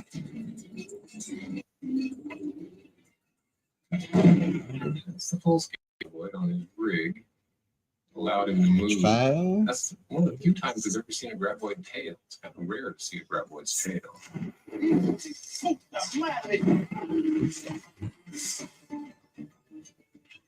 When we found out we were going to be able to actually have a steam traction engine, we changed the end of the movie. So you got my dialogue balloons coming down. It's kind of like, but like I'm trying to be easy on the pencil while I'm doing it right now. But it's the whole movie built up with firing. But yeah, have them like coming down as it comes down into the sky, the cityscape here. Nice, very nice. Oh, I should have the other one actually to flip through these. I as we're going here, and I pull up the next one. I want to see. Hold on. No, has it been here? Interesting. But yeah, I like that. So now I get to move down to the next page, and it's getting smaller. Well, technically, like the houses are getting smaller, so cool.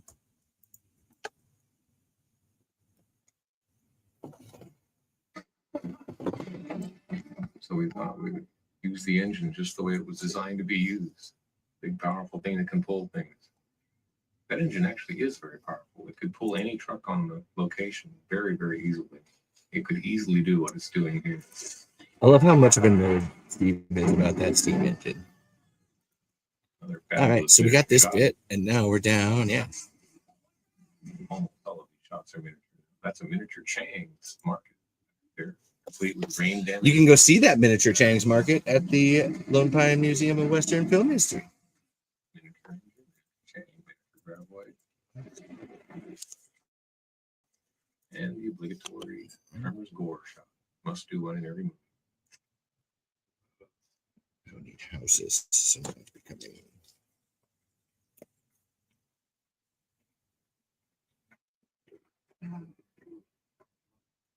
Now Michael's walking. He's really covered with line.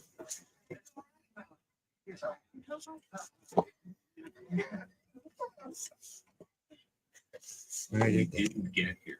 Again, I always like to continue from the previous page. Sam picking up Juan's new hat. We weren't able to shoot that. So, kind of don't know how we ended up with that hat. Well, he did. Somewhere it fell off. And somebody picked it up.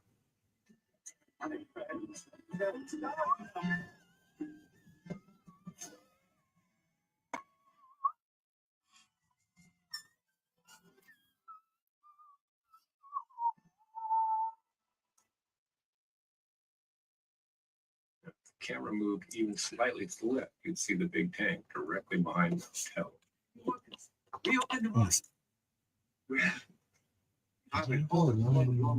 Me. You couldn't cheat you like that. It's yours, Hiram. It's your. We couldn't cheat you that way. And here, of course, we're trying to explain if Graboid showed up in 1889, how come nobody knew about it in 1989? Nancy Roberts came up with this explanation. So anyways, we have a area growing, people moving and settling there.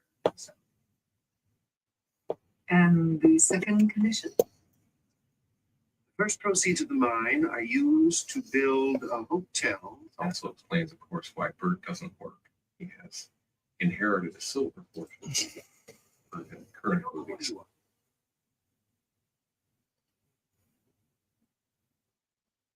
The new statue. One that looks like And to commission a statue for Tico. Does everyone agree to this?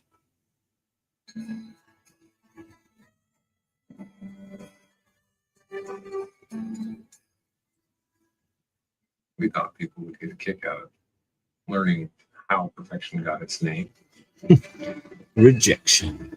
While we were shooting, fans were really confused. They were wondering if there were two towns, one called Rejection and another one called Perfection, because somehow they were seeing still the tower with both names. I know. I'm confused by that. But that's like 2004 internet. What the fuck was anybody seeing? Fearfully outclassed. It's good you've decided to stay. I shall personally supervise the mine. I mean, as soon as I learn how it all works. And I've selected an excellent location for my home. On high ground, readily defended. It will even have a basement. An awful lot of room for one person. Ideally, it won't be for just one. Did you catch that? It's going to have a basement. Oh. I really am hopeless. Bad practice. The other thing I'm always writing into movies, hoping to get to use them as Gatling guns. I lucked out twice on this movie. I got a steam traction engine and a Gatling gun. That's a real Colt Gatling gun built in the 1800s. So well made, it still worked perfectly well. Now we get see. Now we got to like transition into different kinds of buildings. Which is. Of course, I had to test fire it before we used it.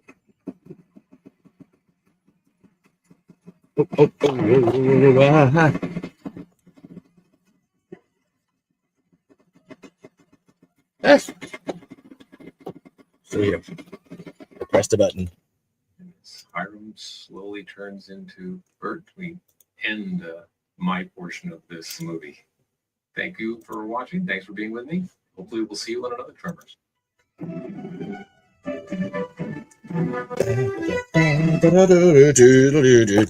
Robbie Sherman, he's here to do the things and stuff. What will the Robbie do? I don't know what the Robbie will do. I'm gonna bring him up now while I am also doing this shit. I don't know where I can see Robbie. It's not there. Who are people? Stuff is happening. Wait, is there? Click it. I swear I'm doing. What's up, Robbie? Hello. How's it going? All What are right. you up to? I am drawing a comic actually tonight. A comic. Yeah, that's where we're at. We're doing a Tremors comic, and Oh. Oh hell yeah! I'm actually so this is page 3. Okay. Fun. And I've got a bunch of old scripts. That's what. Oh. That's what this is. That's what these bits are. So I have all these old scripts that I have written or whatever, and it's just gonna go through them and just turn them into comics because that's easy enough to do. So yeah, that's where I'm at. Okay. I thought maybe you were making the next Pogo. The next Pogo? Yeah. Are you a fan of Pogo? Walt Kelly's Pogo? Sorry, what? You don't know what Pogo is? You're just kind of saying syllables to me at this point. I'm not sure. No. To answer your question, no, I don't know what Pogo is. You're just like, hey man, do you know Pogo? You fucking don't Pogo? What are you? Oh wow, this fucker doesn't Pogo. Come on. I'm being lightly facetious because Pogo is kind of out of the public memory at this point. Pogo was a very influential comic book by comic strip by Walt Kelly, and it was about these little critters that lived in a swamp. It's very southern coded. They have a particular type of language and slang they use that was very influential on a lot of comics artists. And there's an animated special they made that Chuck Jones did. The creator isn't fond of it, but it's something you could find. It's interesting, at least. There's also a claymation, short they made of Pogo somewhere in something. I don't remember what, but I'm gonna trust the judgment of you on that one. Yes, totally. They definitely have that for sure. I know they do. I remember seeing it in some maybe it might have been a part of a special where they animated a bunch of popular King Syndicate cartoons because Hagar the Horrible has a little short as part of that, as well as as well as High and Lois. Let's see, there's what else is part of that? I think there's a Garfield short that's a part of that as well. But I do recommend Pogo. It is more than just a cute animal comic. It has a very rich political subtext to it, and Pogo has one of the deepest criticisms of McCarthyism that happened in the time that McCarthyism was happening. Oh wow. Yeah, so Pogo is a big 20th century comic strip that I highly recommend people look into if they find that historically interesting. Shit, everybody go check out Pogo. Do you know the graphic novel Bone? No idea. Oh, okay. Well, that's awesome. Well, it's influenced by Pogo, and Bone is a story you should definitely check out because it's like a very high-ended fantasy with cartoony designs. You would probably like it a lot. Yeah, that's where. Now I needed to finish my word bubble down here, but I wanted to pull up what Pogo looks like for it. I have not, like, if you're gonna tell me about Pogo, I gotta like. Oh, okay. what is Pogo? What are we actually looking at here? Okay. Pogo. I'm really glad I get to educate you on this. This is interesting. I have to stay. Yeah, I love education. Yeah, there it is. Comic strip. Yeah. Pull it up. Yeah, I have never heard of this. Huh. Yeah, I don't think there's anything keeping it alive because it didn't become something like Peanuts where there's always like cartoons and merchandise. Like there's a lot less Pogo merchandise than other comic strips. I love the different font that's happening here. This is baller. Like, Yeah. I love this. Yeah, it has a lot of depth. The creator was a Walt Disney artist at some points, so there's a lot of skill in it.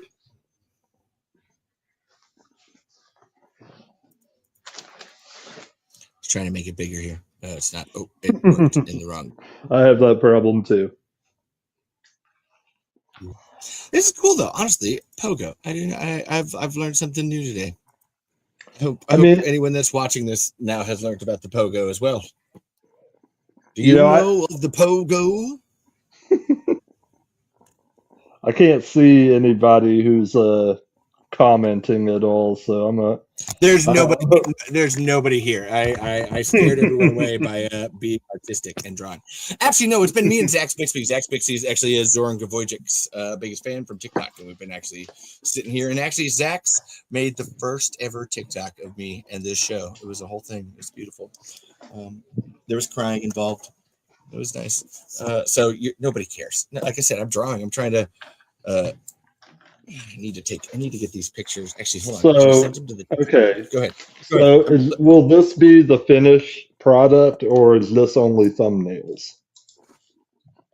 What? What I put you're in the drawing. Discord? Oh no! Oh my God, no! This is like I'm running through rough sketch. Like that's why it looks like it's not. No. Oh dear God, no! Dear God, no! Like this is not. It's hard to tell, but it's no. That's why it's a light pencil too. I'm using the real light pencil for the first round. It's first draft. I got to erase it, and the tablet draw. I can't draw on tablet. I need to feel it. I gotta have the feel. So it's this, and then we'll build. Like actually, here, this is where I needed to. I was gonna put these in. Go ahead.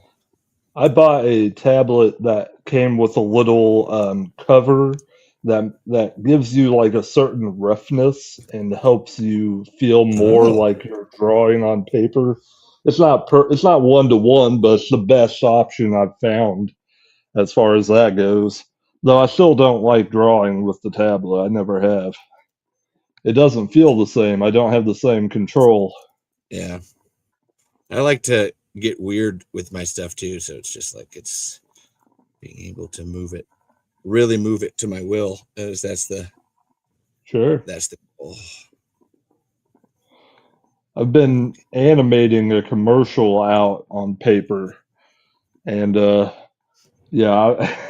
that's been a process that has required a lot of revision because I'm doing pencils and then I'm sending the completed pencils over to my inker. So before I send them anything, you got to get it done first.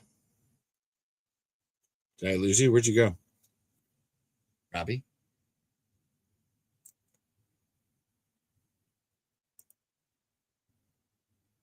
I unmuted. Wait. Oh, your mic got disconnected, Robbie. If you can hear me, your mic disconnected right in the middle of that sentence. And my next question was going to be, what's the commercial for? Lizzo always got to chase that tail. No, it says like, cause I can't unmute it from my end. It says, I want to make sure. Yeah. Cause it said, yeah, no, there is no connection. And I'm going to here, let's pull Robbie out and then bring Robbie back.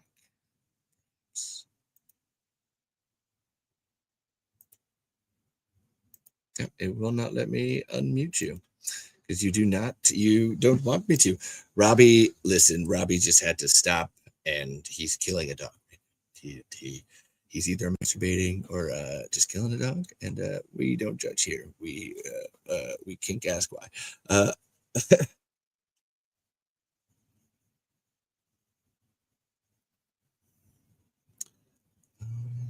Chase tail. Someone.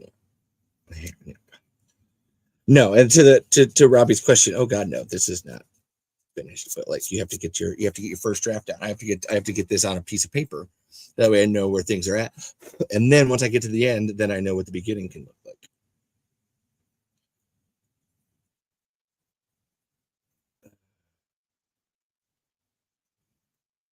Someone must have been getting some last night. Sound like elephants trunking. I don't know why I put trunking. I like it. Oh wait, damn it. Hold on. Damn it. That's the next line. I got ahead of myself. This is why it's first draft, people.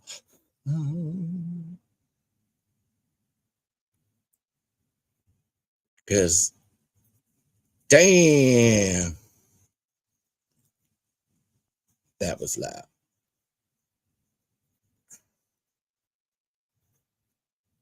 You heard that too?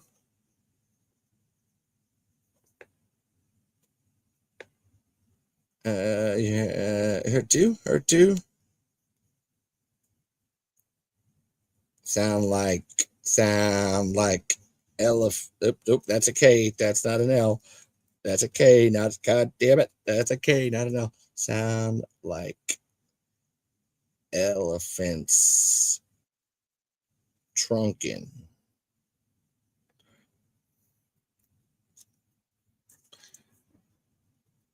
Probably Marv and Veronica. She a shrieker. Probably Marv and V. She a shriek.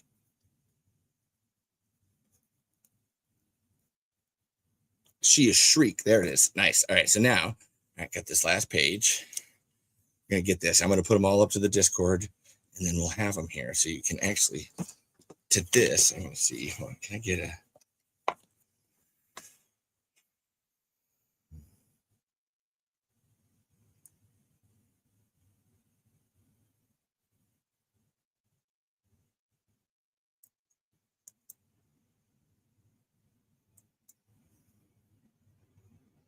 All right, there it is. Oh, I'm glad you like it, babe.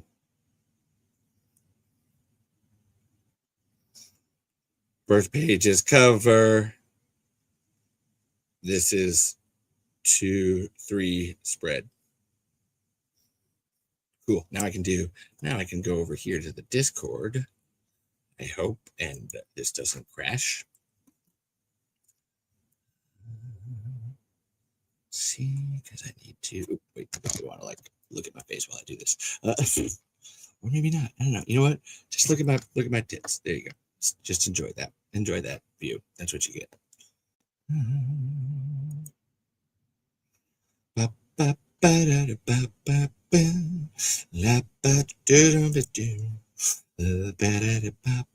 Where's the Discord link?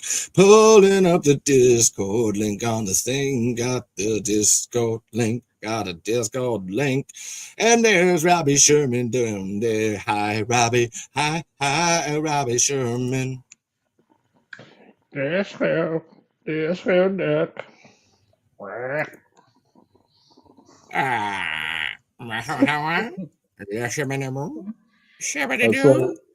I saw you got what? I saw you got the first page completed. Oh, I got the first 3 pages. That's what I was saying. Like those are the first 3 actually, and then the 2 and 3 spread. That's what I like. You asked if this is like final. It's like, oh no, this is first draft. I'm trying to speed through this. I mean, it's also like we're on it. I'm doing a show, so I kind of gotta be halfway entertaining. We've been actually. I can't entertain when I get to drawing because I'm. They talk about Milk Call like being a focused like the way he was, you couldn't interrupt him or it'd like upset him greatly. Yeah, I'm not entertaining when I draw very seriously. Like, if I was showing somebody a sketch or something, that would be one thing. But if I have to sit there and draw a finished drawing, with all my might and make it look as good as I can, then yeah, I'm not going to be fun to just watch. Well, that's why you don't have a show that can do anything like that. So that's good. You know what? Fuck you. I will have a show where I do stuff like that. And I will be mean to people when they interrupt me. I mean, to each their own. That is certainly that's a bold strategy, Cotton. Let's see if it pays off for him. I promise I will. I promise I'm lightly joking. I don't have any need to have a show where I am just mean to people all the time. There are people that have shows like that I'm just like they do. That's so. I'm not sure it's healthy. It's so tiring. It's so tiring. I'm not sure it's healthy. It's so tiring. I'm just like the one I always go back to as a YouTuber. The one that I look at a lot is Critical Drinker is a guy that I just wish would just stop. Just stop. You clearly hate everything. Just stop. I feel like I've had enough of Angry Video Game Nerd, though he doesn't. Nostalgia critic. God, that guy. Just put him in the urn. I can't take it. The CinemaSins kind of people that are like, oh, we're gonna like pick the part of shit, or we're gonna pick everything apart and not like give any care to art or people. Like fuck them. It's just like I'm so tired. Really, this is what you want to do with your time? Why is this magical character using magic? Why would they let them do that? That completely breaks the reality of our magical adventure. That's not possible, okay? Because women can't have magic because of their uteruses. Like we all know that. Like that is a thing, okay, dude? Like come on, what? That's totally suspension on the belief. I'm totally out, man. Oh fuck you. Oh, dude, sorry, I hate them so much. I don't like anime, but I love American cartoons because they look realistic. Bugs Bunny walking around on his 2 feet, he looks realistic. 100%. Wile E. Coyote, the most realistic cartoon ever made. That's real life, right? That's how real life works. Yes. I mean, people actually do like drive into painted caves all the time. Okay, just out of curiosity, how do you feel? How do you feel about Bugs Bunny in this day and age? Like how do you feel about their cross-dressing habits and so forth? What's the feel? I don't know. I feel like Bugs has something that they are exploring, or in often cases just trying to fuck with Daffy Duck. I think there's more of a like, hey, I think Bugs needs to realize that like maybe he wants to bang Daffy Duck, and that's like something that he's got to work out himself. But that's on him.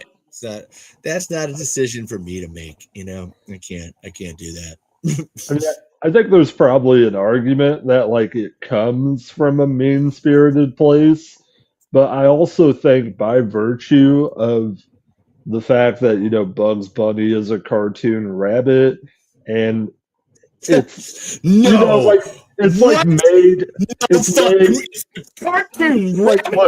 Look. Let me finish before you go crazy. Okay. I promise I have a good point. I know being I know cartoon rabbits are controversial, Yeah, but boogers. the fact that he's like a cartoon rabbit and basically they've found a way of not making that any meaner than what it would have than what it might have been in the context of its time.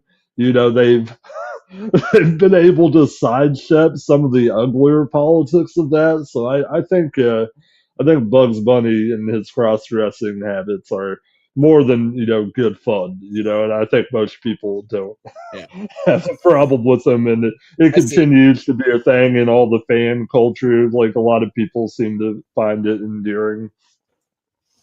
That's where until you said it, I was like, "There's a problem with it." Like, I don't like what's the. Oh, I'm not like I seeing the. don't, I don't get to talk. I don't get to talk about that aspect of the character with trans people a lot, and that's part of the Please, reason why I wanted to mention. that's where I was saying, like, you're asking that question. It's like, oh, I don't care. People talk about that. That's interesting. Like, that's not. It shouldn't be a concern because it is that character, that cartoon is doing it, and as it, in the end, as long as the joke is not at the expense of like dressing up as that. No, it's him. Like Bugs Bunny just Yeah, dresses up. Like that's all that is. Like no, that's yeah, okay, yeah. So yeah, good, okay. I was it's the thinking it punching was down like, principle. Yeah, yeah. yeah, okay.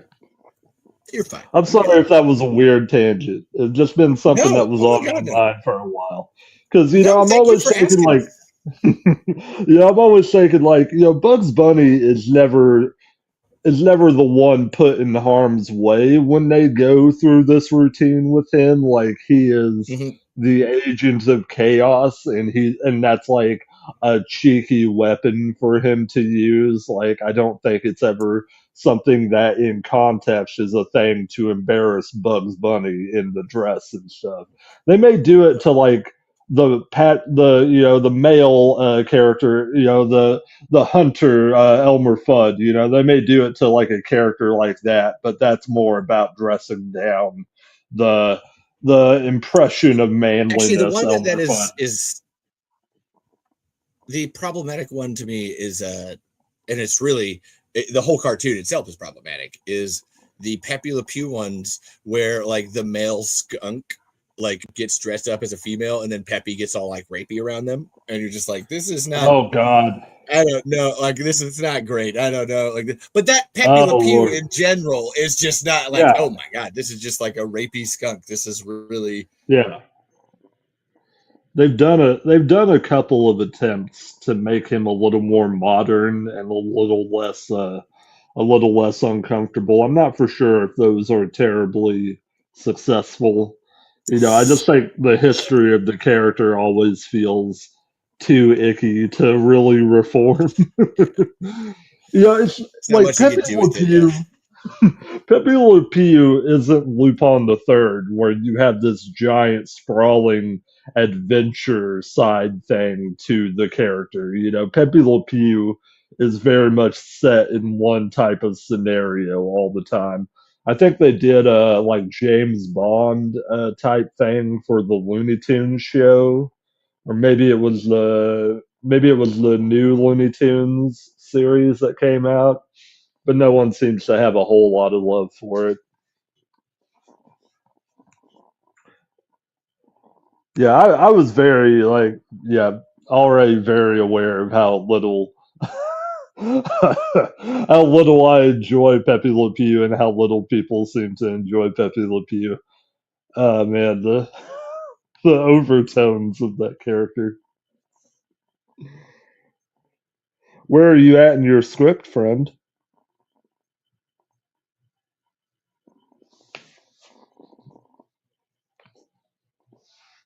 Hello?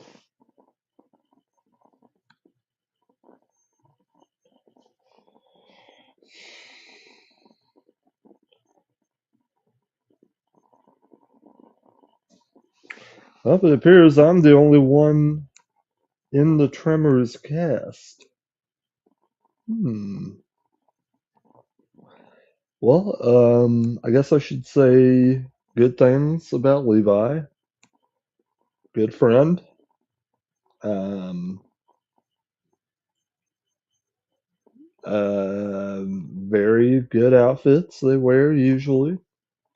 They've done an incredible amount to keep the Tremors fan base going, and that's commendable. Oh, hello, are you there, Levi? You were saying about lupines. You were somewhere on lupine the third. Lost you. That was the. Are I'm you gonna eat okay, olive friend? for technical. I'm fine. It's a technical difficulty. I'm trying to pull up the images of the comic, and if I try to use Facebook Messenger to send it to myself, it shuts down my computer. I thought I maybe could make it. No, so now I have to Yeah. send an email to myself to get the images to come over here because Discord isn't coming up. Listen, everybody send me money so my internet can be better, or give me a better computer. It's like the show's got to be better. We need more high quality. But anyway, Lupine the Third. Where were you? Oh, all I was saying is that like Pepe Le Pew doesn't have the gravity of somebody like Lupin the Third that has this big international adventure element to their character. You know, they don't have a way of redeeming that character in the same way. You know, they don't have these people that are lining up to make Pepe Le Pew a more charming character, a more modern character in any There's no way. Pepe Le Pew. There's no talking Pepe. Not that I know of, and I should hope there never is. I mean, maybe they're like, maybe we should make it happen. Like, so everybody, what are your thoughts on Pepe Le Pew? Rape master or not? Drop it in the comments. Okay, that would be interesting. I don't know if it would always be fun, but it would definitely be interesting. Oh, it would not be fun. I don't know if it would be fun. Like, yeah, let's talk about like how rapey a skunk is. This is going to be the epitome of good times. Woohoo! Yeah, like look, every time I've had to talk about an awkward thing with Lupin the Third, it has just felt like death. So I've been avoiding the harsher aspects of the Lupin series, you know, only doing stuff that doesn't have full on assault and shit like that. Smart. Yeah. It makes a and then you don't have like weird things that people take out of context when you avoid that stuff. It's important. Context is huge. We covered the Lupin special Fujiko's Lie, and there is one scene in that fucking thing that is just unforgivable. You know, I mean, it's pretty tame if you think about it within the larger anime spheres, but there's no redeeming that. It just felt terrible to talk Why? What's about. bad? Okay, I need to like. What's bad about it? I'm curious. Like, I Oh have no God! idea. You're just kind of saying syllables. I'm in. Okay, look, a grown woman takes a bath with a fuck. child. Fuck. Awful to deal with, awful to think about the implications of. They do not go as far with that as other properties in the anime spheres would, but it's still just awful, and I fucking hated it. And I hated talking about it. I'm sorry if I've tainted the Tremors cast with all this. I don't want to. No, talking Tremors has done way worse. You're fine. Oh Okay, good. I promise I try to be sensitive to people. I'm sensitive too. However, to be sensitive, you must talk about hard things. Like, so that's. Oh no, this place has gone far darker. You're fine. Okay, good. Oh yeah, no, it's gotten darker than that. Oh yeah, we talked about my grandpa beating me to go to church on this show. Yeah, that's a good one. Oh man, he'd have to beat me so hard to get me into church. Oh man, I'm sorry to hear that, friend. I mean, church, dear God. I mean, it's, yeah, literally, dear God, go fuck yourself. I hated going to church. It was so terrible. It's the worst. All right, so hold on. Now I'm gonna pivot. So this is what I was working on. So here's it's hard to tell, but this is the cover. It's the start, and it's the Chicago skyline. I need a title for it. Like, I was gonna be like Tremors Big City or something. But like, this is the start. It's the cover. However, like it's whatever. It's the skyline. That's like, But this is where I was actually particularly proud because this 2 to 3 spread, as I was doing it, I was like, oh, that's just awesome. Because I was using the dialogue to take it down from like the big Chicago skyline into what we're going to get into, which is like the suburbs of Chicago. This is like, so then like the skyline gets smaller and smaller until it gets houses, and then it's these dialogue balloons like slowly building down here. I'm pumped. It's fucking That's a smart way of thumbnailing. Just a bit, you know. That's where it's the pen, and it's light. It's hard to tell for anybody watching. You know, there's stuff there, but it's light for that reason because I know I'll need to go back and all these buildings get details, the bottoms get details, and then actually, so what'll happen too here at the bottom that I'll draw is that the bottom has this thing that's written where like a cat like gets eaten by a shrieker. So what it'll be is the cat's like running on the bottom of the page slowly across 1, 2, 3, 4 until right on the right hand corner into the next bit it gets eaten, and then we transition into actually seeing the people where they're at and stuff, and we get a new. That sounds like good storytelling, friend. I'm trying. I don't care as much about showcasing my work as Anthony and Steven do. So look, there it is. There it is. Although theirs is far better. All right, I'm fucking around. God damn, I love this. Like I was showing it Oh off man, earlier. Anthony, what a boy! Oh God, the stuff he does. Him and Steven both. Like I just like everything. Yeah. Just please and thank you. I know Anthony a little better than Steven, so I hope you know Bobby tooting your horn, Anthony. Yeah, Anthony. It happens all the time. Actually, so oh no, you don't understand. So there's one of the drinking rules, or one of the olive drinking rules on this show is every time I mention a podcast, and technically I just did because we said we have issues. Because of we have issues is actually how many times I mention it on here. Oh my god, I have all their comics. They're literally like this far away from me. Yeah. All I have to do is reach, and there's the stack of them. Oh God, look at it. Yeah. Beautiful. All of it. Oh man. Everything. Even Bloodlust, baby. I need newer comics. I have so many older comics. Like, I got Lee Newman's and Eduardo's, and I need more Zoran's comics are up there. I'll always take more. Anything hell I can yeah. show people on this show. Hell yeah. Hella. Right? Well, shit. Well, Robbie, I want you to know this. So this is my, like, you're coming into the show. You're here now. So I always like to keep the individual ones under 6 hours. So like we're coming near the end of this. However, if you want to stay, I'm going to restart it again. Okay. Like we'll talk for another 20 minutes. We got time here. I'm just more letting you know that like, no, we'll go for a little bit more here, do our sign offs and end it. And we'll end this bit. This will be part 1, and then boom, start it up again. And we got a part 2. And that's where there's other things to do. I really need to see if Steam works. If I can do Last Train Out of Wormtown on Steam. I need to see if CapCut works so we can edit a film or anything. There's a myriad of things. I could keep comic booking. I don't know. Like, we'll find out together. But what are you up to? What do you want to talk about, Robbie? Well, I kind of came on because I'm waiting on my bike to get brought back, having some tire troubles.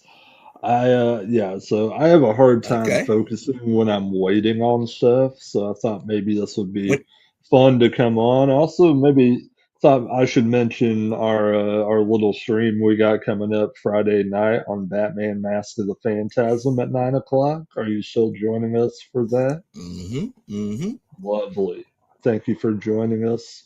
I'm looking forward to talking about Mask of the Phantasm. Not a perfect movie, but a pretty good movie. I think it has a lot of value. I haven't watched it yet. No, that's going to be my tomorrow. No. I was building it. I wanted to like have it fresh on me. Like I was going to do it like 2 or 3 times. Like just watch it like boom, boom, boom, boom, and then run right into it. Yeah, hell yeah. I got plans. Well, if it's something, especially if it's a property I don't know very well, it's like, no, I like to be able to come to it with at least a healthy dose of not being a fucking idiot. So that's how. It is a low-key origin story, if that helps you, though it doesn't, like, you could watch all of BTAS and never have to be bothered about watching Mask of the Phantasm. It's the way they made that whole series was that you could watch it piece by piece generally without having to have all that other information. I'm looking forward to seeing what you think about it, friend. I think you'll find it good. It's got a lot of good propulsive action, a lot of great acting. So good storytelling. And that's where you said, like, oh, it'll be an origin, so it's easy. It's like, oh, I don't really care. Like, good storytelling is good storytelling across the board. It'll take you where it needs to. Yeah, it's pretty decent. There's some flashbacks that kind of come in and out a little bit awkwardly, but that's easily forgivable. No worse than your standard Hollywood movie or something like that. Caitlin and I just she first watched. I rewatched the It movie, the miniseries one, the 1991. Yeah.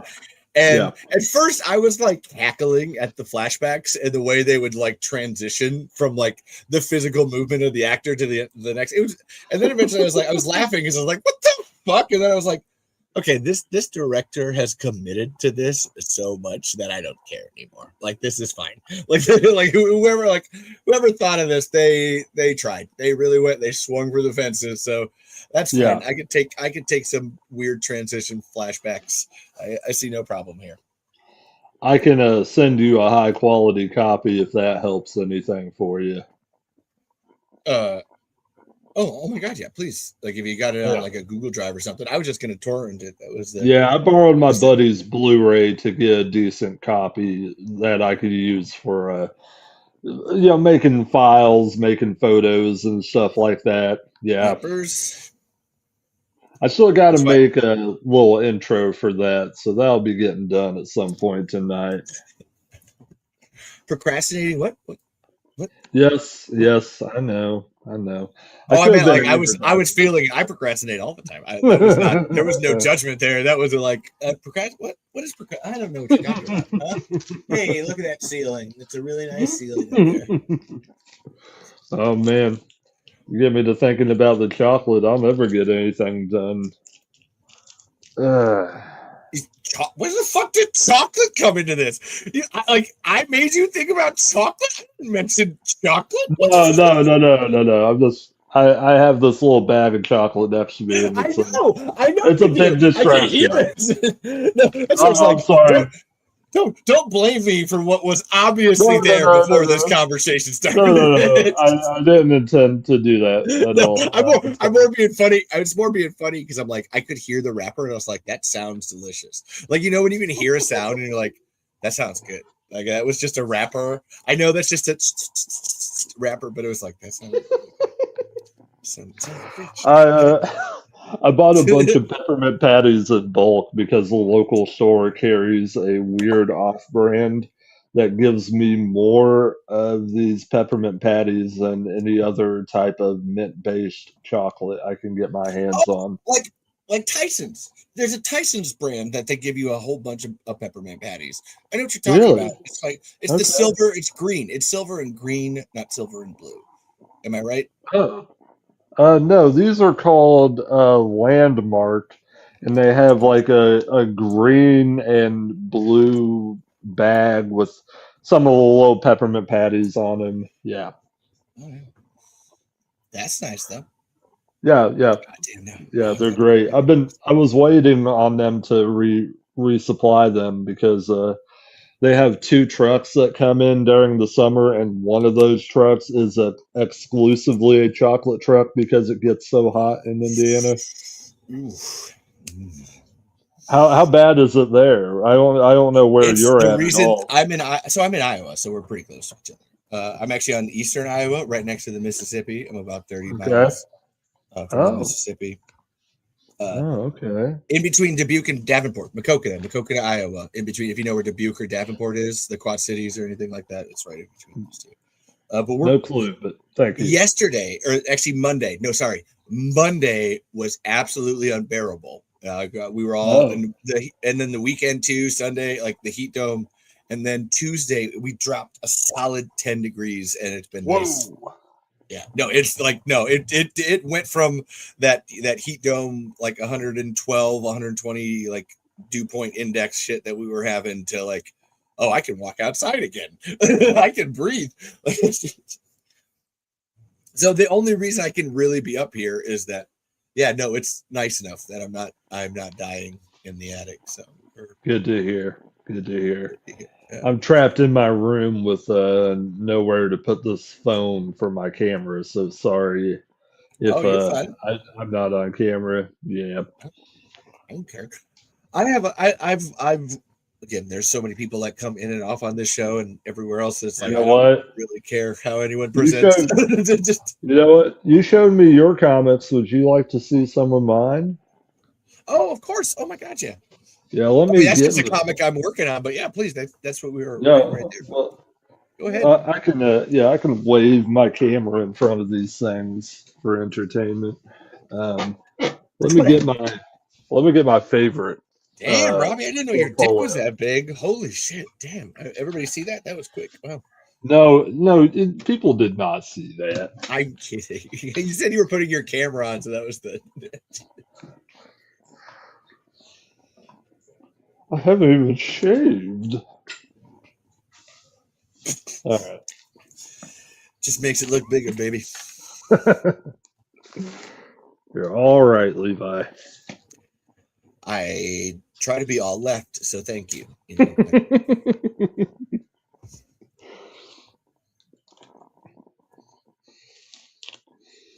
No, it's, the world's cruel enough. I try not to be cruel alongside. I will be cruel to cruel people. Oh, no, I'm a very vindictive person to people that are bad. Oh yeah. I'm a petty bitch. I will. There's no denying that. Yeah, I've had a couple instances in the last few years I've wanted to be petty about. I get it. I mean, if it's bad enough, then it's deserved. Don't don't feel too bad. I actually have a personal policy in terms of that it goes to I don't like to start fights. If you punch me in the face, I whatever happens after that is just like I don't care. And that can be verbally too. Like there's gossipy, bitchy ways to also punch people in the face. And it's like you strike the first blow. I really don't care after that point. Like that's like because I will be quiet for a long time before I say it. Like that's like I will be really quiet. Okay, so this is a Robotech Indrid War book. Whoa! It's a #1. It's pretty cool. I'm gonna make you big. I'm gonna make you full big. Okay, that might help me. Yeah, okay, that helps a lot. Sorry it's inverted, but yeah, this is a great. You're fine. You're fine. Okay, cool. It's just inverted on my screen then. Yes. Very awkward to use. Sorry, people. But anyways, what the hell? Yeah, Eternity made these books. I think it was Comic Co. that before Eternity picked it up. These are the best Robotech comics I've ever come across. I highly recommend anyone who's into Robotech get them. This is something my ex-girlfriend sent me. It's a reprint. Yeah, it's a reprint, but it's still a high quality reprint. Like it looks exactly like the book and has the advertisements from the original book in it. I got this from a friend. It's a Green Lantern Ganthet's Tale. It's a little graphic novel.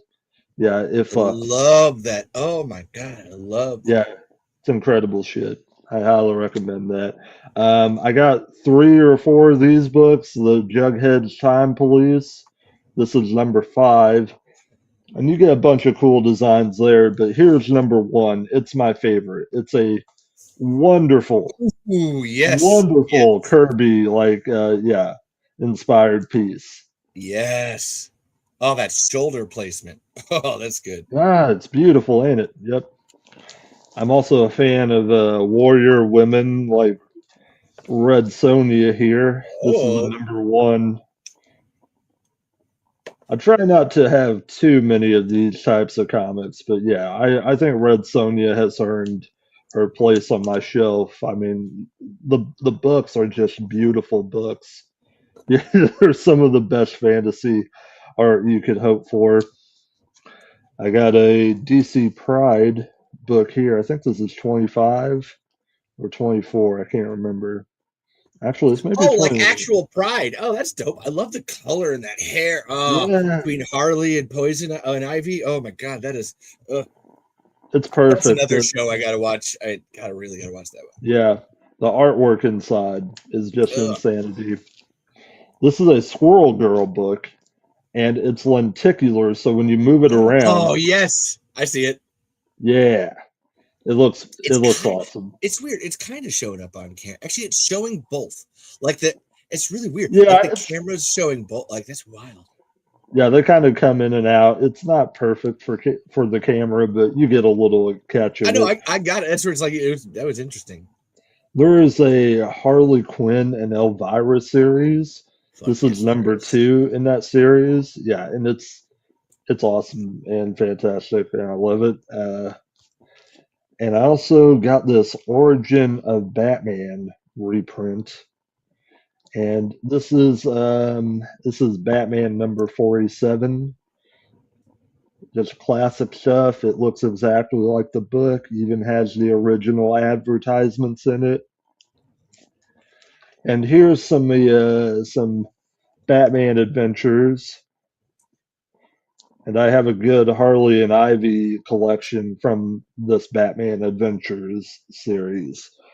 If you love Batman the animated series, this is the comic books that they spun off from that, and Yeah, that's how you got Harley Quinn. Yeah. Okay. Yeah. Yeah. it's perfection. I mean, this is one of the best Batman That's iterations Tremors. ever. Oh. Okay. Wow. Okay. Noted. What? Do what? Perfection. Perfection is the name of the town. Tremors. So that's the. Not bad. You're fine. No, it tied in. Isn't that Tremors? This is the first issue of the Orville series. Damn it. Sorry, this is inverted. It's very awkward to figure out. Yeah. All good. Anyways, it's a very nice book. The Orville looks really good. I highly recommend these books. The story for this first one isn't amazing, but it's very good either way. The Orville is a decent series if you don't mind some gross out humor. It's a lot better than I thought a Seth MacFarlane style Star Trek series would be. And the last one I have in this big book is Vampirella Deja Thoris, which is the John Carter Mars like timeline kind of thing going on. Sorry. Oh. Yeah, that's the Queen of Mars. Yeah, Princess of Mars who becomes the Queen of Mars in John Barsoom. Carter. Yeah, Barsoom. Yeah, yeah. You know it. All right, I'm done tolerating this camera. I'm done tolerating this camera. I've had enough. This camera's bullshit. Well, I'm glad you. Thank you for giving me a little opportunity to show off my comic book collection. I have to get my bike in a second, so I'm going to log Actually, off. that's where like go tell people where to find you, do all that jazz. Yeah, I'm Robbie Sherman of Conversations with Robbie Sherman.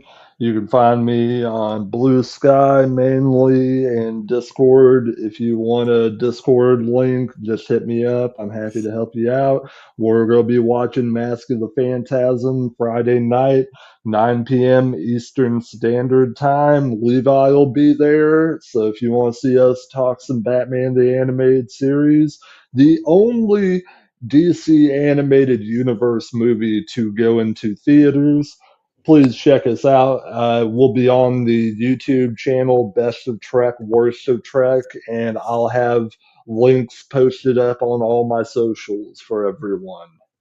Thanks for having me, Levi. We'll probably be talking a little later. Oh yeah, you know where to find me.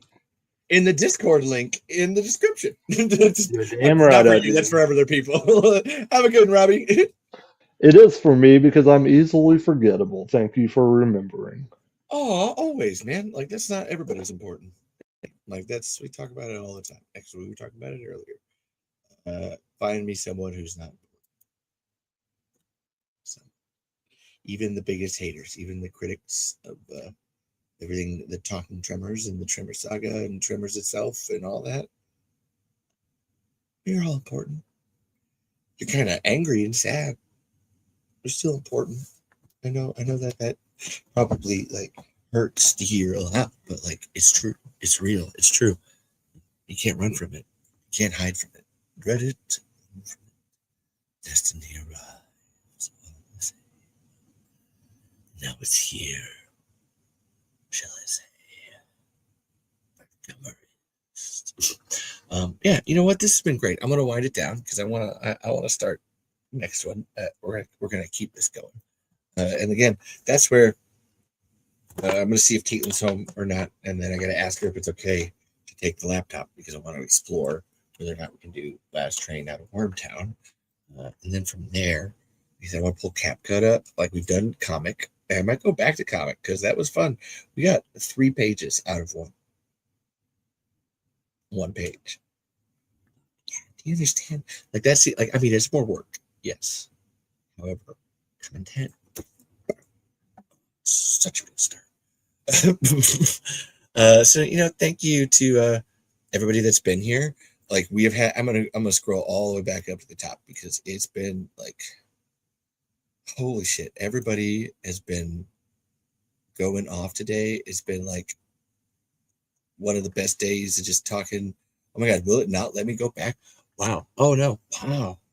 Oh my god, remember we had Burt Gummer here? We had Burt Gummer on TikTok. Got this up to 11.8 thousand likes on this TikTok. Amazing. Amazing. And like then we had Agatha here. Like then Zach's. Oh my god, Zach's. Oh my god, sorry. Jesus. Sorry. Chris was here. Michael, Zach Bixby, Agatha. Like Caitlin, oh, like the whole time, like, and Jewel, I don't even know who, like, that Jewel person was confused. What is this? This is Talking Tremors, baby. Welcome to the Carrie, beep, beep, rest in peace. Remember to go buy the rest in peace stickers, you know, go to rest in peace on Etsy, go buy the rest in peace stickers, because, you know, we need more of them. Like, please, and thank you, everybody. Like, put them all out there. Get all that shit out there. Get it out there for everybody. Right there. Get it in the stuff with the things. Actually, to that, I got to make sure I download this TikTok when it's done. And to that, I got to make sure I download this TikTok when it's done. Because, like, I got to send that to Rest in Peace. They're going to fucking love that. That's huge. And then, let's see. Like, everybody, just Sax, Agatha, Chris, Michael, Robbie, Burt Gummer, Carrie, beep, beep, rest in peace. Everybody that takes part in the show at any point in time. Thank you all for being here. Thank you all for participating. Thank you. I feel like this episode deserves a huge thank you to Nancy Roberts for having at least over an hour of her talking on it. Like, fuck yes. And Steve and Nancy Roberts and Steve S.S. Wilson get major credits. And to this point, guys, not gonna lie, I'm just gonna keep Tremors 4 commentary on. We might actually, I might have this on, and then for playing later, I have the other commentary tracks for like Beneath Perfection. I have John's and Stampede, like the Ron, Brent, and Steve's one. So we might do that one too. Actually, we might like just be playing it, in the background. Because this has been fantastic. We're creating so much Tremor. We created them like as blasters in the sky. We can't pull vault that high. Shriekers look in Bergom's nook. It's Talking Tremors. Talking Tremors. Like, damn. And it's only like, this is part 1. So if you're here Remember, do the things, the like, the comment, subscribe, hit the note. Actually, I don't care about this. Again, notification bell, so you know when the show goes live. Because this is part one. Like, I will do this show until I die or Tremors lives. Like, that's the goal. Like, that's what we got here. So if you're interested in that proposition and want to see more, come check it. Let's do a thing. Let's do a thing with some people, some stuff. Let's have a good time. You want to have a good time? But yeah, go check out Tremors. Go check out links in the description. Honestly, just click that link tree. That link tree is the best one, baby. Linktree / the Tremor Saga. Boom. Everything that you need right there at your fingertips. Everything you want about Tremors right there. Go do it. I promise. You'll love it. You'll thank me. Other than that, thank you to everybody that made Tremors. All these people, Brent and Ron and Steve and Michael and Nancy and Sarah and Brent and August and Billy and Sam and Lydia and Ming and shit, I forgot old Fred's actor's name. Shit. Thank you to everybody that's made Tremors ever. You're all, everybody I mentioned, thank you. Thank you. Thank you to my mom, my dad, my sister, Eli and Derek and Shande, Chantrell, Samaje, Shamar, Sahil, and Sion. I love you guys so much. Happy birthday to Shamar. Happy birthday to Shamar. Happy birthday, Shamar. I've had him for we've had the 3 younger boys for the last week and a half or 2 weeks almost. So that's why this show hasn't been happening. Again, if you want to help support the show, help me support my nephews, help me Tremors continue, help this journey go on. Links in the description. Please click help out. We could all use it, or watch this show, put this show on the background so we can get to that super chats level or some level of monetization for this channel, because it's hard. It's hard. I don't want to do ads. That's where it's if it gets to that, I don't want to do ads. I won't put on ads. No. I just want that super chat thing. I love that. I think that's a cool little function. Boom, send people money right there in the thing. Done. That makes it easier for everybody. Otherwise, you don't need ads. This show doesn't need ads. And as always, I have to thank my lovely, lovely wife, Caitlin Marilla Burzloff. We went to go see Hadestown yesterday. We weeped about it. There's so much weeping. So good. If you haven't seen it yet, go check out Hadestown. Go take someone you love to it and realize that real love is not looking back. It is just staying the course and just look, just keep going. Just keep going. Just keep going, baby. You don't gotta look back. Don't look back. Don't look back. Don't you dare. Doubt comes in. And just gonna keep riding, baby. That's see now I have to end the show and I just want to be once